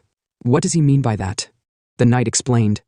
"The bandits said they only took what was valuable and left the villagers where the warlock told them to. But now that Runia has killed the warlock, they have no idea where the villagers are." Tyon was horrified. "Does that mean there's no way to save the residents of the village?" But just then, Aiden walked up to the whole group and told Tyon, "There is a way." Seeing him, Tyon realized that Aiden hadn't joined the fight. He then asked, "Where were you this whole time? Why are you just showing up now? And more importantly, what way do you have to find the villagers?" Aiden replied, "Yes, there is definitely a way to find the villagers, but they don't have much time. We must hurry." Some minutes earlier, before the bandits attacked, the Erndt had finally spoken up and told Aiden everything about what happened in the forest. After hearing the news, Aiden was stunned. He was like, "What? The warlock took the Ernts?" The Erndt replied, "Yes, he was also captured and imprisoned alongside his families, but he managed to escape." However, it wasn't just Ernst the warlock captured, he saw many humans who had also been taken. Aiden thought to himself, so they are capturing both humans and Ernst together. Is it for a grand summoning ritual? Or maybe they plan to turn them all into undead? Whatever the reason, it didn't matter. The warlock was unforgivable. They dared lay their hands on his elixir. Rage boiled within Aiden. Those bastards dared to capture his Ernsts? Seeing this, Curse began sweating. What the hell is Aiden? As it stands now, Aiden is meant to be the demon lord because of how evil he is. Now back to the present, Aiden had already filled in Tyon on everything the bandits had planned to do with the humans. Aiden then said that even the bandits didn't seem to know that much. Tyon asked if Aiden had any method to find out the whereabouts of the captured villagers. Aiden said yes. He had heard from someone who escaped from the prison about the location of the captured villagers, and he planned to scout the area first. But Tyon told him not to worry. If it was something like that, he should leave it to them since this happened in their territory, so it was only right that they handle it. However, Aiden tapped his shoulder and said no. He couldn't just push a dangerous task onto Tyon after coming here to help. He said that he would go by himself to scout the area. Upon hearing this, Tyon began crying and said he didn't realize Aiden was such an honorable person. He said that now he saw Aiden in a new light. Aiden was like, "What the hell? There's no need for him to cry, that's just gross." But with a serious face, Aiden said to himself that now he figured out it wasn't chaos that was the problem. If what the Erndt told him was true, then surely they must hurry right now. In another part of the Forest of Death, which lay inside the dormant volcanic crater, the knight holding a powerful sword walked toward some warlocks, scouting the area. He asked the warlock, "How is the work progressing?" The warlock replied that they had gotten all the basic equipment in place. Now, they just needed to melt and absorb the essence of the sacrifices inside, and it would be complete. The warlock then asked the knight, "Have the people who went to retrieve the remaining sacrifices from the 5th village returned yet?" The knight replied, "Not yet, but they will be here soon." The warlock laughed and said, "Excellent. Once the other sacrifices arrive, they will be able to complete their work." He revealed that what they were working on was a jewel. The warlock said, "Once this jewel is completed, his lord will be one step closer to his goal." The knight responded, "Yes, of course. That's exactly what they are doing all this for." And the person they were creating the jewel for was Lord Sylvetta. The knight said to himself, "Lord Sylvetta, please wait just a little bit longer. I, Darius Clayman, will make sure you become the Grand Duke of the Sire's Duchy." Just then, Aiden, following the information he got from the Erndt, traced the whereabouts of the attackers. As he walked up toward the volcano, he said to himself, "So the warlocks have taken control of the heart of the Ernts hiding inside that dormant volcanic crater." Aiden remarked, "But still, it is surprising to think that the mastermind behind this is once again that so-called Night King Sylvetta. Just how many evil deeds does Sylvetta keep doing?" Aiden recalled when the Erndt told him everything that had happened in the forest. The Erndt had told Aiden that the one who imprisoned them was called something like Clay or Climby. Aiden said, "Wait, Could it be Darius Clayman? The Erndt replied, yes, that's right, that's the name. He and the warlocks attacked the village, cut down the spirit tree that was protecting them, and trapped them in prison. Aiden said, one of Sylvetta's 3 hounds along with the Red Knight is the Black Knight, Darius Clayman, and right now, he need to confirm whether Clayman is truly involved, just as the Erndt told him. That's why he had tried to quietly take the Erndt with him to spy on them, but to think Tyon had insisted on following them just because it concerned their territory. Completely frustrated, Aiden snapped and said, this guy is completely clueless. Anyway, he felt he understood why Tyon was here. But why is this lady here? Runia was still fighting like a madwoman, slaying the monster spiders across the path. She didn't even let any of them cast their webs or even breathe. Seeing this, Aiden and Tyon were shocked, and they said, maybe she was bored and just came along for fun. Aiden asked, didn't they say Priestess Runia took care of all the warlocks and thieves by herself? Tyon replied, yes, her combat skills are incredible. But looking at her, Aiden said, no matter how we look at it, something feels off. He asked Curse, don't you think so? Curse replied, yes, even if you look at it plainly, it seems odd to not find such a deranged priestess strange. But Aiden remarked, no, not really, the priestess. She's been calm and easy to talk to. Curse laughed out loud and asked Aiden, what is wrong with you? Are you out of your mind? How does Runia look so calm to you? Aiden told Curse, you don't know this, but the priests from the Holy Slaughter Order that he knew in his previous life were literally insane maniacs who only knew how to slaughter. And Runia right now is absurdly strong, even compared to typical pilgrims. She took out the thieves and warlocks who destroyed 4 villages all by herself. She even easily defeated monsters that have grown stronger due to magic. He said that at her level she must be a high-ranking priestess, or even higher than that. But then he stopped. Wait, something is wrong. That can't be right. Runia can't be the one taking the position of the high-ranking priestess, since that position would already be held by the person who betrayed him. That person who betrayed him was Spica, the iron-blooded saint. Aiden concluded that they would need to keep a close eye on Runia for now to see if there would be any changes. Just then, after Runia had her fill from killing the monsters, she told them, we should keep moving forward now. They reached the heart of the Ernts inside the dormant volcanic crater. As they peeped from a nearby cliff, Aiden asked the Erndt, is that your heart over there? The Erndt replied, yes, there should have been a spirit tree standing in the center of the village before, but now the spirit tree is gone. Aiden thought, if what the Erndt said is true, then the spirit tree is the source of power for the spirit Ernts. Cutting down that spirit tree means neutralizing the Ernts' power. Aiden said he'd heard that, as a dark magic sacrifice, a spirit is worth more than dozens of humans. Now what exactly are the enemies planning to do with all those Ernts and humans? Suddenly, as Aiden looked down from the cliff, he saw a figure emerging from the volcanic crater. He noticed the legendary sword the knight was carrying, and Aiden concluded, so it's true. The Black Knight, Clayman, is actually the one leading the attackers. Tyon was about to attack, but Aiden stopped him. Tyon snapped. That bastard attacked their territory, and now he wants to use his people as sacrifices, and Aiden is saying to just let him go? Tyon said, he doesn't even look that strong. If Runia and him join forces, they can easily take Clayman down. But with a serious face, Aiden told Tyon to calm down. Take a good look around first. Aiden said, it's not just Clayman down there. There are also several warlocks nearby. The 3 of us can't take on all of them at once. And also, that Black Knight isn't easy to deal with. Aiden knew the Black Knight just as well as he knew Sylvetta by now. The Black Knight was probably a semi-master and a highly skilled fighter. In terms of ability, he was one step above the Red Knight whom Aiden had faced before.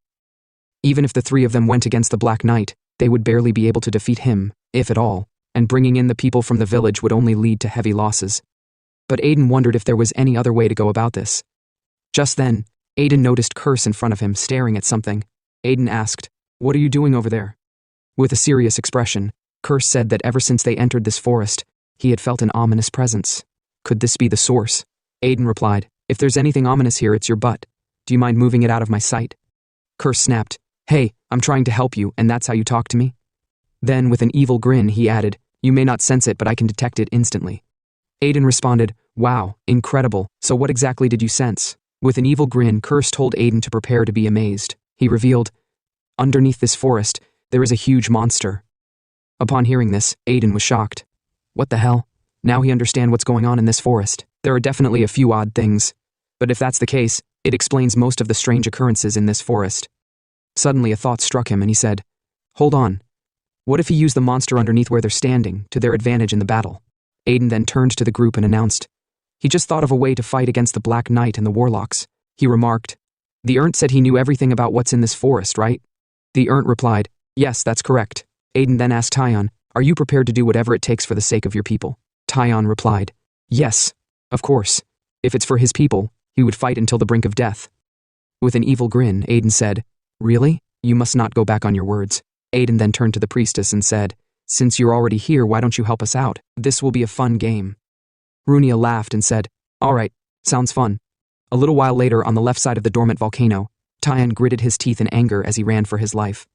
It turned out that the task Aiden gave him was to lure out the little monsters around the dark forest, and he never knew that was the task. Tyan ran for his dear life, yelling in anger, "Aiden Remez, you bastard!" Meanwhile, on the right side of the crater, the monsters were running away from something. The leader of the monsters spoke in their language, telling the rest to run for their lives. It turned out the monsters were running away from Runia. Even monsters could see that she was a madwoman. As Runia chased them, luring them out, she laughed. "It's a fun game of tag, my dear poison ogres," she yelled, telling them, "If you get caught by me, I'll kill you, so run for your lives." Now back to our MC, the master planner. The Ernst asked Aiden, "Are you trying to force a monster wave to defeat the warlocks?" Aiden replied, "Yes, you're half right and half wrong. First, he's going to use the monster wave to wake up the huge monster beneath them, and it's the huge monster that will deal with the enemies." Aiden continued, "That snake beneath the ground has been starving for hundreds of years, so it's probably very hungry." Just then, deep underground in what seemed to be a cave, the massive serpent lay coiled, sensing its meal approaching. Its eyes snapped open. The Ernst began trembling upon hearing this. Aiden then asked, "Are you scared?" The Ernst sighed. If only we were as strong as you, Aiden, the bandits wouldn't have captured my family." He felt frustrated and humiliated. Aiden told him, "Don't worry, he'll make sure the enemies pay for everything they've done." He added, he have quite a debt to settle with them as well, as he began to unsheath Beelzebub. Aiden then turned to the Ernst. "Come to think of it, I don't know your name, what is it?" The Ernst replied, "My name is Etsu." Aiden nodded. "All right, Etsu." Then he asked, "Do you remember what I told you when we left the village?"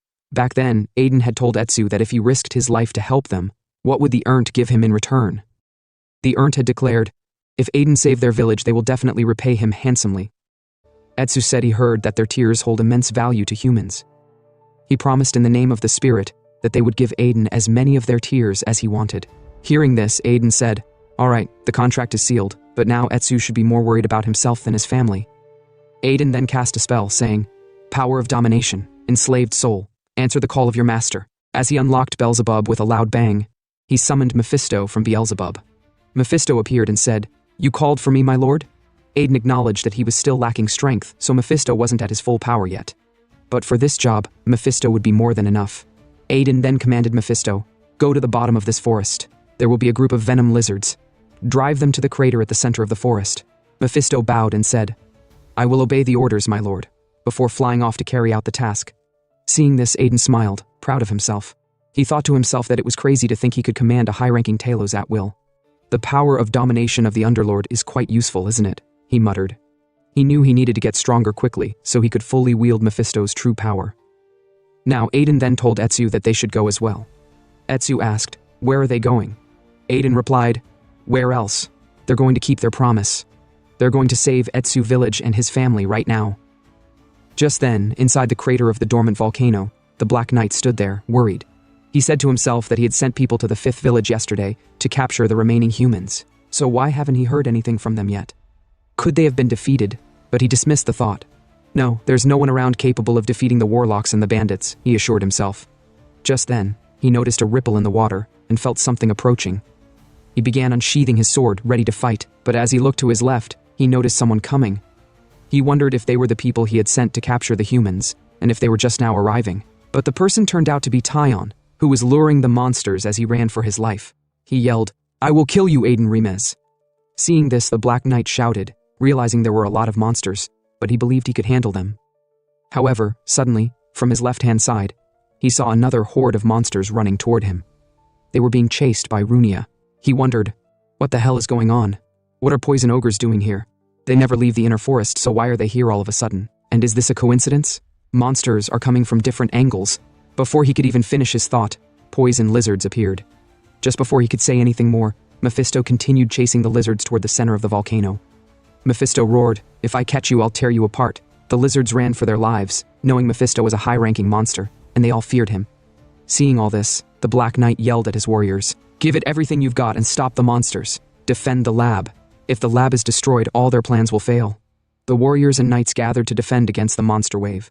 Just as all the knights had left, Aiden sneaked in and told Etsu they should go now to rescue their family members. Finally, they reached the room where the prisoners were held. Etsu told Aiden, "This is the place. This was where they captured us." Inside, some urns were locked in a metallic prison. Etsu announced to them, "I am here." Upon seeing him, the urns were shocked but overjoyed to see that he was safe and had returned to save them. Etsu said, "Yes, I promised you all that I would come back to save you." But suddenly his expression changed. He asked, "Why are there only a few of them here? Are the rest of their kind trapped somewhere else?" One of the urns spoke, "We are all that's left. The other urns were taken away as sacrifices." Upon hearing this, Etsu became sad and remarked, "So he was too late." But Aiden tapped his shoulder and said, "It is not your fault. It was those bastards doing." He told Etsu to step back for a moment, and also told the other urns to please move away from the cage as well. He was about to break them free. With a loud bang, he shattered through the metallic prison, and the urns were finally free. They were surprised to see the strength Aiden used to cut through the magical prison. Aiden told them that he knows they are overwhelmed right now, but he have one question. Do they know where they took the urns they said would be used as sacrifices? Aiden thought to himself that if he went there, he might figure out what the enemies were planning. Just outside the volcanic crater, the monsters from different angles were already attacking. The Black Knight, along with his soldiers, was fighting, trying to defend the lab. The warlocks among them kept on resurrecting undead armies to fight for them. But just as they were doing this and the blood of the monsters was spilling, Aiden's plan was finally working. The blood from the monster corpses were all flowing into the ground where the huge serpent was sleeping. As the blood kept flowing, the smell woke the serpent. As it perceived the scent of blood, its eyes swung open, and the serpent said, "I'm hungry." With a loud bang, the serpent began emerging from the underground cave towards the surface, and the whole ground began vibrating. On the surface, the Black Knight wondered, "What is it this time? What on earth is going on? The monster we're currently facing is already overwhelming for us, so what on earth is coming now?" With a loud bang, the serpent emerged from the sea with a fearsome roar. "But what the hell? I thought our MC said the monster was a serpent, but this isn't just a snake. This is like a dragon." As huge as it was, Aiden felt the vibration the monster made and said, "So the monster has finally awakened, and it's called the King of the Venomous Snakes, Basilisk." The Black Knight muttered, "Is that Basilisk? We are actually doomed this time around." Combined with the monster they're facing now, a greater high-ranking beast is now in front of them. Now who's the villain here? Back inside the volcano, Curse said, "Yes, with that sticky, poisonous aura, there's no doubt about it. That's the King of Poisonous Snakes, Basilisk. Even a swordmaster can receive a fatal wound just from being touched by its powerful poison. Looks like the monster has been stuck here and is dormant because its life force is depleted," Curse said. "This forest of death probably became what it is due to the poison that Snake has been emitting over centuries of slumber." But Aiden replied, "Something doesn't add up. Basilisks live in the southern regions, which are warm, right? So what could have brought a creature from that climate all the way here?" Curse snapped and said, "If I knew stuff like that, I wouldn't be stuck in this pathetic human body, would I?" He then said, "Anyway, what's clear is that after sleeping for hundreds of years, the monster is very, very hungry right now." Back on the battlefield, the Black Knight cursed under his breath. Damn it, now they're even dealing with a basilisk? Such a pain in the heart. But he gritted his teeth and said, he will not back down. He won't let his lord's plan be delayed any further. He yelled and told the monster to come at him. The basilisk roared, its venomous fangs bared, ready to attack the Black Knight. Meanwhile, inside the volcanic crater, in the mysterious gem chamber, the warlock working on the object said to himself, "So, a monster wave is outside the volcano, right? This is even better. If he used the monsters and humans killed in the wave as offerings, he can complete the jewelry faster than planned. Then, he will finally gain recognition from his master." Suddenly, Aiden appeared behind him and asked the warlock, "What is he creating? This doesn't seem like an ordinary jewel." But the warlock was stunned and surprised, wondering how the hell Aiden got in here, and why he couldn't sense his presence. He was about to ask who the hell he was, but before he could speak, Aiden smashed the warlock's face on the table with tremendous force. Blood came spilling out of his mouth, and he died in an instant. Now, looking at the jewel, Aiden recalled when one of the urns told him that the enemies were using urns to create some kind of jewel. Now, he wondered if this was the jewel the urns were talking about. He decided to touch it to see what the jewel was even used for, but suddenly, as he touched the jewel, it began reacting to Aiden, and a bright light started shining from it. Aiden said, "What is going on all of a sudden?" Suddenly, the system informed Aiden that he had fulfilled the conditions for a missing piece, and since the jewel was unfinished, it had been absorbed by the user. And bang, the jewel disappeared and entered into Aiden's body. Our MC wondered what the hell was going on. This creepy jewel had just been absorbed into his body. He wondered what the hell the warlock had just made, but after he calmed down, he said, "Maybe it is not a big deal after all. But by the way, what was that jewel?" When it was absorbed into his body, the system clearly mentioned it was unfinished. Aiden said he had no idea what it was, and there was no way to take it out of his body for now. With a nonchalant expression, he said he guessed he would just think of the jewel as an extra burden, something he had to carry around. Hearing this, Curse became angry and said, "What, are you saying that I am also a burden too?" Aiden said no, he didn't mean that, although that was exactly what he meant. Now outside the volcano crater, on the battlefield, the huge serpent was emitting venom from its fangs, attacking the Black Knights. The Black Knight fell to his knees and said, "Damn it." He was poisoned by the venom fog of the serpent, and his body won't move properly. He said that if it were his lord Sylvetta would have killed this snake so easily. He was like, damn it. And just then, the monster was about to give the Black Knight a final blow, but the Black Knight said to himself that if only he could just imitate his master's sword style right now, even just once, at least he would be able to do something. Right then, he began imbuing his sword with aura, and red light started shining from his legendary sword. He yelled as he began unleashing 90% of his power into the sword. Now, he finally reached the level he was aiming for, and with a loud bang, he cut the head of the serpent in an instant. After that, the Black Knight fell to the ground and said that he did it. He finally slayed the monster. Now he had gotten one step closer to his lord's sword. Suddenly, as he was rejoicing over his feat, Aiden came and said, "Congratulations on becoming a sword master, and farewell." Hearing the voice, the Black Knight said he had never heard the voice before. But just as he was about to look back to see who it was, Aiden stabbed him in his chest. Aiden then told the Black Knight to wait in hell. He would soon send Sylvetta, his lord, to his side. He yelled and asked Aiden, "Who are you to dare speak of my lord like that?" Aiden was like, "Me? I am the one who your lord once called a comrade."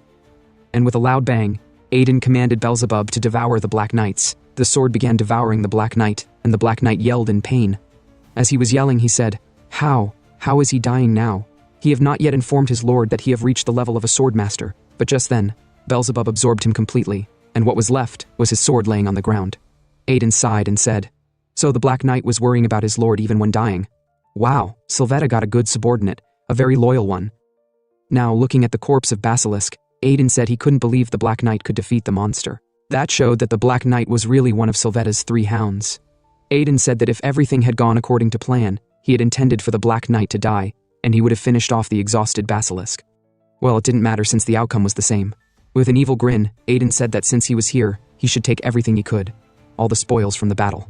Since this basilisk could be useful, it had a lot of good materials. Its fangs could be used to make excellent weapon materials, and its hide could be turned into armor.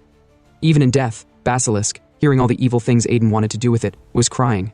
Aiden said that now the most important thing was to gather some liquid in a jar, emphasizing that the basilisk's poison was the most valuable. Since it was a powerful poison, if used properly, like a poison herb, it could make his body immune to all poisons. As Aiden turned back to leave, he said he had gathered everything he could get, so now he would check on the urns. But Curse stood there because he saw something and couldn't leave.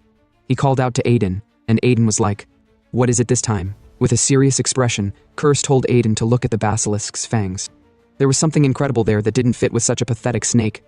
Looking up, Aiden noticed a glowing crystal in the mouth of the fang, dark mana emanating from it. Aiden wondered, is that not a soul stone? He walked toward it, plucked it from the monster's mouth, and examined it. A soul stone is a stone that served as a vessel for warlocks. So, this is why the monsters in the Forest of Death were especially strong, Aiden muttered. But just as Aiden held the soul stone, it began resonating with an item in Aiden's subspace pouch. Suddenly, a pendant came out from Aiden's pouch, resonating with the soul stone. And this pendant was the one Aiden found in the Lich dungeon, the one his master had gifted to him. Now, Aiden was surprised to see the soul stone reacting to the pendant. The soul stone flew from his hand and was magnetized to the pendant. Aiden was like, what? Was this soul stone originally an ornament of the pendant? Then suddenly, the system informed Aiden that the pendant was called Barak. It increased affinity with magic and dark attributes. However, its abilities were not yet fully activated. It was a bound item, it could not be removed until the owner's death. Aiden was baffled. This is a complete artifact for a necromancer, plus it's a bound item? He quickly threw the pendant away, but it suddenly reappeared on his neck. What the hell is wrong nowadays? Why does everything try to attach itself to Aiden? He began using his teeth to cut the pendant off, but it wouldn't budge, it was indestructible. Suddenly, a hat appeared in the sky, and from the hat emerged rabbits. He told Aiden, "Congratulations on clearing the dungeon." He then introduced himself saying, "My name is Rabbits from the Spirit Council." But Aiden was like, "Wait, Rabbits? So Rabbits is from a dungeon?" Rabbits was surprised he hadn't known Aiden was here. He had thought it was someone else. Aiden then asked if Rabbits had just declared that this place was a dungeon. Rabbits denied it and said he must have made a mistake. Aiden yelled, "Where is the core of the dungeon?" Rabbits looked flustered as if he had been caught. Aiden kept on yelling, but Rabbits pleaded, "Please calm down. Please." Rabbits went on his knees, raising his hands. He couldn't believe Aiden got him again. Aiden asked Rabbits if he's saying the entire Forest of Death was a dungeon. Rabbits stuttered, replied, "Yes, that's right." Aiden said to himself he had heard that when the energy of a powerful monster influences its surroundings for a long time, it can eventually transform the area into a dungeon. It seems like that's exactly what happened here. With a grin, he remarked, "Oh, I almost forgot." Clenching his fist with a more evil grin, he asked Rabbits if he deliberately informed him about the ENT village, fully aware that it was situated in such a dangerous location. How dare he play tricks with a revered customer? Rabbits panicked and wondered how did Aiden find out about it, then panikedly told Aiden there must be some misunderstanding. He had no such intentions. Aiden didn't believe him. He told Rabbits that maybe he should just report to the hat merchant that a spirit merchant has been playing tricks on customers. Rabbits was shocked at the mention of the hat merchant. He asked Aiden how did he know about it. Aiden grinned evilly as he asked Rabbits if he wanted to find out whether the hat merchant would let him keep his position as an elementary rank merchant. Hearing the threats, Rabbits immediately prostrated, saying that him, a lowly merchant, committed the unforgivable sin of mocking his esteemed customer, so he's truly sorry. He added that he would do whatever it takes to make up for it, so he should please don't call the hat merchant. Aiden told him all right, he would forgive him this one time, but he had a condition. With an evil expression, he told Rabbits to sign an exclusive contract with him and he'll forgive him. Rabbits was shocked by what Aiden said, because a spirit merchant can form an exclusive contract with only one person in their lifetime. The customer is then required to sell all their dungeon exploits exclusively to their spirit merchant. In return, the merchant is prohibited from revealing any information about their customer and must fulfill all of their demands. And since an exclusive contract is based on mutual trust, spirit merchants must be extremely cautious when entering into one. Rabbits angrily said to himself that there's no way he'd form such an important contract with a scammer like Aiden. Taking his liver out will be better, but seeing Aiden's expression, he realized that Aiden might be capable of taking out his liver and eating it, which gave him no other choice. Sometime later, Aiden was walking and singing, looking all happy. Curse told him it seems like he's excited. Aiden replied with a wide grin, "Of course he is. How dare Rabbit send him to such a dangerous place? He'll make sure to squeeze him dry, right down to his bone marrow for the rest of his life." While walking, he heard a familiar voice call his name from behind. It was Tyon, who was charging at him furiously. Aiden turned around. He guiltily told Tyon he did a great work and he should calm down. Curse asked Aiden if he was the one. Would he be calm with the guy who threw him into a place swarming with monsters? Tyon placed his hand on Aiden's shoulder, then thanked Aiden. Aiden was surprised since that wasn't the kind of reaction he was expecting. Tyon told Aiden that without his bizarrely vicious plan, saving his people would have been impossible. In fact, he might have even lost their knights. Aiden was pissed at the words, bizarrely vicious. Tyon then gave Aiden a plaque. He told Aiden it's their family's promise token. It symbolizes that if he ever needs Cetus's strength, they'll lend it to him once. Aiden took it. He never expected to receive a promise token because with it, he can command Tyon and Margrave as he wished. Tyon just handed him something so valuable like it was nothing. He asked Tyon if he's sure it's okay to give the token to him. He's not sure if his father, Margrave Thierry, will be pleased about it. Tyon told him with a grin, it doesn't matter. He's their family's savior. Aiden accepted it, remarked that Tyon is also quite reckless. By the way, he asked Tyon, what will he do with those Ents? Tyon told him they're his people, so they can't do anything, so Aiden is free to handle them as he sees fit. Come to think of it, he told Aiden that the kid following him was also an ENT. Aiden never expected Tyon to know. Tyon told him of course, they were together the whole time. There's no way he wouldn't notice. Aiden then decided to handle the situation. He walked towards the Ent. He asked EZ if he's okay and why are they all standing like that. Ez told him they're protecting the last remains of the fairy tree. He continued saying that the fairy tree is a holy entity, grown from a branch of the world tree that their ancestors planted back in their homeland. So it holds the very essence of the history of Ents. Moreover, the fairy tree is their guardian, the protector of their village, and a friend they grew up with. They want to cherish the last moments of the friend they've lived alongside with. Aiden's expression darkened, as he doesn't have a friend he could trust till the very end. At least the fairy tree had better friends than he did. He placed his hand on the tree, then said to himself that who would have thought he'd be jealous of a tree. Surprisingly, he heard the tree asking him for help. The tree glowed as he placed his hands on it. He surprisingly wondered if the tree just spoke to him. Does it have a sense of self? But he had no idea what the tree wants from him since it would be better to ask the Ents. The tree told Aiden he's the only one here who can hear his voice.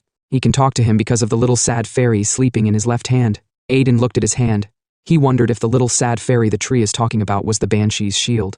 The tree told Aiden he'd fall asleep soon, like all the other beings who live and breathe, but he doesn't want to leave his friends behind with a heavy heart, so he told Aiden to please help his friends. Aiden was speechless for a moment, then told the tree that he's a mercenary. He doesn't act unless it benefits him, but he came all the way here because he was hired to do so. As another little fairy had asked him to save the village before him, he then told the tree not to worry and rest in peace. The tree thanked Aiden, and as it started vanishing, he told Aiden that may the savior of fairies always be blessed, causing Aiden to be surrounded with green mana. The Ents were surprised that the fairy tree blessed a human. What's more surprising is the thing on Aiden's hand. EZ told Aiden it's the seed of the fairy tree. With it, they can grow the fairy tree again, and they'll recover their powers. Aiden was surprised it was the fairy seed, sarcastically said to himself that they just keep leaving behind all sorts of things. But, he asked the Ents, what on earth is the suffocating look in their eyes? EZ excitedly told Aiden that the one who receives the fairy tree's blessing becomes the tribal chief of the ENT tribe. He then called Aiden the tribal chief. Aiden was surprised, but he couldn't do anything, as the ENTs started shouting, "Long live Chief Aiden." They'd be under his care now. Aiden was so pissed at the fairy tree for doing things its way, since being a chief is worth more than the contract he made with EZ, then shouted in his mind for the fairy tree to come back and give him something more valuable. At the same time, Curse said to himself with a slight grin that Aiden Remez might just be the right person to carry on the will inside his pendant. A few days later, in Remez Duchy, Aiden's father remarked with a surprised expression that it's great to see Aiden back safely, but it feels like ever since Aiden returned, they have more people in the household. Aiden told his father with a smile that he didn't expect things to turn out this way either since he was scammed. Aiden was still pissed at the tree. The fairy tree scammed him, and he ended up becoming the tribe chief. And that's how the ENT village came to settle in Remez territory.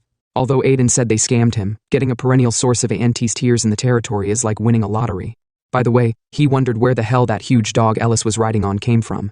Ezzy was being chased by the dog as he cried out to the tribe chief to save him, while Ellis happily rode on it. The Dew commented that the search dog keeps getting bigger by the day. Aiden had no idea what search dog he was talking about. His father then told him that a few months ago, a search dog started to catch a lot of attention. It followed orders pretty well and ate anything, so they fed it generously. It seemed to follow Saintess Ellis really well, so they let it out for a little, and it just ended up that big. Aiden wondered how the hell a search dog could get so big. Curse remarked with his arms crossed that he thought Aiden was the reason behind it. He told Aiden to remember, when he attacked the goblin village to save his brother in the past, he fed a search dog a smell awakening potion, which is now the big dog he's seeing. With its developed sense of smell, it probably detected and ate a lot of herbs, and because of that, its mana activated and it grew that big. Aiden finally remembered he was the cause of it. Another scene in Aiden's room. Aiden slept on his bed. He said to himself, how long has it been since he was home? Nothing beats your own bed. But he stood up, not wanting to rest like this, since he still had a lot to do. Curse asked what he meant. Aiden opened his pouch and brought out the basilisk's poison. He told Curse he'd drink it and create a body that's immune to all poisons. Curse immediately shifted back in fear, remarking that Aiden seems to always have a death wish. Aiden told him it's okay. He had been eating lots of poisonous herbs to build up immunity, so drinking it would just complete the process. He then began drinking it, gulping it all down without breathing. His brother came into the room, told Aiden there was a guest, then asked Aiden what he was drinking since he had never seen such a potion before. But its color looked ominous. Just like that, Aiden replied, "It's basilisk's poison." They were both speechless for a moment. The brother then worriedly shouted at Aiden that no matter how hard life is, he can't just give up like this. He placed his hand in Aiden's mouth, telling him to puke it out. Aiden told him he wouldn't die, so he should let him go. His expression began to change since the poisonous energy was rising, which made his brother even more worried. He worriedly told Aiden to hurry up and vomit it out since his face was already full of poisonous energy. Aiden then received a message informing him that the basilisk's poison was adjusting to his body, and he was becoming immune to all poisons. He was happy that it worked, then told his brother he wouldn't puke it out no matter what. During their heated argument, Nikita Florence came into the room. She commented, "What a touching pair of siblings." Finally, things calmed down. Now Aiden was left in the room with Nikita, sitting opposite each other. As she drank her tea, Aiden asked what the reason for her sudden visit was. She placed the cup down, then commented, "I came to give you a proper greeting once again, Mr. Aiden." He asked if she came all the way just for that. He took a pause. With a surprised expression, he wondered if he heard it wrong since she just said, "Mr. Aiden." In his past life, she couldn't wait to kill him, let alone be polite. He had no idea why she was suddenly acting like this. By greetings, he wondered if she meant last greetings before killing him. As she stood up, Aiden panicked and told her to wait. He didn't know what he did wrong, but he was sorry. To his surprise, she told him with a bow that she'd like to formally introduce herself. Her name was Nikita Florence. She was the head of the Dark Magic Force, Florence Fire, and the head of the Information Guild, White Moon. She was also the last in the Florence bloodline, and as the only being who walks the path of darkness, she greeted the Lord of the Underworld. Aiden, surprised, asked what she meant by Lord of the Underworld. He wondered if she was talking about Curse. She told him not to hide it since she had already seen everything. Aiden asked what she meant. She explained, telling him that she saw when the Summon Talos called him the Lord of the Underworld, and that pendant on his neck. She told him it wasn't just an ornament. Its name was Barak, the lost treasure of the Florence royal family, and a divine relic that only reacted to one with the blood of Florence. Meaning, without the blood of Florence in his veins, he couldn't put it on. Aiden sat down, summing up all she had said. The Dark Mage family Florence was a descendant of the underworld, and the pendant belonged to him because of Curse, who used to be the Underlord. Pissed, he called Curse a bastard. Shouldn't you have told me about this first? Curse told him he didn't ask. Niketa recalled her rude behavior before. She couldn't believe she didn't recognize such a great man and was discourteous to him.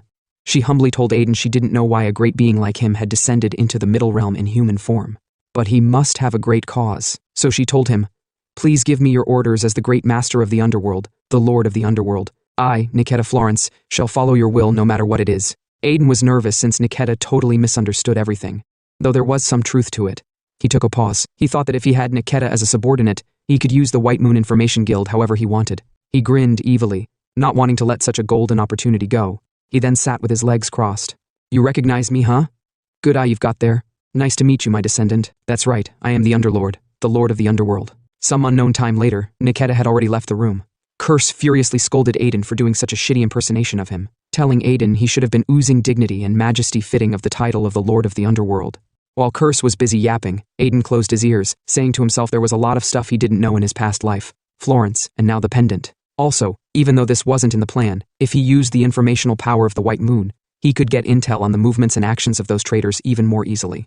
Sometime later, Remez Territory Forest near Monster Mountain, the Ernts greeted Aiden good morning. Aiden smiled, awkwardly greeted them back. With a smile, N told Aiden that everyone seems to like the forest he picked for them. Aiden remarked he's glad they do, then awkwardly said to himself that he just gave them a random uninhabited site in their territory. Well, it's good if they like it. Looking up, he commented that he figured the fairy tree wouldn't be much different from other trees, even with a higher growth speed since it's still a tree. But it growing so big in just 2 days is something he never expected. N, in awe, told Aiden, "It's all thanks to Saintess Ellis. Yesterday she poured holy power into the sprout of the fairy tree, and it grew so big." Hearing what N said, Aiden thought to himself that it seems Ellis's holy power possesses far more abilities than he originally thought. N remembered something, then told Aiden the tribal chief said that everything he requested has been completed, so he should come to him. Another scene. Vice Tribal Chief Ehad's house. In front of Aiden was the egg. According to the chief's analysis, he told Aiden that the egg he brought is a spiritual beast. He could clearly sense the energy of a spirit from it. Aiden asked Ehad because he thought the egg he got from the cult of Holy Fire might belong to a fairy race, but he never expected it to be a spiritual beast. Spiritual beasts are so rare both in his previous and present lives, so it's his first time seeing one.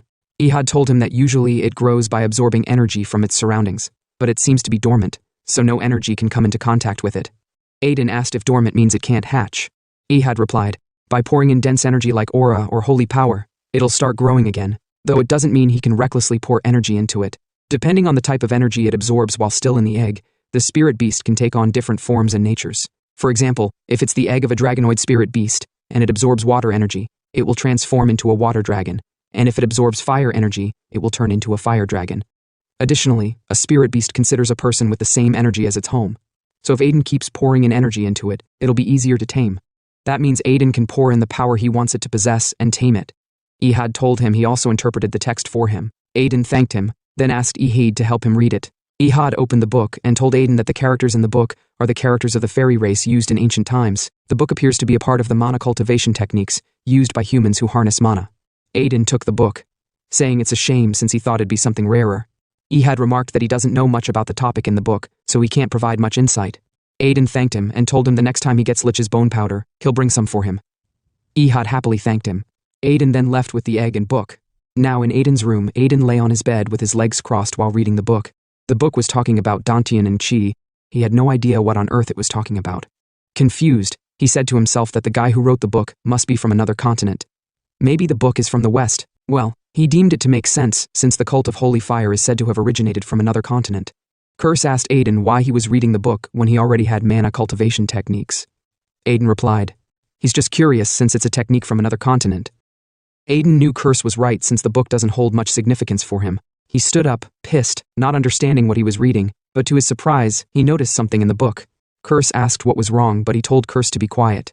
He started reading the book deeply, though there were a lot of new words so he couldn't grasp it at first. Now that he kept reading it, he could understand it better. He was surprised as he noticed that the mana cultivation techniques written in the book were similar to the techniques his master, the King of Mercenaries, taught him and the one he's currently using. In fact, it is the advanced version. With this, he knew he could make up for the parts of his technique that he felt were below average. He wondered who on earth wrote the book, but he deemed that not to be important. What's important is that he now has a way to get stronger. Fast forward a bit.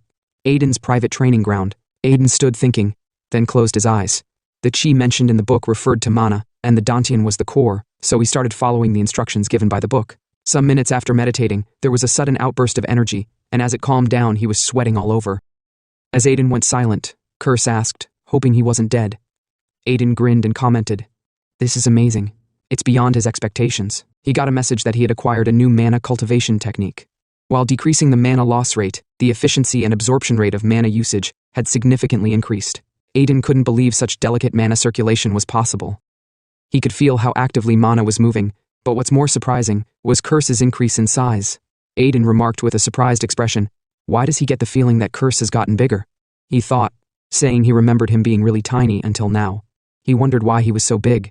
Yikes, he looks disgusting. At least he looked cute earlier. Curse lashed out, told Aiden he hoped he knew he could read his mind, then told Aiden that he's probably the reason his body's bigger, because the stronger Aiden gets, the closer he gets to his original power. So he's closer to his original form. Aiden immediately lashed out, cursing, and told Curse, he's a parasite. He had been killing himself struggling to get stronger, and he just got to take half of it. Curse lashed back, "Parasite, you say? Without him, Aiden would be floating dead somewhere in the void." The two argued until things finally calmed down. Back to Aiden's room, he sat cross-legged while reading the book. He couldn't believe he got to learn the advanced version of his master's mana cultivation technique. He deemed himself to be really lucky, but he took a pause and realized this might just be destiny. Before, when he got the book, it didn't make sense, but he could understand most of it now. Still, he's unable to understand a particular page which says, "O you who listen to the cries of the world, O you who heed the hatred of the world, swallow the wails of lamentation and unleash them with an unwavering sword, then the flame of the darling of heavens can bloom." Aiden had a feeling that once he understood the sentence, he'd be able to reach the next stage. Time passed. A slum in Immortalia Empire, a man with a ragged-out cloak was walking. He gritted his teeth, angry at those damn magic tower rascals. He recalled them telling him that his idea of combining magic with machinery was ridiculous. Another told him that magic's a holy discipline. How could he combine it with something like that? They called him a scumbag. He was really determined. If he had completed the project he was working on, they'd have to acknowledge him, but he didn't complete it. Back to the present, he angrily gritted his teeth. He was almost finished, a little more tinkering, and he could have shown them what magical engineering is.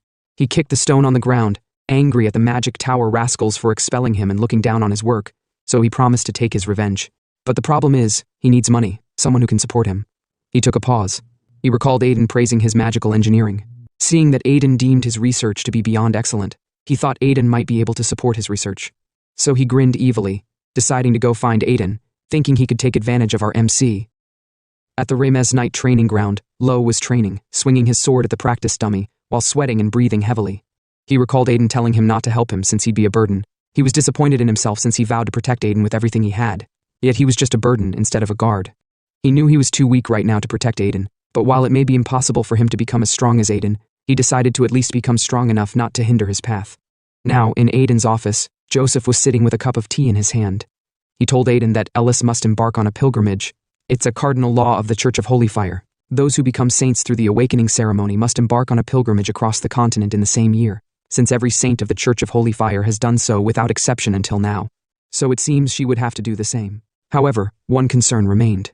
He added with a worried expression, since Ellis had to undergo her awakening ceremony at an unusually young age compared to the other saints. He was worried about sending her on the pilgrimage at such a young age. Aiden asked him if the pilgrimage could be postponed until after she becomes a saint. Joseph told him it's possible to postpone it. He inquired with the Church of Holy Fire, and they said they would leave it up to the saint, but when he asked Ellis about it, she confidently agreed to go on the pilgrimage. At that time, he told her to think it over again since she'd be traveling all over the continent, so no one knows what dangerous things might happen. Confident, she told him it's okay. The other saints said they all went and came back, and she knew if she broke the cardinal law, he'd be in trouble, so she didn't want to avoid it just because it's scary and dangerous. Flustered, he told Aiden that Ellis had ultimately decided to go on the pilgrimage. However, the archpriest Kurtul had placed a condition. Aiden asked what the condition was. His expression immediately changed, as Joseph told him the condition was to assign the strongest one of the Remez family, who is currently the guardian of the saint, to accompany the saint as a guard. Pissed, Aiden gritted his teeth. He knew the archpriest was talking about him. That said, Joseph told Aiden he didn't intend to recklessly take his time. If he said no, he'd look for another way. Aiden thought about it, and with a grin he told Joseph he'd go. Curse, now in his ugly form, asked Aiden if he was sure he was okay with the arrangement since he still had a lot to do. Aiden told him the arrangement was actually good. It gave him a reason to move freely across the continent since he was just about to start moving anyway. He then angrily gritted his teeth, saying to himself that it was time for revenge. First, he'd take care of that Night King, Sylvetta. Curse snickered and asked Aiden if he was finally making a move, then asked Aiden if he had a reason for wanting to take care of the Night King before the other traitors. Aiden thought for a moment, then replied, since it's customary for the second prince of the empire to become the chief of the Ouroboros Tower, the Tower of Alchemists, Calcis must be learning alchemy, and Shala was the youngest archmage, so she must be a monster strong enough to be called a genius even now, while Spica is probably under the protection of the cult of divine carnage, just like Ellis, as the next saintess. Awkwardly, Curse asked if he was saying that the Night King was just the easiest target right now. Aiden didn't reply, but even so, Aiden told him that Sylvetta didn't earn the title of Night King easily. Though he had gotten stronger with the newly learned mana cultivation technique, he needed to prepare a bit more thoroughly before he started going after Sylvetta. Someone then knocked on the door. It was Philip. He asked Aiden if he could have a moment of his time. Aiden asked what happened. Philip explained that a beggar had come asking to meet him. He was causing a commotion, claiming that he used to be the chief mage of the Anguis Magic Tower Nation, and saying Aiden would recognize him if he told him they met at the first prince's birthday banquet. Aiden thought about the given clue, the chief mage of the Magic Tower country, and the first prince's birthday banquet. He then remembered who the person was. Some minutes later, the person was brought to Aiden's room and was given bread. He was eating it aggressively. Aiden told him to take his time eating, Mage Gustav Dora. With food in his mouth, he apologized, saying he must have looked quite ugly. Aiden said to himself that Gustav was fairly tidy when they met at the birthday banquet, but it seemed he'd been through a lot. With his cheeky look, he commented, he knew young Master Aiden also understood the sorrows and loneliness of a genius. As expected of the Duke Remez's son, he knew Aiden would understand his feelings. All the while he was shaking as he covered his mouth, fighting for his life, not wanting to laugh. Gustav's look almost made Aiden burst out laughing in such a serious situation. He then exhaled, trying not to laugh, but seeing his look, he ended up bursting out in laughter. Gustav thought Aiden's laughter was because Aiden understood his situation, so he was glad he found the right person. With vigor, he told Aiden that actually, since his research was at the completion stage, he needed a bit of support to continue the experiments. So he asked Aiden if he could possibly support him with about 1,000 gold. If he did, he would definitely commercialize it and make him rich. Aiden asked if he was serious asking for 1,000 gold, which made Gustav lower the price to 500. He wondered if 500 gold was too much to ask. He knew no one in their right mind would lend money to a madman who was kicked out of the magic tower. He was sad since his magic engineering was going to go unrecognized and end like that. But to his surprise, Aiden agreed to give him 50,000 gold. Aiden stood up, then told Gustav that 1,000 gold wouldn't be enough for the research expenses. As for the 50,000 gold, he told Gustav to ask for more if it wasn't enough. Surprised, Gustav asked if he was really going to support his research. Aiden told him he would, under one condition. Gustav asked what it was. He thought Aiden was going to ask him to become a slave of the Remez family. Facing the window, Aiden commented, the people from the Magic Tower have always been as prideful as the knights, which is why he despised seeing them. However, he now wished to witness their expressions at least once, so he told Gustav to show him their defeated faces through his research results. He wanted him to make them regret how narrow-minded and ignorant they had been. Shocked, Gustav asked if that was all the condition. Aiden replied yes, it was the only condition. If he could agree to the condition, not only would he receive funding, but he'd also grant him the title of Baron, along with the territory of Hyde, which was taken from him by the Magic Tower. Hearing this, Gustav asked Aiden if he was saying that not only would he support him, but he'd also accept him as a vassal of his family. Then he asked why he was willing to go this far for him. With a hearty grin, Aiden told him it was just his intuition. He felt like Gustav was capable of creating something truly incredible. Tears filled Gustav's eyes since it was the first time he'd heard someone acknowledge magic engineering, and the first time someone had said they believed in him. Determined, he told Aiden he'd make sure to fulfill his words, and he would definitely make the people of the Magic Tower regret it and pound the ground in despair. Aiden smiled slightly, then faced the window, dying to hold back his laughter, not wanting to get moved by that kind of look. But the stupid Gustav thought Aiden was laughing because Aiden cared about him, so he deemed Aiden as a kind person and wanted to swear his loyalty to Aiden. Minutes later, Aiden sat with his legs crossed, sighed, and thought finally Gustav was gone. He thought he was going to die holding back his laughter. Curse asked Aiden if the magic engineering was really that great for him to hand out gold like that. Aiden replied, of course. He then told Curse, one of the reasons his Talos troops were held back in the last war was because of the magical engineering weapons. If those weapons hadn't existed, regardless of the extent of the damage, humanity might have lost the war. More importantly, the first-generation magical engineering weapons that Gustav made for the tower were incredible. That's because Shala was the one who made it happen. Let's go back to the incident that occurred in Aiden's previous life. At that time, the magic tower was almost destroyed by Gustav's creations, but a fireball was shot at it, though it came out unarmed. The tower master was surprised it was able to withstand her attack, and she then told Gustav he had created something quite intriguing. Gustav laughed out loud, telling her this is the power of magic engineering that they look down upon. Confident, he told her and the magic tower rascals to come at him. He'll smash their magic to bits. Seeing that his creations could defend against magic, she charged up another fireball spell, and told Gustav they should see how long it could hold up. Gustav told her sure, she should bring it on. His creation is better than magic. Since then, the news of Archmage Shala's 7th circle magic, which barely managed to counter Gustav's weapon in the magic tower terror attack, spread like wildfire. Only after that incident did people begin to acknowledge the value of engineering. Back to the present. In Aiden's private training grounds, Aiden stood with his sword. He said to himself that it's been a month since Gustav joined hands with him. He's always in his workshop, making something great before the pilgrimage. Since Ellis's pilgrimage starts tomorrow, he wondered if he had too many expectations of Gustav. But he decided to quit the pointless worrying and focus on his revenge on Sylvetta. Lo then approached him. He told Aiden that he heard he's joining Saintess Ellis on her pilgrimage. If that's true, he can't let him go alone on such a dangerous journey, so he asked Aiden to please allow him to join. Aiden asked if he's saying he's going to protect him. He's stronger than him, so how's he going to do it? Lo replied, he'll show it to him. While he may not be Aiden's equal in skill, he's no longer who he used to be. He can prove it to him here and now. Aiden chuckled. He knew Lo had been practicing alone on the training ground, and he wondered if Lo had recently had a new realization. He agreed, then told Lo to grab his sword. The two took a defensive stance with their swords. In Aiden's past life, Lo claimed he'd be a swordmaster if he had both arms, so Aiden decided to see how good Lo is now with both arms. Lo told Aiden he'd be attacking now. He then charged out to attack, swinging with vigor, but Aiden easily blocked it. As Aiden blocked, he could see that Lo's sword movements had definitely become sharper and heavier, but in simpler terms, he could see that Lo had more openings now. It seemed like he was lagging in defense because he was focused too much on offense. Aiden was looking forward to the spar, but he found it to be disappointing, so he deemed it pointless to continue the duel. He then charged up his wooden sword and struck at Lo. Seeing the sword almost reach his face, Lo raised his hand and blocked the attack, shattering Aiden's sword, and it was all because of his hardened hand. He then struck at Aiden, but Aiden was fast enough to dodge. Aiden was surprised Lo broke the wooden sword with his fist. He then asked Lo how he did that. How was he able to break a wooden sword infused with aura and as strong as iron with his hand? Lo replied, saying he thought about it while training alone, about what he could do that others couldn't. As he thought about it, mana vasoconstriction, the condition Aiden treated, came to mind. He thought about using his petrified arm for defense. Thinking about the sensation he had during the illness, he gathered mana in his hand. Now, he can turn his hand as hard as stone whenever he wants. Hearing this, Aiden realized the openings he noticed weren't weak points, but traps to lure him. Curse commented, he had lived for a long time, but he had never seen anyone use a disease like that.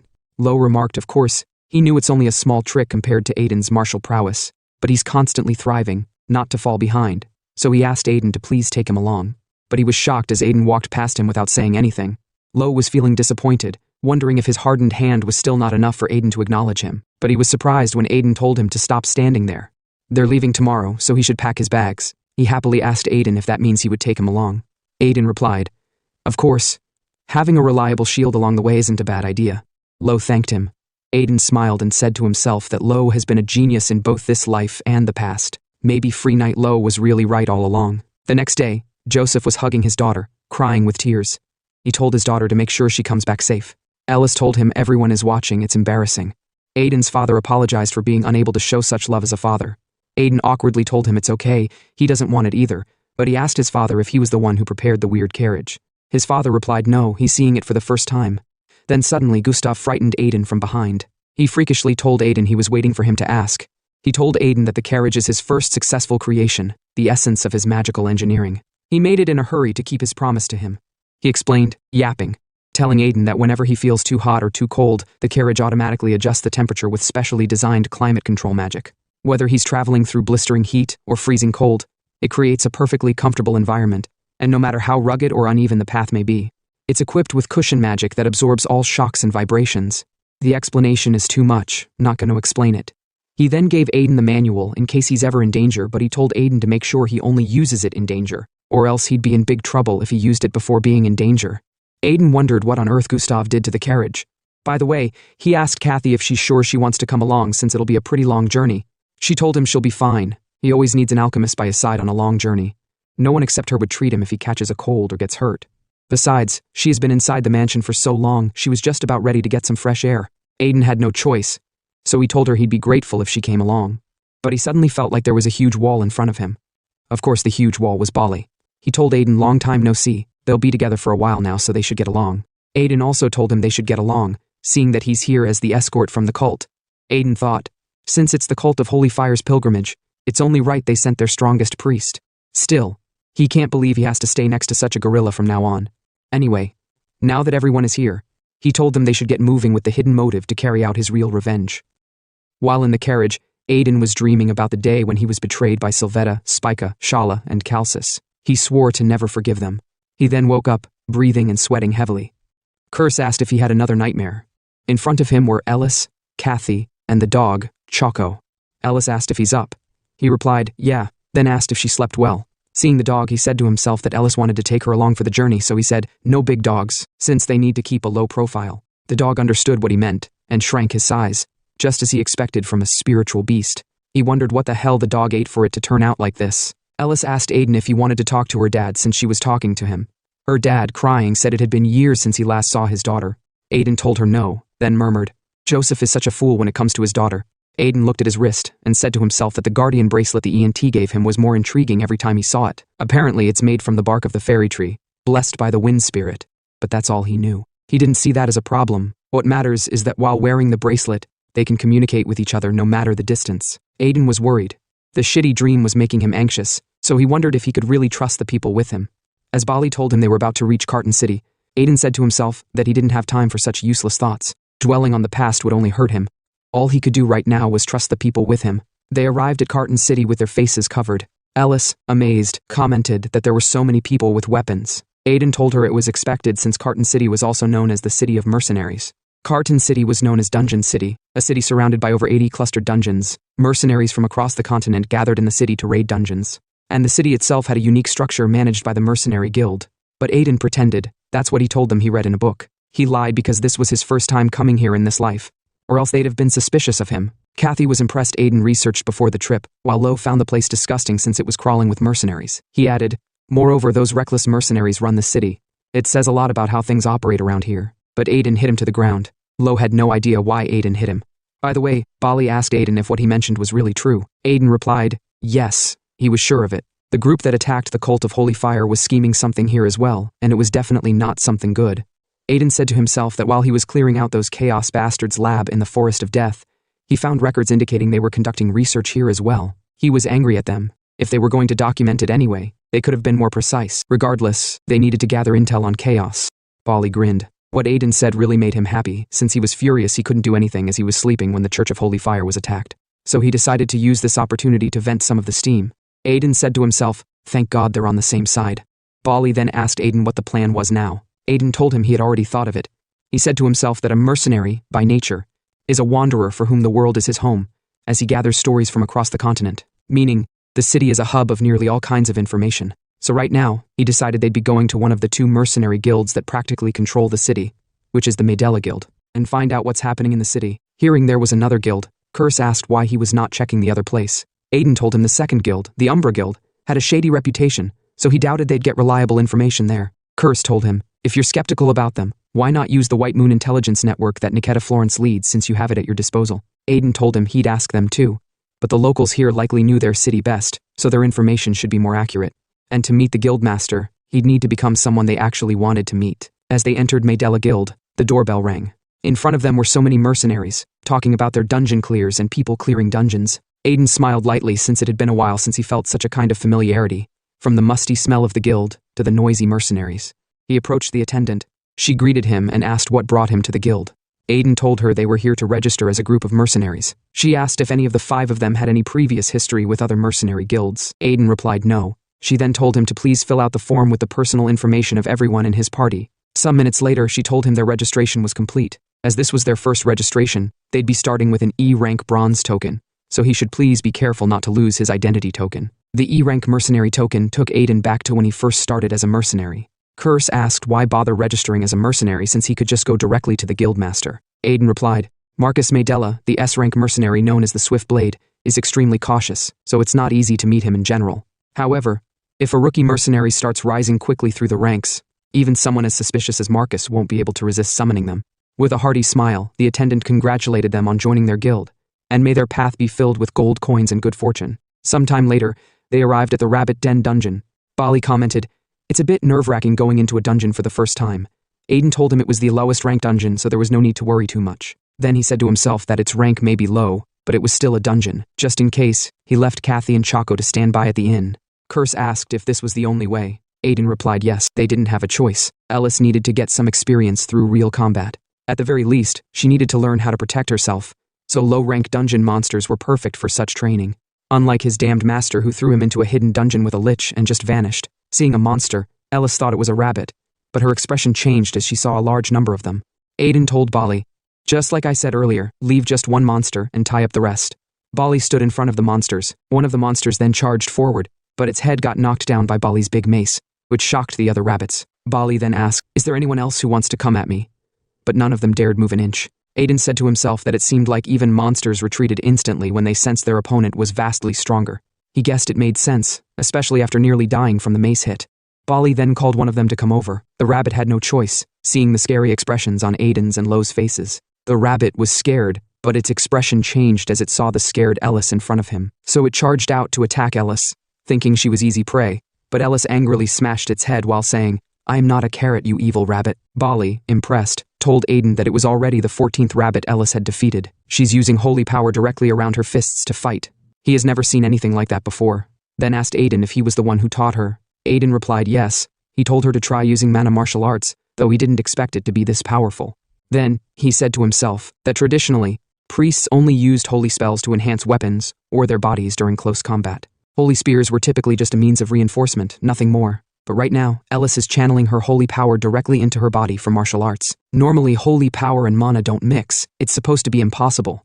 But maybe it's possible because of all those highest-grade elixirs Joseph fed her like candy since she was a child. When she became a saintess, the holy power naturally flowed into the mana channels that were already open. That's why, unlike other priests or saints, she can wield holy power like mana. He'll never forget the flying kick she threw the first day they met. That's when he realized her abilities were similar to that person's, so he taught her that person's combat style. Curse asked who he was talking about.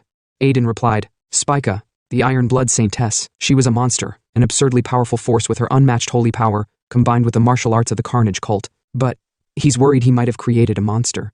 Curse remarked worriedly, saying he suddenly felt a throbbing pain where the Iron Blood Saintess hit him in his past life. As all the rabbits got defeated, Ellis was excited seeing a treasure box appear in front of them. Aiden told her all the reward is hers since she practically cleared the entire dungeon by herself. Her eyes sparkled as she asked Aiden if she could really take it all. The treasure box opened, and she commented, "There's a fascinating bracelet and armor, and a lot of jewels." Rabbits then appeared in front of her, saying hello. He's a friendly spirit merchant. But she punched him in the face, calling Rabbits a evil rabbit. Rabbits bled through his nose, calling her a reckless little human. He asked, "What are you doing and how dare you assault me?" She angrily lashed out at Rabbits and told him to come down right now, evil rabbit. Rabbits countered furiously, saying he's not an evil rabbit, but the kindest, most sincere rabbit there is. So she should watch her tongue.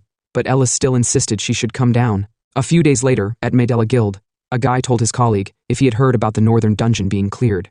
The guy asked if it was those same guys again. The amount of times they've cleared a dungeon can't be counted. They're clearing dungeons that pop up so there's nothing left for anyone else. He continued. He heard there were 4 of them, which is ridiculous. Even with dozens of people, a dungeon raid is barely manageable. But he saw a glimpse of their leader, so he understood how they're so strong. The door opened, and they came in. He told his colleague that the big ogre guy is their leader, which explains why they're strong. The other guy asked if they're that strong. Why are they raiding dungeons that don't even make money? With skills like that, they could become knights in a noble family, or start their own guild and make a fortune. Ellis cheerfully greeted the attendant, and in return, the attendant also greeted her. She told them she heard the news, so she congratulated them on their 10th dungeon clear, and with a hearty smile, she told them that their rank has been promoted from C to B due to their accumulated accomplishments. But her colleague told her to hold on for a moment, then whispered in the attendant's ear. Her expression changed as she heard what he said. She then told Aiden to follow her since the guildmaster, Marcus, wants to meet him. Aiden smiled. Finally, he had achieved his main goal. They arrived at the guildmaster's door and were told to come in. The guildmaster of Maydella Mercenary Guild, Marcus Maydella, thanked the attendant for bringing them here. Aiden was surprised to see him. His face was just as scarred as he remembered from his past life. He wondered if Maydella called them out of curiosity after hearing the rumors. Maydella stepped forward, then bowed and greeted Saintess Ellis of the Cult of Holy Fire. Ellis was shocked. He knew their identity. Maydella also greeted young master Aiden Remez. Aiden told him he figured he'd discover their identities eventually, but he didn't expect it this soon. Maydella told him he knows everything that happens in the city. Besides, Aiden was trying so hard to stand out, so he couldn't help but notice. Aiden told Maydella it seems he has some business with them, if he knows who they are and still called for them. You're quick-witted, Medela remarked. I actually do have some business with you. To be specific, I need the help of Saintess Ellis to help with my daughter. Suddenly, someone came rushing in panicked, telling Medela that they have an emergency. Miss Charles' condition has worsened. She has a fever again. This news shocked Medela. Aiden was surprised Medela had a daughter since he had never heard of it before, so he wondered what was going on. They all arrived at Charles' room. She was sweating and breathing erratically. Medela told them that his daughter's been suffering from a mysterious illness for a while now, but no treatment or medicine has worked. Their only hope now is Saintess Ellis's blessing. So he begged them to please cure his daughter. He'd give them the best compensation if they can. Hearing the word best compensation, Aiden deemed it to be a golden opportunity since he was here to make him an ally. He then asked Ellis if she could do it. She replied yes, she'd give it a try. She then placed her hands on her body, unleashing her holy power, saying, "God, please cure this child," and then poured holy power inside her. But 10 minutes later, Ellis was already shaking. While there were no changes in Charles' body, Ellis decided to try once more, not giving up. But Medela told her not to worry. It's all right, then thanked her for trying. He brought out a pill from a container, then gave it to his daughter, which immediately calmed her situation. Aiden, surprised, asked Medela, "What kind of medicine is that?" Medela told him it only temporarily stabilizes her condition. He managed to get it from the Umber Guild, but they charge an outrageous price for it. He gritted his teeth worriedly, saying he thought a saintess's holy power would cure her, but it's no use. At this rate, he might have to sell the guild just to afford the medicine. Aiden said to himself, there are too many weird things going on. To begin with, if she's suffering from a disease or a curse, holy power should have cured her. On top of that, Ellis's holy power didn't ease her symptoms at all, yet the Umber Guild's medicine did, so I wonder what on earth is wrong with the child. Curse told Aiden he thinks he knows what's wrong. He then told Aiden to summon Banshee's shield. Aiden had no idea why he was telling him to do that all of a sudden. Curse commented, saying that Banshee's shield also acts as an eye into the world humans can't see. Aiden was surprised. He never knew Banshee's shield could show him the world humans can't see. He told Curse that if he's lying, he'll have Ellis bombard him with holy power. As Aiden activated the shield, they could see multiple spirits surrounding her. So Curse was right. Medela was surprised. He questioned, "What on earth are those?" Aiden told him they're souls of the dead and lost souls. They're like parasites, sucking the life force from humans by clinging to them in a hidden form. Aiden said to himself, he never knew Banshee's shield could help him see ghosts or spirits, even while using it in his previous life. It makes sense after all. Banshee's shield is a dead soul, and he left a piece of himself as the shield. Usually there's just one or two lost souls clinging to someone, but this is the first time he had heard of so many clinging to a single person. Curse told him it's because of the girl's naturally high spiritual affinity, but Aiden had no idea what he meant by that, so Curse explained. Spiritual affinity is the ability to attract and communicate with spirits. The stronger it is, the more spirits you can see that others can't. By forming a contract with them, you could become a spirit sorcerer. But the child's affinity is far higher than that of an ordinary spirit sorcerer, and her powerful energy makes her an easy target for lost souls.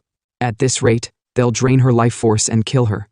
Aiden now understood why holy power didn't help her, because lost souls come right back. By the way, he deemed them to be so damn loud, so he told Curse to get rid of them. Curse grinned, and with a sharp stare and intimidating aura, he told those filthy pieces of shit to get lost. The lost souls got frightened and ran away, which brought the girl's body back to normal. Medela was so happy since the lost souls were gone, and her body was back to normal. He asked his daughter Charles if she was all right.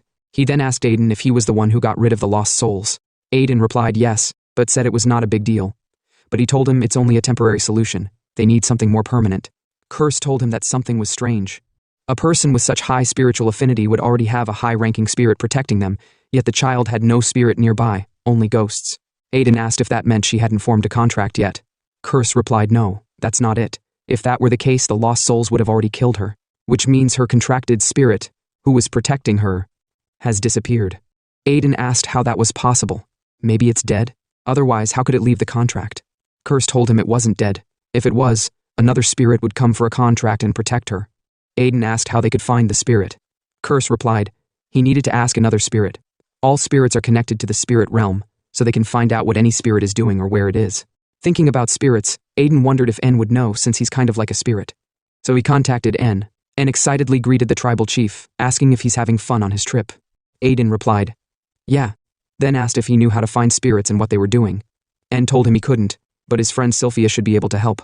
She's the wind spirit he's contracted with now, so she should be able to find the spirit he's looking for. Aiden told him to please do him a favor. The spirit he's looking for is connected to a young girl in Carton City. N told Sylphia what Aiden had said.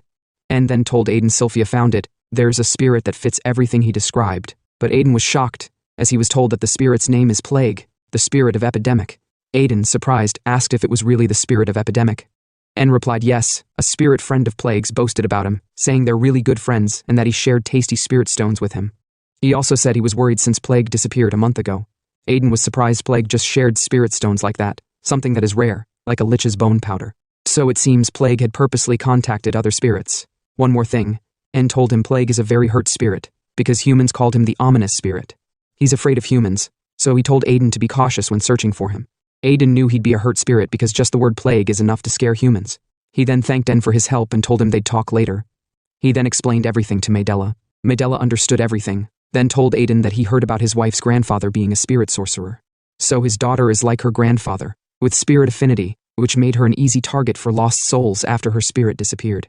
Aiden told him he didn't need to feel guilty. They need to first find out where the spirit went. First, they'll gather any clues they can. Lo asked Aiden if he didn't find the situation strange. Aiden asked, "What do you mean?" Lo commented, "She's definitely sick because of the lost souls sucking her life force. But then, just what did the medicine from earlier do to work on her?" Aiden was surprised by what he said. Medela told them that though the people of Umbra Guild aren't trustworthy, it's true the pill worked. So he questioned, what does it mean if the pill worked? Kathy told him, in simple terms, the pill is poison. Medela was shocked by what she said. He told her it was impossible for it to be poison since he definitely saw his daughter getting better. Kathy, with her test tube, told him it was a trick to make it seem like she was getting better. The pill forcefully distorts the patient's mana, weakening their life force. With their life force weakened, the lost souls believe she's dead and leave her body. If he had kept giving her the pill, she'd be dead soon. Medela couldn't believe he had been feeding his daughter poison this whole time. He was really disappointed in himself. Aiden asked how the Umbra Guild made the medicine. It's like they knew what was making her sick. Medela was really angry, so he stood up. He thanked Aiden for his help, saying he'd handle things from now on. He was so damn determined to wipe out Umbra. Those rotten sons of bitches. But Aiden held his hand and told him not to be impatient. If he just barged in there like that, they'd make an excuse that they didn't know what kind of pill it was. He should know better than anyone how wicked Umbra is. So he told Medela to stay cool-headed. He knew a way to handle the situation. Medela finally calmed down. Sometime later in Medela's office, Medela brought a stack of documents to Aiden. He told Aiden the documents contained all their intel on the Umbra Guild, the guild members, the guild master Talon Umbra, and all their hideouts across the continent. Aiden read them. Though it was a lot of information, he deemed it to be all surface level.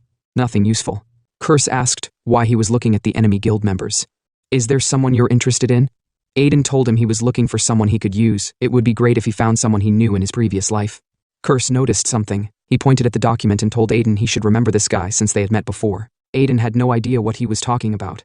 He had never heard of the name Armand before, but he took a pause. He grinned slightly, then widely, saying, "The guy feels kind of familiar."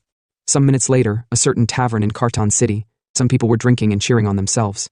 On the opposite side, two guys were pissed seeing the Umbra Guild's guys again, but then someone came at them with an insane amount of killing intent. He asked them if they had a problem with their big brother enjoying himself. The guy, scared, replied, "No, not at all." Armand, drinking, told the guy to stop playing around and he should come drink since the booze is amazing tonight. Armand was happily enjoying his drink, saying life sure has its ups and downs. He said to himself that his name is Ankal, the guild master of Keroberos Guild. Back then, failure wasn't even in his vocabulary, and he feared absolutely nothing. Yeah, life was good back then, until a crazy mercenary came along and ruined everything. Because of him, the guild crumbled, and his members abandoned him. To make the matter worse, Joseph's daughter became the saintess of the cult of Holy Fire, and if they found out he was alive, the cult would execute him without hesitation. So, he had changed his name, altered his appearance, and started fresh here with the Umbra Guild, confident that even the mighty three great cults can't find him hiding here. Someone then came in, told Armand, "Found ya." The guild members immediately got angry at the person that dared call their big brother by his name. Armand asked the person how dare they ruin his mood. He didn't know who he was, but he's dead. To his surprise, he saw someone he knew. Shocked, he asked how they found him. With a wild, evil grin, Aiden told him they should go out to have a chat. And so, some minutes later, in a certain alley, the sound of punches echoed. Armand and his men were completely defeated. Aiden clenched his fist. With a grin, he told Armand he had changed so much, he almost didn't recognize him. Shivering in fear, Armand remarked, "It's an honor to have young Master Aiden recognize him." Then wondered how the lunatic found him. Could he be here to deliver him to the cult of Holy Fire? Thinking about his neck being chopped off, shivers ran down his spine. But he refused to die just like that since there's one last way to escape Aiden. He immediately went on his knees, begging, and saying he'd do anything Aiden asked. In return, he should please spare his life. Aiden was speechless. He was planning to rough Armand up a bit before dragging him away, but his actions worked out better for him. Now, at the Medela Guildmaster's office, Medela sat, oozing with killing intent. As he asked the frightened Armand if he's saying the Umbra Guild is conducting human experiments, he panikedly replied, "Yes, sir. Since Carton City is a dungeon hub, people often go missing there, and no one bats an eye, so it's the perfect place to acquire test subjects without raising suspicion." Thinking about it, Aiden wondered if the human experiments are done by those dark mages from Chaos. He then asked Armand where they are conducting the experiments. Armand told him he doesn't know the exact location, but he had heard they're conducting it in a dungeon near the city. Aiden, surprised to hear they were conducting it in a dungeon. Curse asked if performing experiments in a dungeon is so surprising. Aiden replied it's absurd. Dungeons are officially the business grounds of spirit merchants. When a dungeon is cleared, merchants trade the loot, extract the core, and then the dungeon vanishes. But if someone's staying inside a dungeon conducting human experiments, that's a whole different story. Spirit merchants wouldn't tolerate anyone setting up shop in their territory. And while spirit merchants are bound by rules that prevent them from harming humans, in such extraordinary cases, humans can be classified as unauthorized intruders, so the merchants can unleash their true power. At full power, a spirit merchant holds absolute strength within the dungeon. Even a beginner merchant like Rabbits could obliterate a semi-master in seconds at full power. Curse asked why they haven't kicked the intruders out then. Aiden replied, "There's only one way they might allow it. If someone promises them enough profit to justify breaking the rules, the merchant might strike a secret deal. Then, the merchant won't report anything to the Spirit Emporium and let the intruders use the dungeon freely." Medela angrily asked Armand who's backing them since the experiments seemed too large-scale for a single guild. Armand couldn't reply, so Aiden told him he'll hand him over to the cult of Holy Fire if he doesn't answer properly. Fear-driven, Armand told him he'll talk. With a calm tone, he told them that the one backing them is the Sire's Grand Duchy. Aiden and Medela got angry at the mention of the Sire's Grand Duchy. Medela was surprised. He questioned why the Grand Duchy of Sires, the northern military powerhouse, would deal with the likes of the Umbra Guild. Armand told him the Umbra Guild aren't the only ones. Some other organizations seem to be involved as well. Medela found the situation troublesome because with the Sires involved, they can't act recklessly. Aiden angrily said to himself that he had his suspicions when he heard about the human experiments. He was sure it's definitely Sylvetta working with those Chaos scum again. He told Medela they should crush them, but Medela told him the opponent is the House of Sire's Grand Duchy, home to a Transcender-level Grandmaster. They may be strong, but it's impossible to face them. Aiden asked if he's just going to let the people who hurt his daughter walk free. Furious, and with vigor, he told Medela he gotta crush them. They messed with his family. He'll help, so they should take down the Umbra Guild and Sires. Curse told Aiden why he's acting when he's the one burning for revenge. Medela was touched by Aiden's words. He deemed Aiden to be compassionate, even for someone else's family. With a calm tone, he thanked Aiden, but he told him he can't just think of a way to go about it. Just where should they begin? Aiden told him he had got an idea since taking out scums like them is his specialty. He grinned as he's looking forward to Sylvetta's other shitty plans. Now at the Spirit Trading Company, Rabbits' territory. Rabbits sat with something round on his hand, saying to himself that humans don't know. But a dungeon core is actually a mana stone packed with immense mana. That's why they're so valuable to spirits and the main income source for spirit merchants. But ever since he ran into that crazy bastard, he had to pay for cores and even work for him like a slave. With tears in his eyes, he wondered where did his merchant life go so wrong. Someone then approached him. The guy is named Pest, an intermediate spirit merchant. Seeing him, Rabbit stood up flustered, then asked Lord Pest what brought him to this lowly place. Pest, disappointed, asked Rabbits what's up with his lousy performance lately. His margins are pathetic. Rabbits apologized, saying it's all because of his incompetence. Pest told him of course, he's too dumb to advance past being a beginner merchant. Rabbits was really angry at the damn rat, but he swallowed his pride, then thanked Pest for being so understanding. Anyway, while placing his hand in his pouch, he told Rabbits he expected better results next time. Rabbits was surprised, wanted to complain about something, but Pest gave him a death stare. He asked Rabbits if a mere beginner like him is thinking of defying him, an intermediate merchant. Rabbits replied no, he can take it. With a grin, he told Rabbits that's the proper way to behave, then gave him a pouch, and swallowed the rest of the spirit stone. He was disappointed since it's finished already. He even used up almost everything he had to seduce a spirit. He then told Rabbits he hoped he would bring him better results next week. Rabbits replied, yes, Lord Pest, then angrily said to himself that one day, he'll make him pay. In the next scene, Aiden, disguised as a warlock and accompanied by the Black Knight, headed toward the Umbra Guild. Upon reaching the guild's back door, they were stopped by two guards who demanded to know their business. The Black Knight immediately ordered them to step aside, but one of the soldiers snapped, asking if they had lost their minds. He told them to leave if they had no legitimate reason for being there. Aiden snapped back, demanding to know how they dared to speak so recklessly. Did they even realize who they were talking to? He pointed out the Black Knight's armor and great swords, making the soldiers hesitate. It was only then that they noticed the legendary weapons. Their eyes widened in shock as they began to question if this man was really who they thought he was. The Black Knight then declared that he was Darius Clayman, Lord Sylvetta's Dark Knight. They demanded that the Guildmaster be summoned immediately, a few hours earlier, in Aiden's room. Before setting out on the mission, Curse questioned Aiden about his plan. Was he going to recklessly barge in again? With a smirk, Aiden admitted that Curse had really come to understand him during their time together.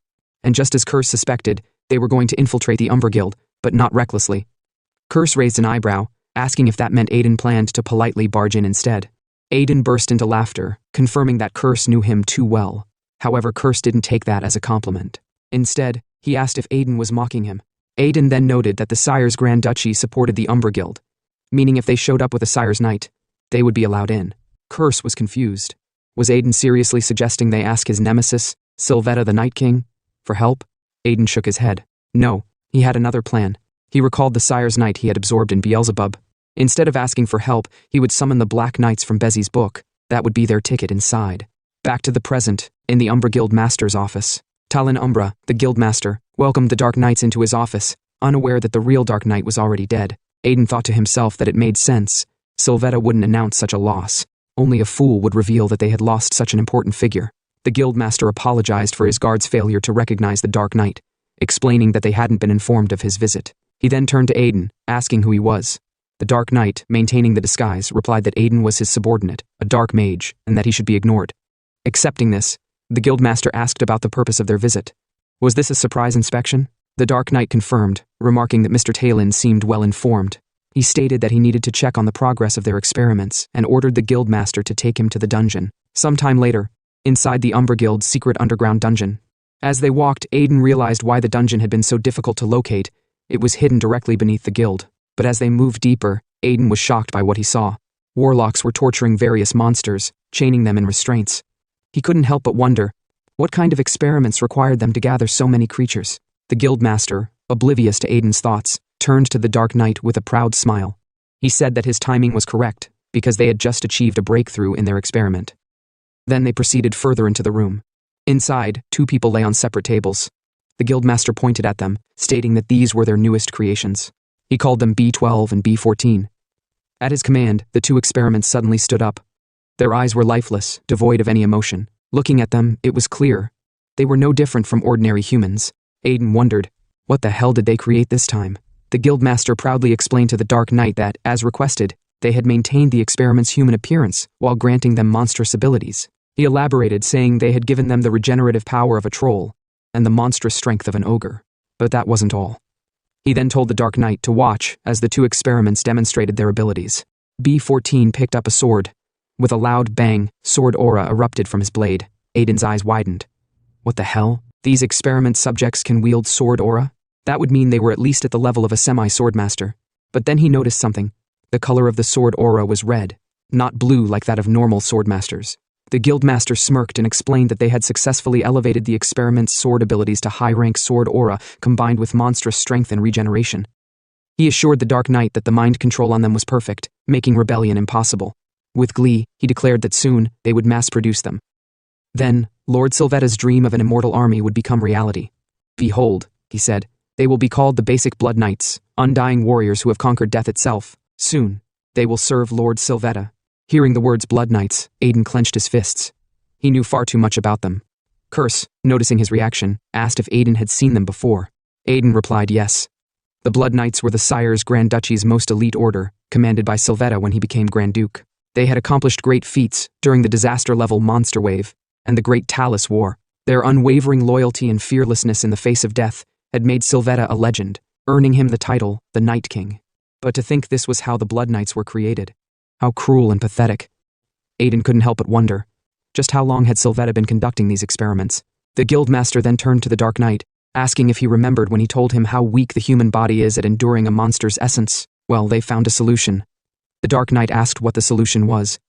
Without answering, the Guildmaster began opening a door. A dark, ominous presence seeped from within. As the door fully opened, he revealed the being inside.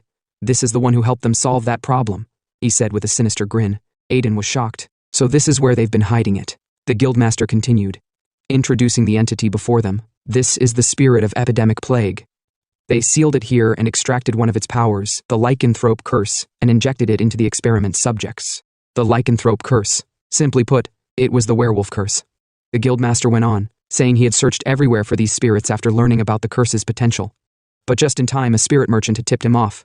And, as fate would have it, the spirit had been under contract with Medela's daughter. Laughing out loud, the guildmaster proclaimed that the gods must be on his side. Soon he would take over the Medela guild, and Marcus wouldn't even realize what hit him. But then, with a change in aura, Aiden said, "It seems I've heard all I need to hear." The guildmaster snapped at him, asking, "How dare you speak when we are talking? A low-ranking warlock like you has no right to speak." Before he could finish, Aiden issued a command. "Kill him." The Dark Knights obeyed immediately, stabbing the guildmaster with their swords. Still in shock, the guildmaster barely had time to process what had just happened. Aiden turned to leave and said, "It's time to rescue the spirit and wrap this up." But just then a sword flew from behind, stabbing the Dark Knight in the stomach. It turned out to be the guildmaster, whom we thought was dead. He figured that the Dark Knight was just a puppet. He asked, "How dare Aiden deceive him?" Aiden was surprised how he was still alive, since the Dark Knight definitely stabbed him. Pointing his sword at Aiden and transformed into a monster, he asked Aiden, "Who the hell is he?" Aiden wondered how the guy was still alive. He definitely saw the Dark Knight's soul stab him. So how was he still standing? And judging by the situation, Aiden figured out that this guy had also experimented on himself and had those crazy abilities of the Blood Knight they were working on. Just then, Aiden imbued his sword with aura and used it to slice the guildmaster in his stomach, and blood came gushing out. But suddenly, the wound began healing within a few seconds and finally sealed up. The guildmaster retaliated with a fearsome attack, but Aiden leaped backward immediately, noticing the danger. As Aiden bent down, he asked the guy, "So, he has red aura and monstrous regeneration. Did he turn himself into a Blood Knight?" With an evil grin, the guildmaster said yes, he was actually wise for experimenting on himself, because wasting such immense power right in front of him would have been foolish. And thanks to it, he had broken past the semi-master stage he had been stuck at for years. He commended Aiden for his ability to control the Dark Knight's soul. But he also said that Aiden didn't seem like an ordinary human either, so he wouldn't ask Aiden who sent him. With another evil grin, he then said that Aiden should work for him. He would give him this power and even make him a guild executive. But our MC was cleaning his ear, because the lizard man was yapping dust. Aiden said, "It sounds tempting, but he don't know if the guild master will have a guild left to begin with." Upon hearing this, the guild master was like, "What does he mean by that?" Suddenly, the dungeon door swung open, and a fat man came running. He yelled for the guild master, saying, "They're in big trouble." The guild master turned back and asked, "What's going on?" The man said that the Medela guild has stormed their guild and is causing a rampage. He continued, "Guildmaster Marcus is leading them, and we can't handle them alone. We need you to fight for us or else we'll lose the battle." With anger, the guildmaster growled, "So Marcus is here. Does that mean it was Aiden who planned all this?" Aiden smiled and said, "What's wrong? Don't you like the little surprise, Guildmaster Talon Umbra?" The guildmaster became angry and called Aiden a damn rascal. He declared that he would kill Aiden right here and now. Sprinting toward him, he swung an attack, but Aiden used his flickering abilities and appeared in multiple places at the same time. With our MC's eyes blazing, he said, "He'll show Talon what he just sacrificed."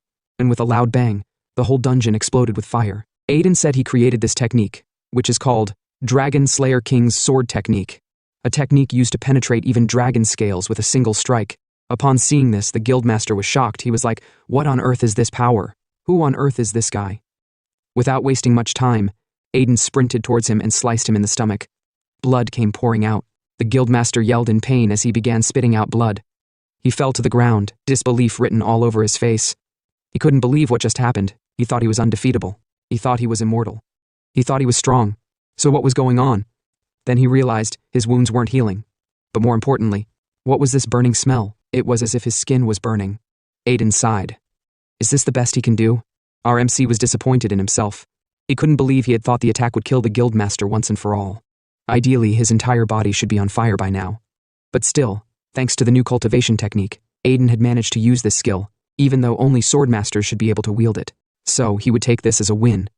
Aiden told the guildmaster to give up. His wounds will keep burning and they won't regenerate. The guildmaster clenched his fists. Damn it. Why does he have to be humiliated by this brat? Now, he was being forced to use his trump card, even if he is not Donald Trump. And suddenly, the dungeon master began chanting his incantation and said, "O dungeon, I, the contractor Talon Umbra, request you to summon the spirit merchant called Pests."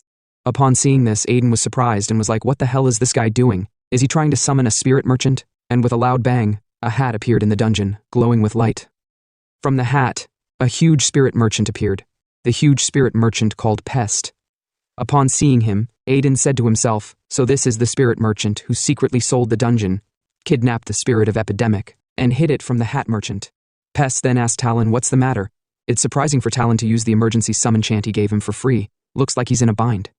Talon said yes, he's in a bind right now and in need of help. He begged Pest to help him get rid of Aiden, but Pest said he will need additional compensation to interfere in matters inside the dungeon. Talon said he will give him everything he has, so he should just kill Aiden right now. With an evil grin, Pest smiled and said, very well, now they have a deal. With a change in aura, he began growing to 5 times his normal size, with aura blazing all around him, as big as ever. Seeing this, Curse whispered to Aiden and said, so this is the true power of a spirit merchant that's suppressed by the Spirit Emporium's rules. Is he as strong as a sword master? Aiden said, no. Right now, this guy is even stronger than a sword master. Humans can't fight spirit merchant in a dungeon, the spirit merchants are way stronger. Aiden then voiced out and told Pest that he's pretty sure spirit merchants aren't allowed to meddle in dungeon affairs. He asked Pests if he would be fine after doing this. With an evil grin, Pest said, so Aiden must have heard about their spirit merchant organization. But what does it matter? As long as he don't get caught, it won't be any issue. He clenched his fist and said, so now Aiden is gonna have to die. He shouldn't feel too bad about it. But with a smile, Aiden said, sure, as long as he don't get caught, huh? But hope Pest know that guys who say that stuff get caught first. Pest yelled and asked Aiden, what nonsense is that? What is he trying to say? Aiden said to himself that there's no way to beat a spirit merchant who has unleashed their full power in a dungeon. But there is one last resort, his trump card, which is to summon a spirit merchant in higher rank than Pest. And that is the only way to escape from this situation. Suddenly a voice came and said, so Rabbit's report was true after all. Upon hearing this, Pests began shrinking to his normal size in fear because he definitely recognized that voice. Now the voice appeared to be from a figure, one resembling both a lady and a man at the same time. But who knows? Who the hell is this? The figure turned to be the president of the spirit merchant. Pest, while bowing slightly, said, long time no see, President. Pest looked like he was about to shatter in the presence of this figure. The hat merchant. She is the president of the Spirit Emporium, and is revered by every spirit merchant. Ascended beings like the Spirit King and the Hat Merchants have no gender, but I call the Hat Merchant she for my comfort and to not stress the story. There are only 2 reasons she would appear in the human realm. 1. To alert others about serious alterations in dungeons. 2. To address major issues involving spirit merchants. A few hours earlier, before all this, Aiden had made a plan with Rabbits to summon the Hat Merchant. While trembling, Rabbits asked Aiden if he really wanted him to call the president of the spirit merchants. Aiden said yes.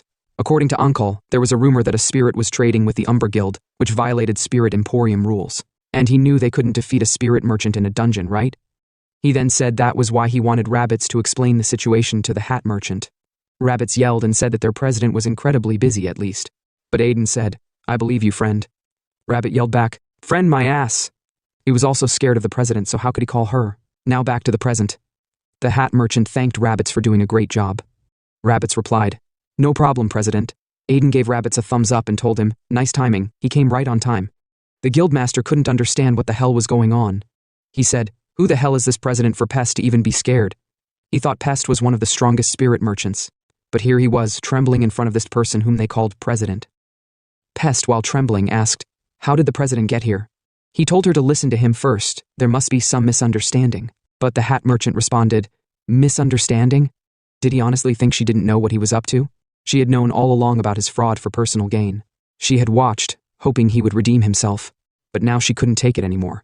As she began walking closer to him, about to land the ultimate punishment, Pest yelled, please wait a moment, I can explain. But just then, with a loud bang, the president declared, you are fired from your duty as a spirit merchant from this day forth. Suddenly, a bright light shone on Pest's body as he began fading away. And after that, the president stretched out her hand, and Pest, who was now nothing more than a little rat, landed on her hand. Turning to Aiden, she said she had heard everything that happened from Rabbits.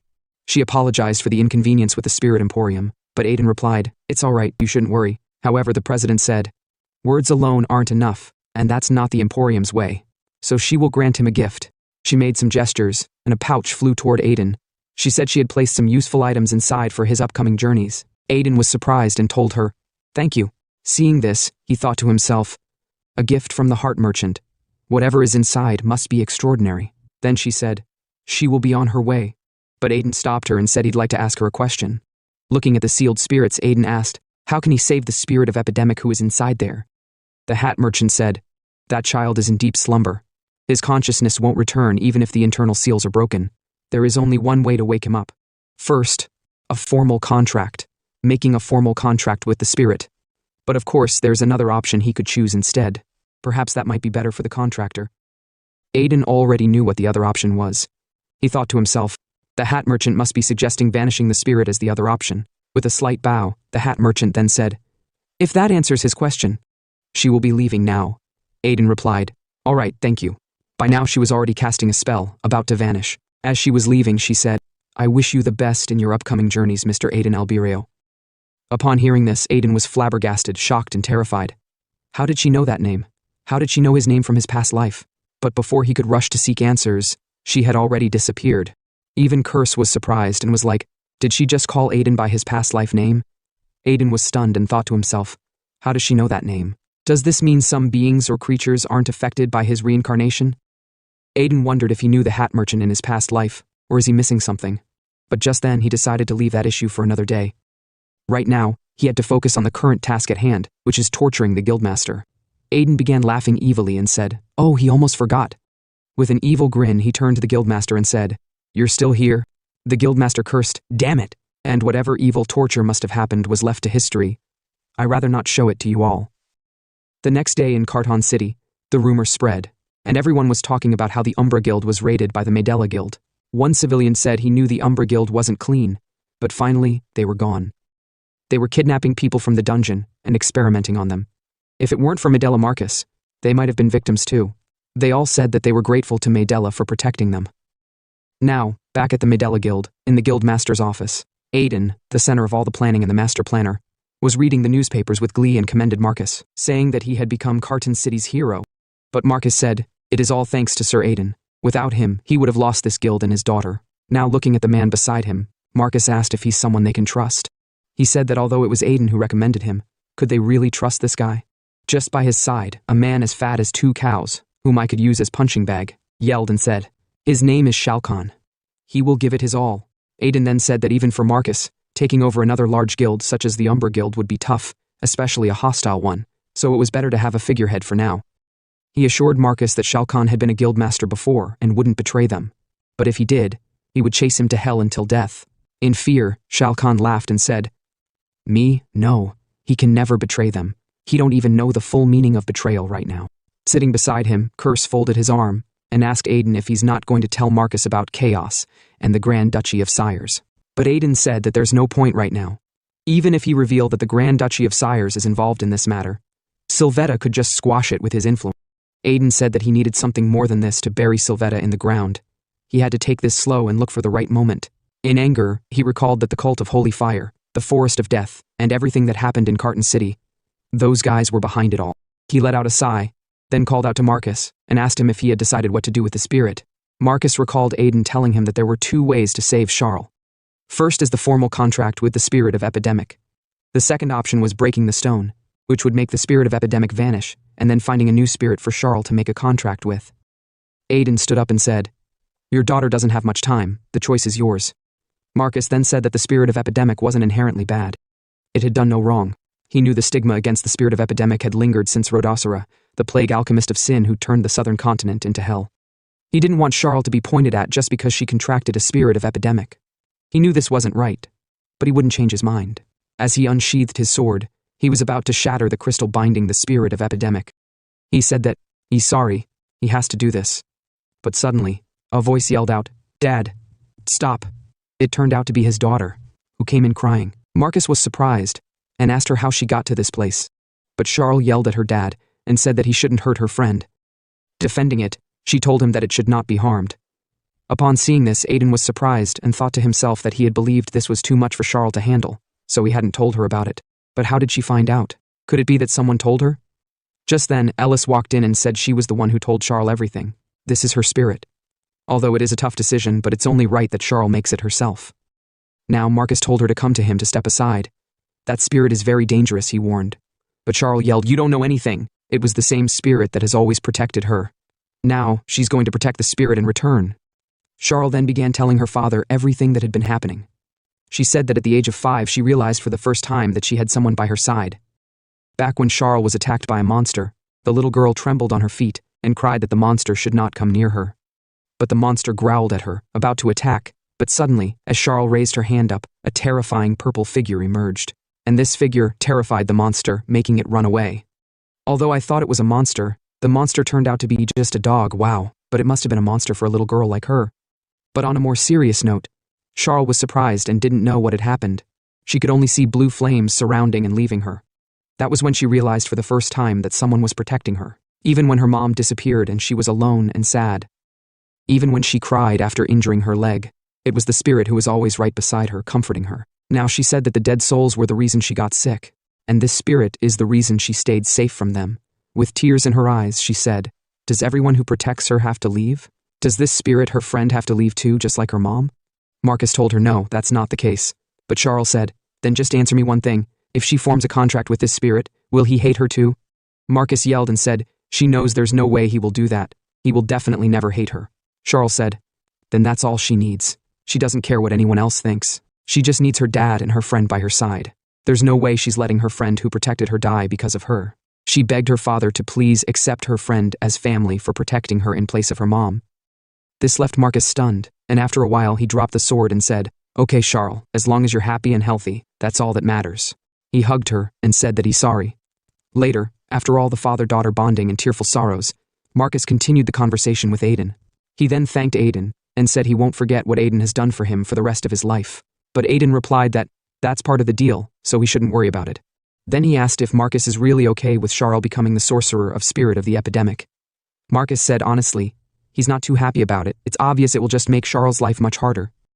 But if it will make his daughter happy, that's all that matters. He said he will make sure to raise her well so she doesn't get hurt and can fulfill her potential. For that, he will consider the spirit as a blessing that came to them, not some ominous creature.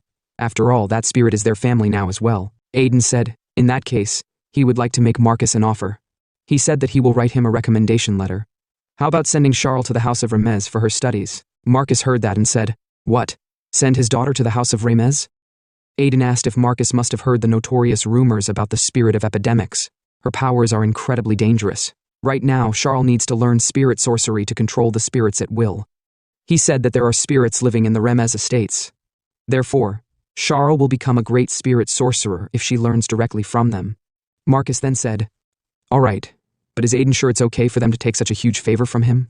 Why is he so willing to help them with all of this?" With a smile, Aiden said, "Help? Oh please, this is part of the deal too. His only condition is that Marcus will help him in the future when he needs Charles' help, and he promised he won't misuse her power." With declaration, Marcus said that if Aiden calls on them, they will come to help no matter where he is. Not only Charles' power, but he will offer all of Medela Guild's resources as well. Aiden smiled and thought to himself that once Charles can control the spirit of epidemic's powers, she will be incredibly helpful. Moreover, having Medela Guild on his side is a huge advantage.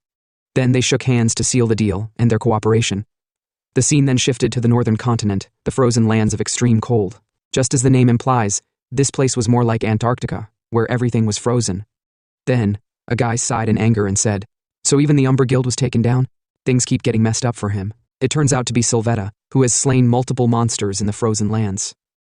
The subordinates bowed and apologized for the bad news. Sylvetta then asked him, "So, did he find out who was involved in ruining his plans?" The subordinates said, "According to the Crimson Knight, the person used the same sword as Lord Sylvetta, so there's a high chance Dyer was the one who interfered this time." He also mentioned that Chaos said they suffered heavy losses, so the research will take a little longer. Sylvetta folded his hands in anger and said, "Those damn dregs from the Fallen Kingdom. He shouldn't have trusted those filthy rascals in the first place." He began summoning a large fire spell, blazing all around him. But just as he was doing this, he felt a surge of pain in his chest and fell to the ground, spitting out blood. The subordinate, who seemed to know Sylvetta's condition, quickly handed him a potion and told him to drink it. After drinking it, Sylvetta gritted his teeth in anger and said, "It's pathetic that he have to rely on a potion made by such filthy people. If only he hadn't injured his mana core 7 years ago during the monster wave, none of this would be happening. Or maybe he should be thankful that he is not going berserk, due to his mana core exploding." He smashed the bottle and said, "He don't need Blood Knights, the god of holy fire, or any of that. The top priority is finding a gem to replace his damaged mana core. Once that's done, he will reach the level of a Grand Master." With anger, he said, "He must become the next Grand Duke." Now back at the Carton City in Aiden's lodging, Aiden looked displeased after he checked the bag the president of the spirit merchant gave him. He wondered, what on earth is this thing? He said that since it was a gift given to him by the hat merchant herself, so it's definitely not an ordinary item. Kerr seemed to know what it was and told Aiden that this is a contract stone. The contract stone helps a person form a contract with spirits or spiritual beasts of the spirit realm. Even with low spirit affinity, it can summon high-level spirits. It is a precious item that is hard to find in the human realm. He told Aiden to just pour his mana into the stone for it to work. Aiden followed the instructions and began infusing his mana into the stone. Suddenly, the crystal began changing from blue to red. With glee, Kerr said, "Oh, looks like something amazing is going to come out." With a loud bang, flames emerged from the stone and consumed the whole room. Aiden was like, "Huh? Fire?" He yelled. He was startled and said, "His hand is on fire, what the hell is going on?" But it turned out he was only panicking. When he calmed down, he discovered that the fire didn't feel hot, and he was pretty sure he had seen this familiar fire before. Suddenly a voice emerged from the flames and said, "How dare you summon a being like me in such a little space?" With an evil grin, Kerr said that Aiden had summoned a ridiculous being. But to think he would summon a mythical rank spiritual beast was very surprising.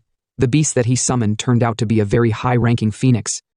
Aiden then said to himself that in his past life, he saw several people form contracts with spiritual beasts, but most of them were with low-ranking ones, with only a few forming contracts with intermediate-ranked ones.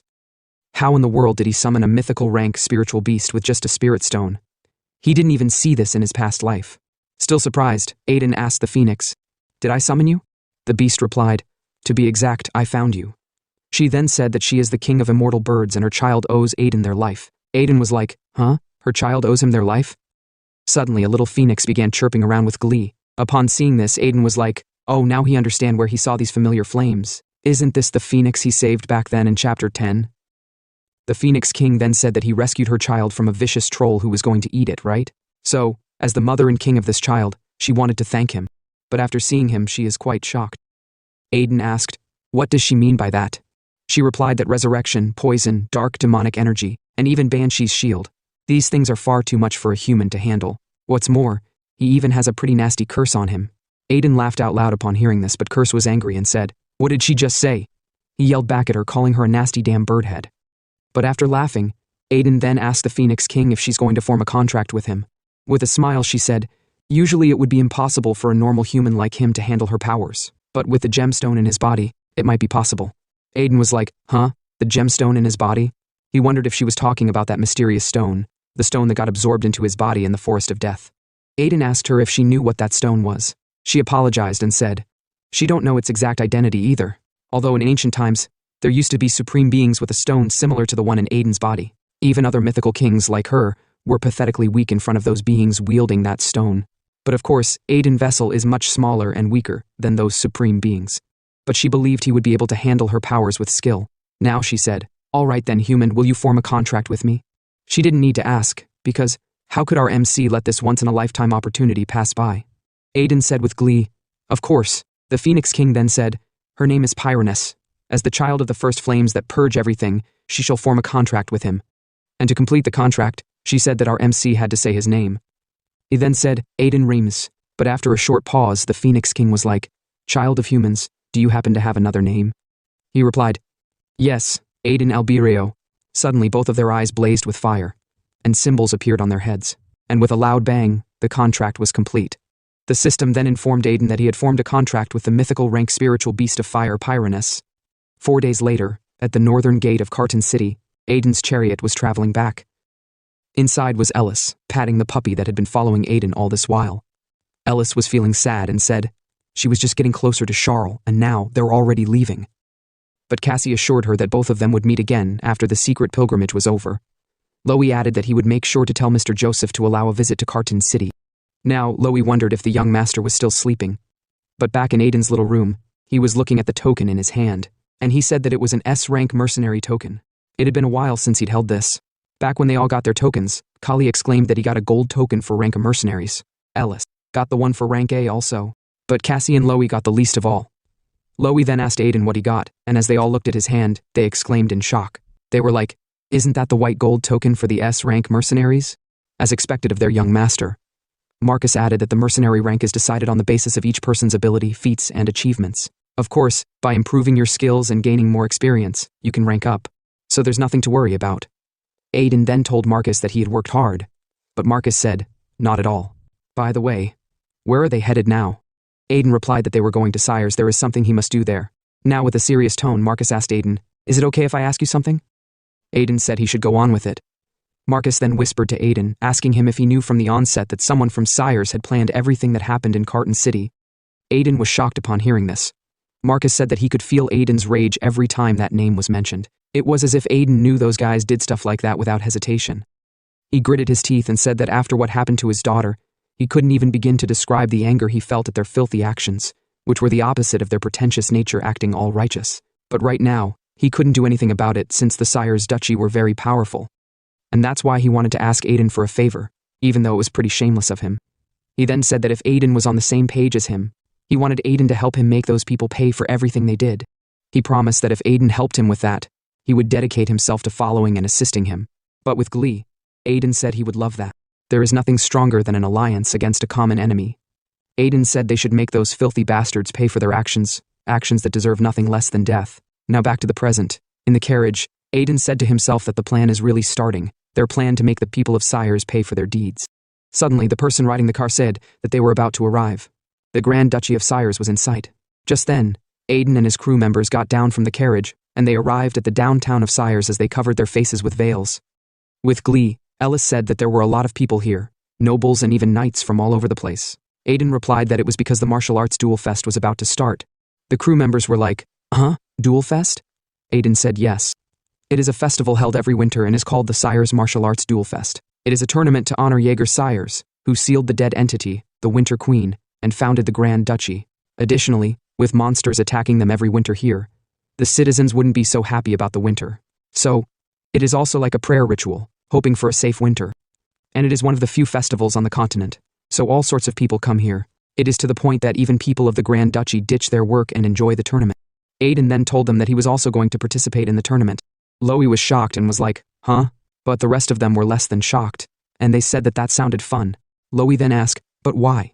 Why would he suddenly participate in such a dangerous event? Even Curse, whom no other person could see except Aiden, asked Aiden what was with the sudden tournament. Didn't he come here to get his revenge? Aiden replied, yes, he is here for revenge, and the reason he wants to join the tournament was because that would be the first step of his plan. If a person wins the tournament, the person will get one object from the Sire's warehouse along with an elixir. Aiden said he needed that elixir to reach the Grand Master stage just like in his past life, and the most important part was right after the tournament ended. Curse then asked Aiden, what will happen right after the tournament ends? And Aiden replied, right after the tournament ends, the Winter Queen who was sealed by the Sire's duchy will wake up, and this is also what happened in his past life. The Winter Queen was Calamity incarnate, leading an army of the dead from the frozen wastelands. When she reawakened, the surrounding lands transformed into legendary great dungeons, and she brought ruins to the northern continent, including Sires. The northern nations, in an effort to stop her, sent 6 knight families of distinguished merit, including the Grand Duchy of Sires, and the strongest fighters from the martial arts duel fests. But the dispatched troops were annihilated, and the few survivors who managed to flee were like walking corpses, with nothing left in their minds and bodies. In that desperate situation, the Thunderstorm Knight, whom we all know as Sylvetta, and his Blood Knights emerged to save the northern continent. Leading his order, Sylvetta defeated the Winter Queen, became the new Grand Duke of the Grand Duchy of Sires, earned the people's adoration, and received the esteemed title of Night King. Aiden gritted his teeth in anger and said, but Sylvetta is nothing like what he knew in his past life, neither honorable nor noble. First, he will win the martial arts duel fests, then he will join the expedition to subdue the Winter Queen, and when Sylvetta is worn out from fighting the Winter Queen, he will kill him and get rid of him there. By now, Aiden and his crew were already in an inn and were eating.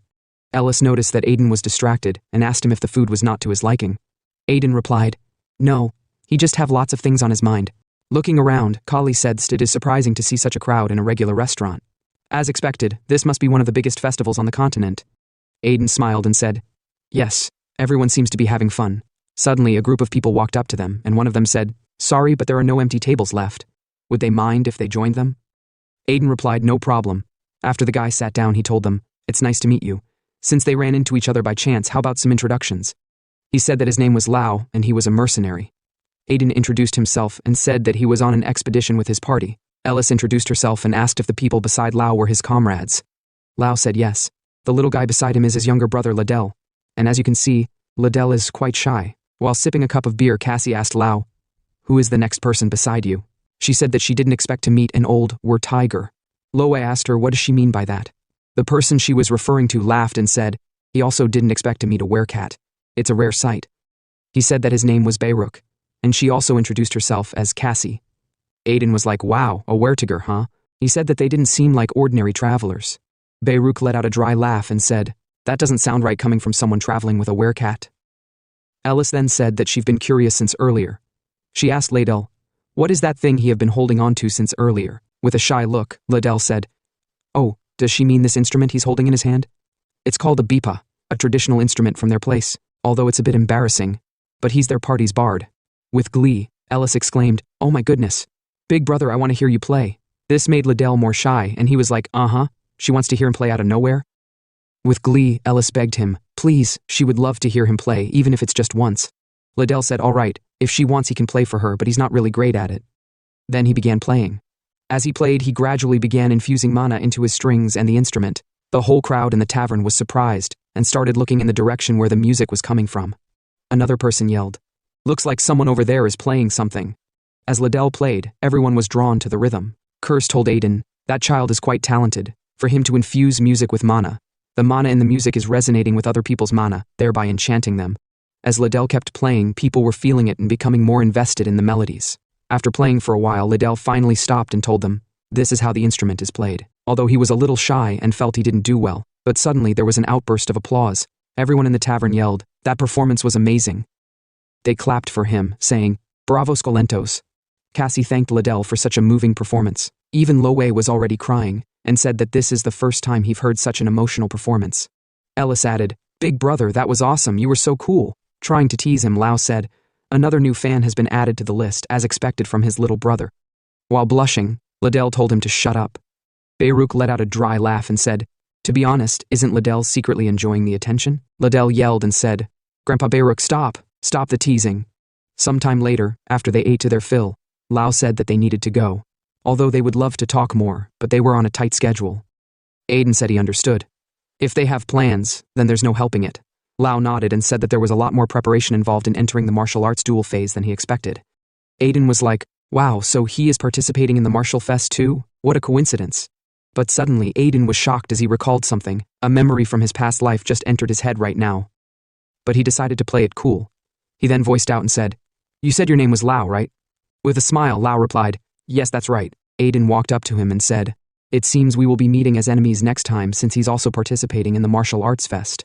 With a serious face, Lau said, "All right, but Aiden shouldn't think you will go easy on him just because they have met." He turned back and said, "Okay, see you then." And they began leaving. As they were leaving, Curse asked Aiden, "What was that just now? Even though it was just for a moment, Aiden. You had tremendous killing intent just now, didn't you?" Aiden replied, "Yes, it is because he knows who that guy is." Curse was like, "Really? Did the both of them meet in his past life?" Aiden said, "No, but he have heard the rumors. Lau is a swordman traveling with an elder, werebeast, and a genius bard. In his previous life, Lau was the winner of the Sire's Martial Arts Fest, and he was named the evil-slaying sword demon." Curse said, "Oh, so he was the winner of the Martial Arts Fest in Aiden's past life. But how come he is called the evil-slaying sword demon?" Aiden said that in his past life, Lau disappeared after taking the prize of this tournament, the elixir, without a trace. He didn't even participate in the subjugation of the Winter Queen. After vanishing like that, he reappeared 2 years later in the Grand Duchy of Sires as a homicidal maniac. After that, Aiden and his crew went to a mansion, and as they all looked at the huge building, they exclaimed in awe. Even the puppy was amazed by the sight of the building. It turned out that Aiden used his connection to get this exclusive mansion for them. Alice asked Aiden if his friend was really letting them use this place for free. Aiden replied, "Of course." Kali then said that using connections to indulge in luxuries during a pilgrimage, isn't it contrary to the original purpose of hiding one's identity and understanding the lives of people in the secular world? But Aiden said, "It is fine, Priest Kali. Don't people in the secular world live without leveraging their connections?" He then said that this would be a valuable experience for Alice to understand how powerful connections and influence can be. He told her, what could be a more perfect pilgrimage than this? Some while later, after Aiden and his crew entered the mansion and they all went to their separate rooms, Aiden went to the main hall. A lady called Niketa bowed and said, "I greet the noble being." Aiden then asked her how things were going these days. Niketa replied that, thanks to the intel Aiden provided, they have managed to eliminate several chaos branches. She said that the branches that seemed to have connections with sires appeared to be withdrawing recently. Looks like there was some discord between Chaos and Sylvetta.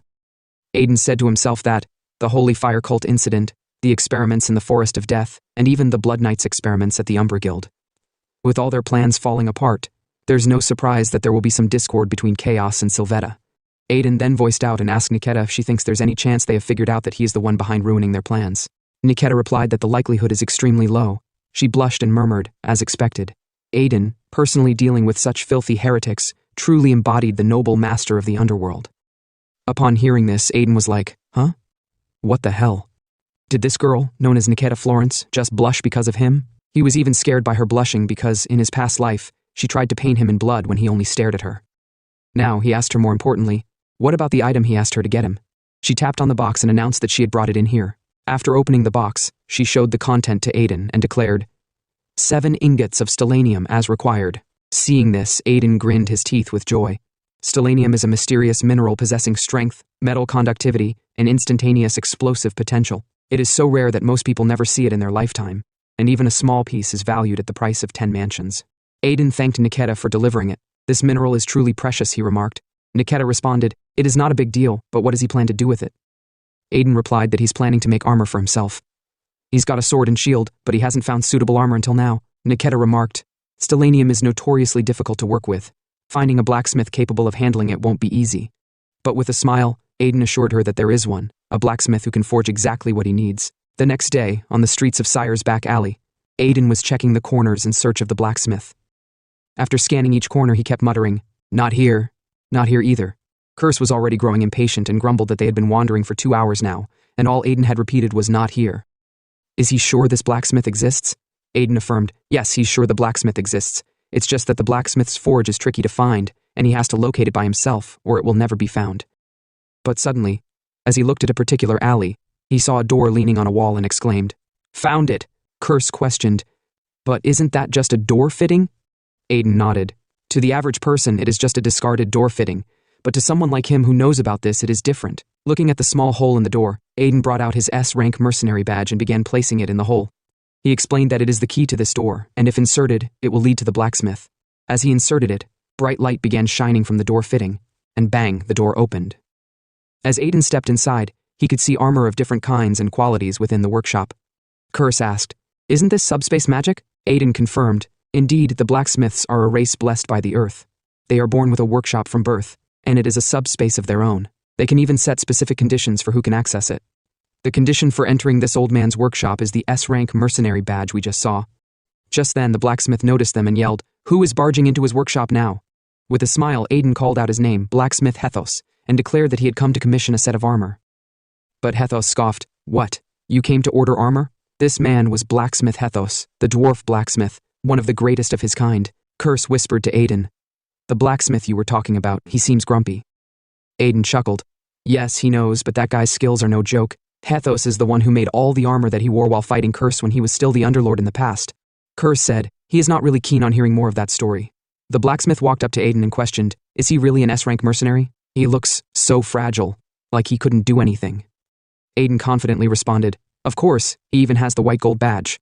Hethos sighed and grumbled, the human world these days seems to have gone mad, giving an S-rank mercenary badge to a weakling like this. He'll need to raise the entrance requirements for his workshop. He told Aiden to leave. He have no equipment for someone like him. There are plenty of other blacksmiths, go and meet them instead. But our MC isn't one to just give up without having a few tricks up his sleeves.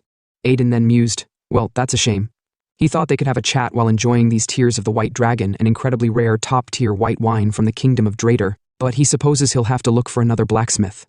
Upon hearing this legendary wine, Hethos practically roared, what did you just say, Tears of the White Dragon? Aiden saw that the man was getting interested and teased that he would get going then. But the blacksmith immediately interjected, wait. He was already drooling and quickly added, let's have a talk. Yes, just a talk. Sometime later they sat down, and Hethos was already drinking the wine. He sighed in delight. Humans really do know how to make the most amazing liquor. He then asked, so what's your name? Our MC responded, my name is Aiden. Hethos nodded. All right, Aiden, this wine is delicious, and this is the finest liquor he've had since that rascal Valken gave him some as a gift 20 years ago. Hearing this, Aiden recalled that in his past life, Valken, who was his master and also the mercenary king, brought him here to visit Hethos. Back then, Valken told Aiden to introduce himself to the blacksmith. He greeted, hello, I am Aiden Albireo. With a smile, Hethos chuckled and said this brat looks stubborn as hell just like his master. Not even long after the lovely greetings, Hethos, as grumpy as ever, yelled at Aiden, chasing after him. Didn't I tell you not to touch my sword? But Aiden grinned. Yes, So I'm just borrowing it for once, you stubborn old man. Just like that, they became close. Even when Aiden grew up, he still visited Hethos. But by now, Hethos's closest friend, Valken, was already missing. With a sigh, he murmured, "That reckless guy, Valken, where has he disappeared to now?" Now back to the present. Without Aiden in this lifetime, the void left by Master Valken must have been even greater for Hethos right now. Aiden then reminded Hethos, "We should stop drinking and get to my request, shall we?" Hethos agreed. Of course, after drinking such fine wine.